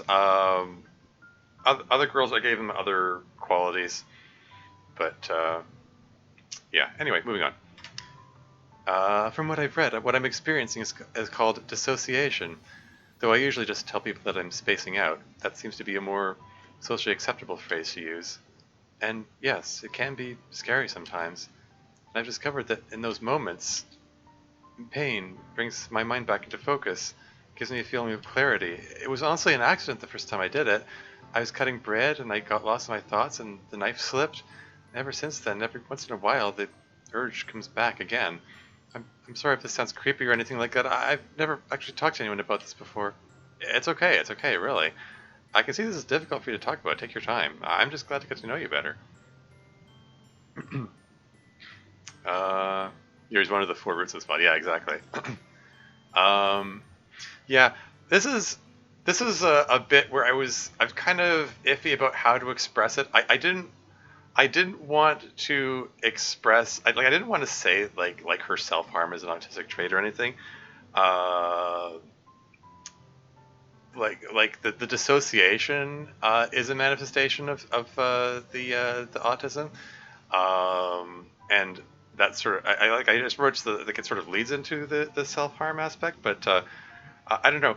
I didn't want to equate self harm with autism here. Like I wanted to make it clear that these are separate aspects of her personality. You know, I don't know how well that came across. At least one person said that Tormuse thinks that self-harming is an autistic trait, and I was like I specifically said that's not the case here. So I don't know. Some people misunderstand anyway. But I don't know. It is what it is. People are going to misunderstand or misrepresent, I guess. Isn't that backstory in Storm as well? She's cutting bread, she accidentally cut herself. Yeah, that's what I rolled with. It doesn't necessarily have to be her backstory. I mean, the raccoon poem kind of feeds into that notion, so to speak. No pun intended. So that's just kind of what I rolled with for both of them. But yeah, I don't know. Anyway, moving on. Oh yeah, and MC kind of giving generic responses here. You know, just glad to get to know you better. That's kind of standard for him. Anyway, I mean, okay, this has been a lot more than I was expecting today, but in a funny sort of way, I feel honored that I'm the first person you talk to about this. So thank you for sharing. Yuri looks down, blushing, seemingly trying to process this. I'm I'm pleased to hear it, Tormuse. But sometimes I get quite disgusted with myself. While I'm in the act of doing it, it feels right. She was distracted by a raccoon outside even. That's why she cuts off the exit. Yeah, there you go. That's funny. Complete the metaphor. It was never a metaphor. It was all literal. It was an actual raccoon. Anyway. Uh, in one act of doing it, it feels right, but in my more clear-headed moments, Your voice breaks. She's hiding her face, but I can see that she's close to tears. I look at what I've done to myself and wonder all over again what's wrong with me. And it's hard to imagine anyone liking me, so it's very surreal that you're taking this so well. I keep expecting that at any moment you'll tell me to leave and to never speak to you again. I, I really wouldn't blame you if you did. Hey, no, I'm not going to do that. I mean, yeah, this conversation went in a very different direction than I expected, but overall, I've enjoyed the time we spent together today. She looks at me again. Are you sure? Well, yeah, I mean, sure, things got pretty heavy at the end, but other than that, I enjoyed our time making decorations together. I wouldn't mind doing it again. I mean, I wouldn't mind spending time with you again, if you want to. I, I think I would like that. Good. That being said, it would probably be good for you to find an alternative to, Yuri says in a small voice, to cutting myself? Yes, that. Oh, hey. Uh, a rare typo that I usually start lines with the capital letter. I missed out the capital there. Oops. I am a fraud as a proofreader. Anyway, yes, that. I mean, I can't claim to understand what you're going through, but there has to be a better way. Because that doesn't look healthy. Yuri looks down again, embarrassed. I suppose not. Could you maybe talk to your doctor about it? Yuri looks flustered. I don't know. I've never talked to her about anything like that before. Maybe you could ask her if she knows a psychotherapist or something? I mean, no offense, but you could probably use some help from someone who knows about these sorts of things. And it sounds like there's a lot going on in your head to talk about, too. Yeah, this is again me hammering the point home of, get some help. Seeking professional help. There's no shame in it. I know there's a lot of stigma in that in society, but I wanted to make sure I emphasize the importance of that in the mod. Because it just does not get touched on at all in the original DDLC. And I think Dan Salvato is conscious of that too. That's why when DDLC Plus came out, he made a point of bringing up getting some help when Monica and Sayori have their talk about her depression in the trust side story, the first one. I mean, I'm assuming that's why Dan did that. Treasure help's important, exactly. Yeah. Yeah. Like I said, there's a stigma attached with it. Like there are a lot of people who see it as like some form of weakness if you go seek help, or they see it like, oh no, people think I'm crazy, and they're afraid of that because, there's a social stigma associated with being quote unquote crazy. But no, like people from all walks of life can benefit from that. Whether you're quote unquote crazy or not, everyone can do with a tune-up. It's generally helpful to have a third person who is not part of whatever situation you're going through. And it's nice if it's like having a professional who is like disconnected from your life, so you don't have to worry about them judging you. You don't have to. It's not like it's not this. It's different from talking to a friend where they might know the people you're talking about or know about whatever it is you're talking about. You can just freely talk about whatever to therapist, counselor, whatever you end up seeing or talking to. You know, it's it doesn't have to be this negative social stigma thing. It can be genuinely helpful for anyone from all walks of life. Um, but especially for people who are struggling. Um, and yeah, if someone's experiencing self harm. It is a coping mechanism. It is a very self destructive coping mechanism, and it is kind of important to break that habit. You know, it is not a healthy habit to have. So yeah. Um, anyway, moving on. Sounds like there's a lot going on in your head to talk about too. Yuri still looks uncertain. Okay, well, in any case, now that I know about it, maybe I can help you come up with something else to do when you get the urge? What about the painting you did today? You seem to enjoy that. I don't normally paint, but now that you mention it, I suppose I did find that rather calming. It was nice to have an activity to occupy myself and keep my mind focused. There you go, that's something. Can you think of anything else? Well, earlier today, when you used that hot towel on my neck, that felt nice. It felt really, really nice. That went in a different direction than I was expecting. I awkwardly stammer. I was going to say something like taking up drumming. I say that half jokingly to cover the awkward moment. Oh, yes, I suppose that could work too. I made things weird again, didn't I? I'm sorry. No, no. I mean, I liked it too. Yuri blushes furiously. I feel the color rising in my own cheeks as well. There's another awkward pause. Well, perhaps I should seek professional help after all. That's probably a good idea. This is kind of this is kind of a funny line to me because like um this is kind of like after seeing the help that MC can offer, it's like, oh well, that was awkward. Maybe you're right. Maybe I should seek professional help because you're no help. I'm sort of joking, but you know, um, it's I don't know. This is just I just find it a, sort of a funny backhanded comment here. It's not she's not directly being insulting or anything, but there is a slight hint of that in that line. Anyway, moving on. Um, you, I mean, you and I, we're still friends, right? She gazes at me with a sad but hopeful expression. I realize that she's still scared that I'm going to push her away. I give her a reassuring smile. Of course we are. She looks relieved. I'm glad.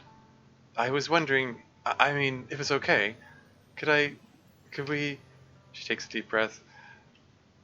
May I give you a hug? Aw, isn't that adorable? I think it's a good moment for me to, I need to go use the washroom and get more water, or I'm not going to make it to the end of Yuri's route.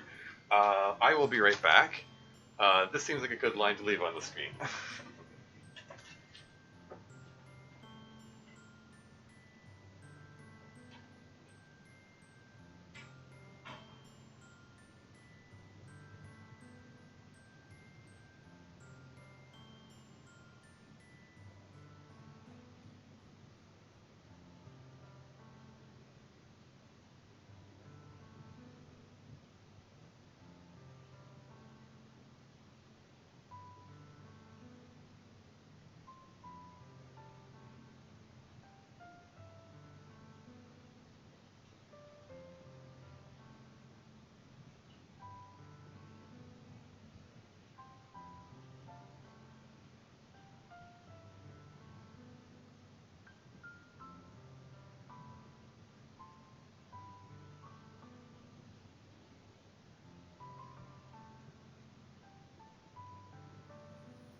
Okay, and I'm back.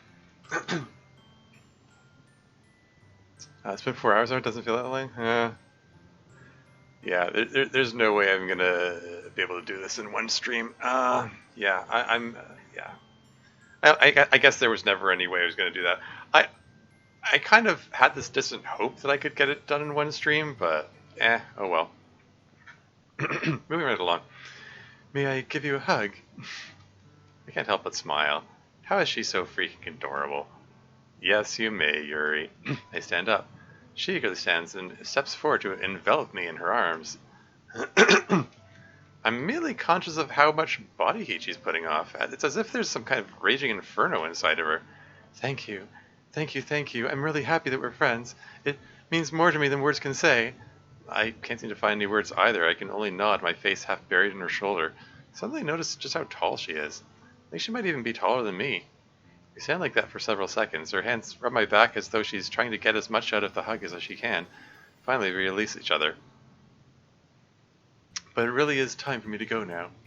Yeah, incidentally, I made everyone gets hugs in their respective routes in case the pattern isn't clear by now. And I made a point of making the descriptions of the hugs different for each one to reflect their personalities. How tall is MC? Well, I mean, Daily Grace. Oh, hey, I had to go AFK for a while to procure dinner, but I'm back. Hey, welcome back. You're just in time for the end of Yuri's route, and after that, I think I'm gonna call it for the night. Probably resume this tomorrow. But yeah, anyway, how tall is MC? The only reference point we have in the original game is the CG where he's hugging Sayori, and they appear to be the same height in that. And if you look at the sprites in game, Monica is slightly taller than Sayori, and Yuri is slightly taller than Monica. So that makes Yuri taller than MC. So he's pretty short, I guess. I mean, if it's true that she's 5'5", then yeah, MC's pretty short. I suspect that Sayori's 5'2". Okay, so yeah, MC's 5'2". He's a full foot shorter than me then, I guess. Huh? How about that? Yeah, he's kind of short guy, short boy. But yeah, shoot, what was I gonna say? Yeah, the thing is, like, Dan Salvato is short. Like, I don't know if you ever seen him. Like, I saw him doing like an announcement at an awards ceremony, and standing by the in front of the podium, it kind of struck me like just how short he is, and I think he may have written the heights of people in this game thinking that those were tall heights, when to everyone else it's not that tall. I don't know, I could be mistaken. Maybe he just likes to fantasize about everyone being his height or something. Anyway, moving right along. But it really is time for me to go now. I'm getting hungry, so I should go home so I can get started on dinner. Okay. Once Yuri packs up, I walk her to the front door. Thank you very much for having me over today. No problem, I'm glad I was able to help.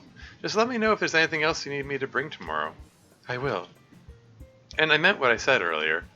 Whenever you want, you can come over, or we can go out somewhere. I forgot, you don't like going out much. As I stumble over my words, Yuri simply smiles bashfully. Anyway, you know what I'm trying to say, so... You're very thoughtful, Tormuse. I really like that about you. Yuri takes a step closer to me, then briefly squeezes my hand. I'll see you at the festival tomorrow. Yeah, see you. And with that, she walks away, faintly humming to herself. Is 5'11" or 6 feet? Oh, okay. Cool.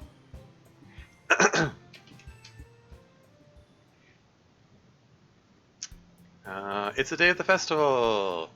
After making sure the paint is dry on the banner, I gently gather it up to take it to school. I send Siri my usual wake-up dummy text. Shortly after, she texts back 5 more minutes. Yeah. Here's me doing it again, making sure the viewer knows that yes, Sayori is alive. I've had enough experience of her 5 more minutes text to know there's no point in waiting for her. I wouldn't have minded having her help, but that's fine. I can carry the banner on my own. Seen some accounts where 6 feet is made as freakishly tall.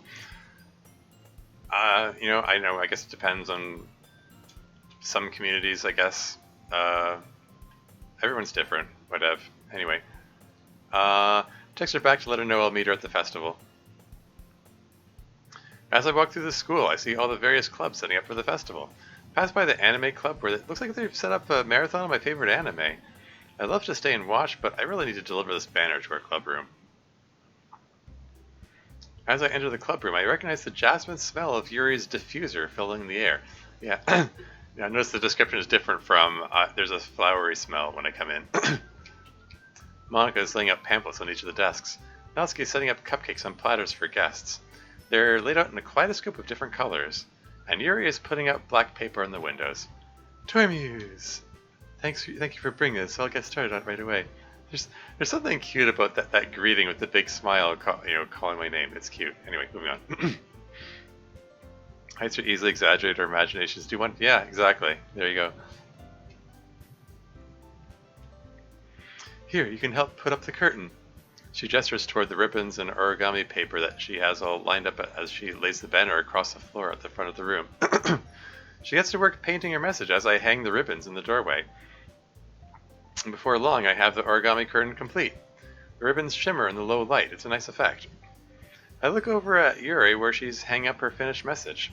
It says, "Be yourself. Everyone else is already taken." Haha.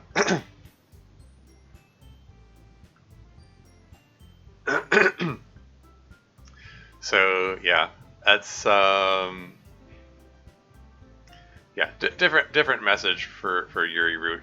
She's basically, I'm writing like she got inspired by her time with MC. But it's it's a funny line. It's from Oscar Wilde. I think she's about to say that. I think. Do you like it? It's from Oscar Wilde. I was feeling a little inspired by our time together yesterday. Perhaps being myself isn't as bad and scary as it made it out to be. You seem to have a bit of paint on your neck there. Oh, do I? I wonder how that happened. There's a towel on that desk, if you wouldn't mind. I see the towel next to a conspicuously placed basin of water. I'm sure that getting the paint on her was no accident, but I play along. Here, let me help you with that. I dunk the towel in the water, which is surprisingly warm. I gently towel off her neck. Suddenly, Sayori bursts in through the curtain at the door. Whee! Yes, she planned that exactly. So sparkly, I love it. She runs back through it again. Whee! And again. Whee! It's good to see Sayori so cheerful again. I guess last Friday really was just a one-time thing. Incidentally, another thing I like Yuri's little face journey there, where she gets progressively annoyed with Sayori running through her curtain. Anyway, Sayori, quit being such a dummy. Oh, okay. Sayori, good. Now we're all here. Okay, everyone. I hope all of you are ready to perform your poems. Sayori seems to brighten up at the prospect of sharing poems. Natsuki has a resigned but determined look on her face. Yuri just shudders and looks very pale. I put a reassuring hand on her shoulder. You can do it, Yuri. She nods, still looking anxious. Yeah, effing wholesome, yeah. It's fun giving Sayori moments when she can be silly and playful. The scene with the depression talk was the first scene that I wrote for this mod. Being able to write moments where she's silly and playful is honestly refreshing after all the heavy stuff. So yeah. Anyway, as president, I think it makes the most sense for me to go first, so I'll go first. Everyone looks surprised. Well, I won't stop you then. That actually works well because it will give me the chance to greet visitors.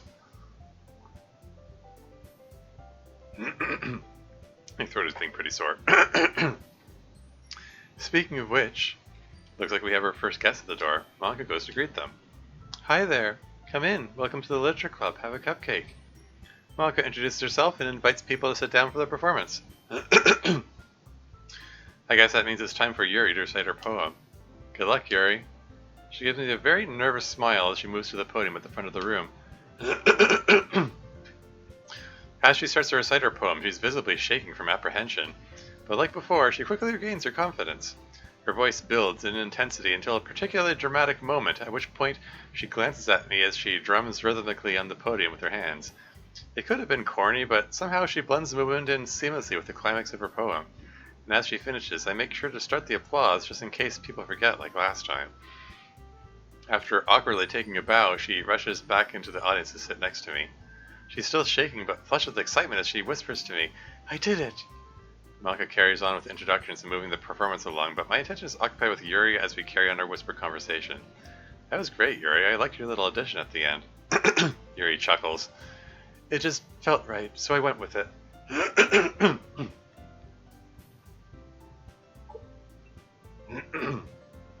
Water. Excuse me. What made you decide to go first? I didn't know you had it in you. Well, our conversation yesterday made me think about a lot of things. I spent so much of my life feeling ashamed of myself. It made me afraid to put myself out there and let the world see me. And I suppose I just wanted to throw myself into a situation where I can't hide. To prove to myself that I can do it and survive. It was scary, but it was also exhilarating. And I have you to thank for giving me the courage to do it. Wow, I'm glad I could have that effect on you, Yuri. Also, I'd like to take you up on your offer. My offer? After the festival, if it's alright with you, I think it might be nice to come over and meet together. I'm surprised at Yuri's frankness. She didn't even hesitate or blush like she usually does. Sure, Yuri, that sounds like a good time. The rest of the festival carries on, but it's all just a blur to me. I find myself reflecting on that moment. Knowing that I may have brought about a positive change in someone's life is a good feeling. It's funny now to think that I didn't even want to be in this club at first. I wonder what my second week will bring. Dun dun dun, there's the end of Yuri's route. Woo! Thank you for playing the True Literature Club mod. Just a reminder that Monica has a route too. You're going to play it, right? All you have to do is make the other three girls like you. Restart the game and dedicate one poem to each girl, while making sure that no one dislikes you enough to not share their poems. It's not as hard as it sounds. You only need like 3 or 4 words for each girl in each poem. Just remember that Yuri likes long and complicated words, Natsuki likes cute and simple words, Saria is kind of in between. If they all like you, Monica will surely take notice of your popularity. You don't want to keep me waiting, do you? I mean, you don't want to keep Monica waiting, do you? Anyway, I know you can do it. I have confidence in you. Good luck. 3 words done. Yeah, and obviously the message at the end gets more detailed in terms of the instructions. It was kind of fun to write that actually. I mean the original version of this mod I believe had the same description of how to find the Monica route each time, like it caused some confusion to some people. So I made it more detailed and increasing detail each time, and it also plays into the notion that Monica is the one playing that message. In case that last bit wasn't clear. Like she's trying to get you to go on her route. So yeah, the what am I trying to say here? Excuse me. It's been a long stream. I'm tired. It just kind of made it fun. It made it a little more playful that way.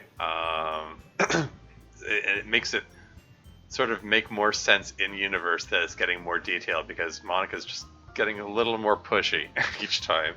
It's like, say my route, come on. But yeah,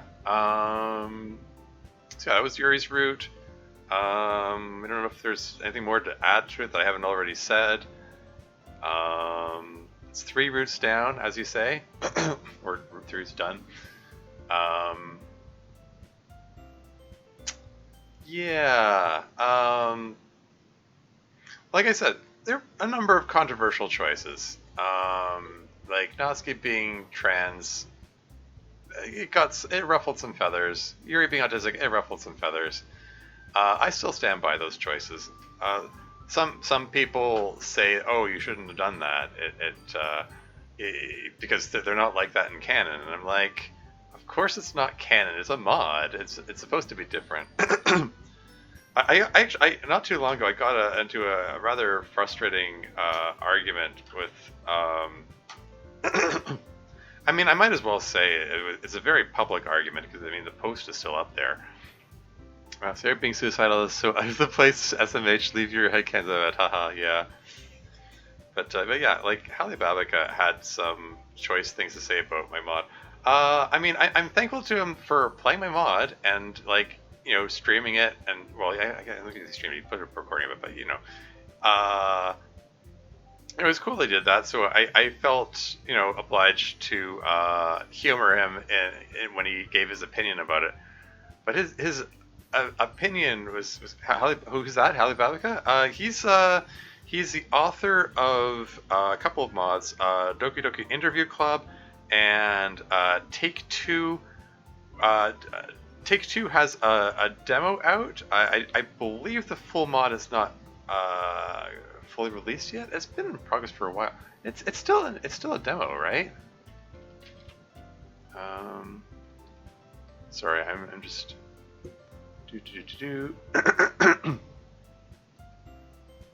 Yeah, it's still listed in play testing. Has he posted any updates for that? I'm curious now. Take Two mod releases? What's this? It's posted from 3 months ago.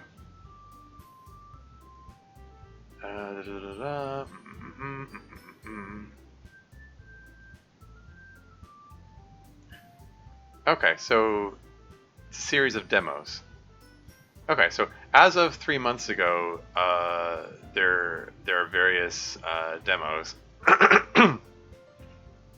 It looks like the full thing isn't done yet, but there's a sort of a series out at the moment. Okay, yeah, I was just curious. Anyway, Halle Babica apparently has some very particular ideas about canon, and I mean, I'm not a mind reader. It's entirely possible it could be more like transphobic or ableist thing reactions that he doesn't want to acknowledge a trans Natsuki or autistic Yuri or whatever. But he just got so hung up on this notion of they're not like that in canon. You can't make them that way. And I'm like, I can and I did. It's my story. It's fan fiction. I can write what I want. And he just, I don't know, he just kept hammering on that point. It's like that's not what fan fiction is about. It has to follow the original canon or people will hate it. And I'm like, dude, no. Making characters different in fan fiction is an absolute staple of fan fiction. Like particularly things like someone wants to stream it live and recommend I fix anything in the demo. Oh, sorry. I missed a comment. Seeing demos have been adding my current demo. Someone's okay. Doesn't have much original feedback. Yeah. That's cool. That's cool. Anyway, sorry. Yeah, like I'm not saying this to rag on Hallie or anything. I'm just a little disappointed by the way he reacted to that whole thing because I've been like nothing but supportive of him and his own work and stuff. But yeah, he just got downright rude about the whole thing, which was disappointing.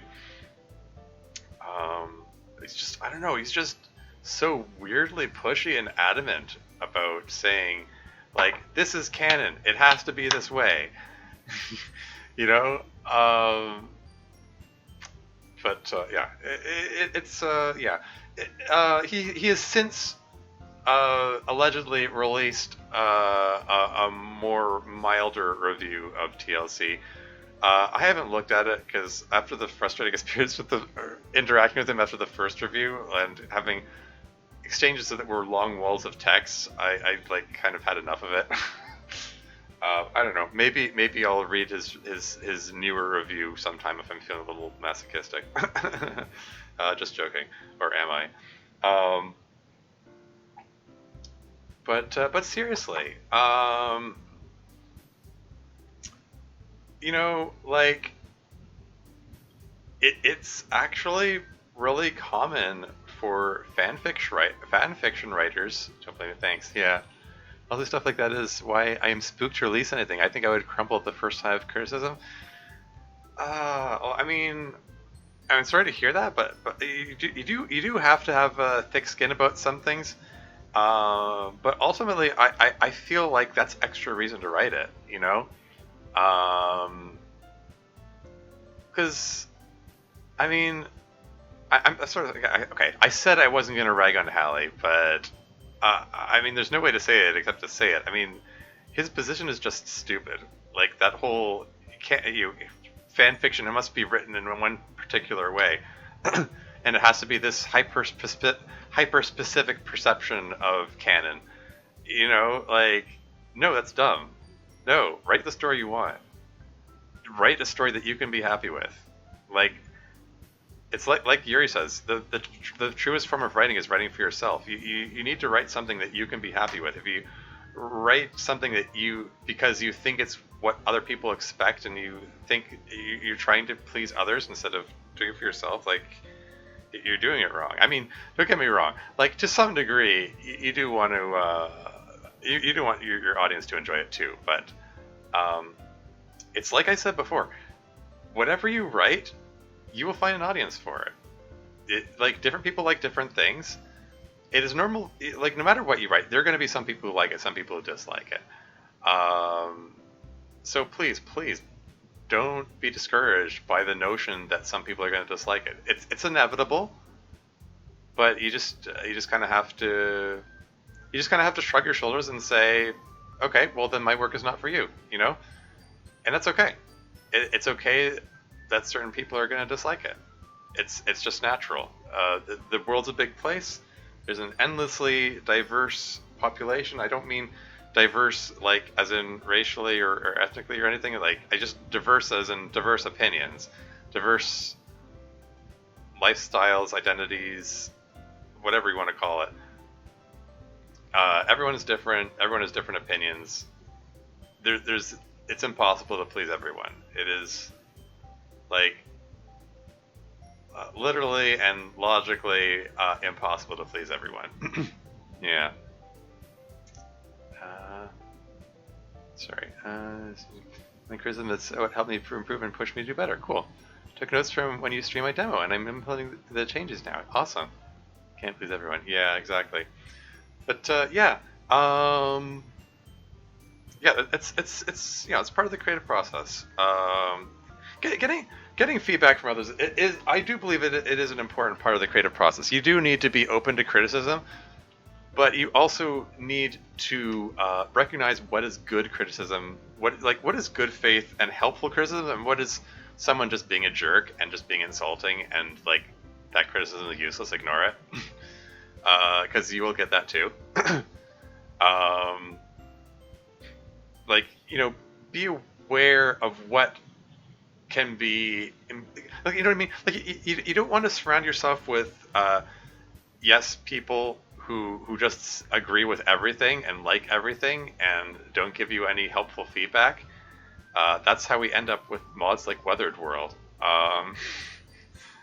With all due respect to the author of that mod, that was a widely unliked mod, and it had a lot of problems. And and the author now acknowledges that it had problems, but it came out that way because everyone that he showed it to just absolutely gushed over and said they loved it, and he assumed that it had no problems, and he didn't do anything to improve it.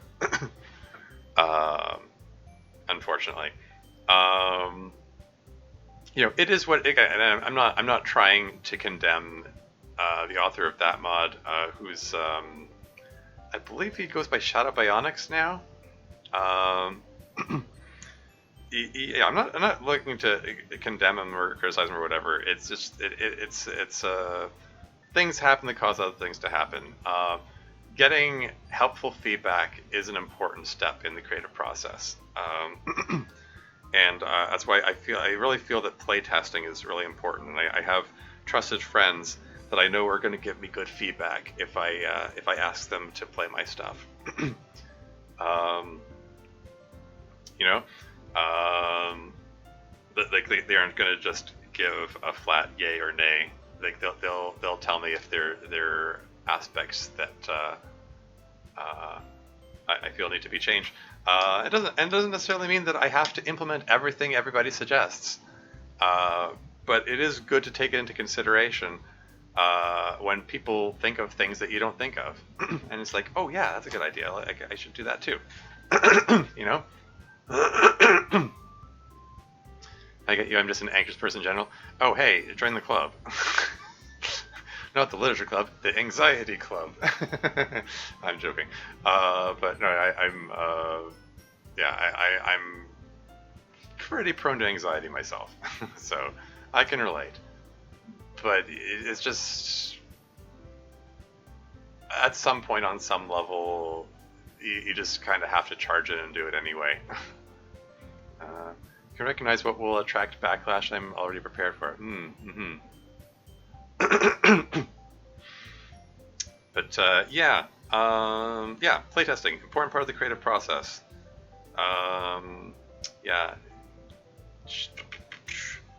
And getting feedback and so on. And headcanons are good. Don't let people dissuade you from your headcanons. There will be people who share your headcanons. It's okay. Not everyone will share them, and like whatever. It's like your mod's not for them. Seek out the people who. There will always be people who like it, like people dislike it. Seek out the people who like it. Avoid the people who don't like it. There you go. That's how I see it, anyway. Yeah. Anyway, I have rambled on quite enough, probably. Let me just. I have too many tabs open here, but I would like to see who can I raid. This stream has gone well over 4 hours. It's been a very nice stream. I have a very attentive audience. We've had some interesting conversations and interactions, so that was pretty cool. I'm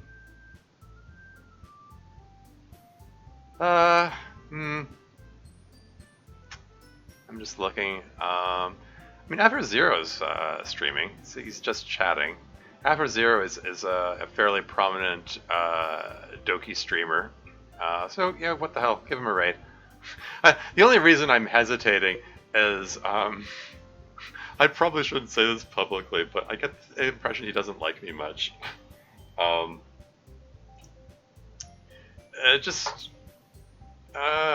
don't know. I can't see into his head or anything. That's just the impression I get, because the way he reacts or doesn't react to comments I make. Anyway. What the heck? Give him a raid. Yeah, I mean, all the other people I see streaming or playing other stuff. I mean, I could also just look up a random Doki Doki Literature Club player. Maybe before I commit to rating Zero, maybe let's just take a peek at.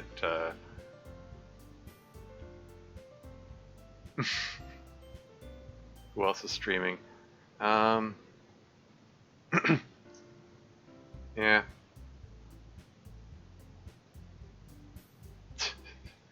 That's funny. Yeah, you know what? I'm just gonna go with You 0. want to know what you're getting into. Yeah. Oh, great, there's an ad. He says just chatting, but looks like he's playing a game. Yeah, okay. So, oh no, the viewership just fell off. And I said I was rating it 0. I'm just kidding.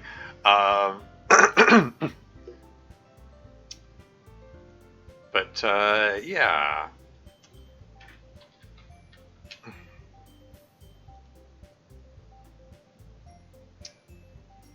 I'll add my meager 4 people to his 45 viewers. Thanks everyone for watching. Anyway, yeah, good night, take care, all that stuff. Cool. Thanks again for stopping by, David Graves, and everyone else. And yeah, that's all. Until next time.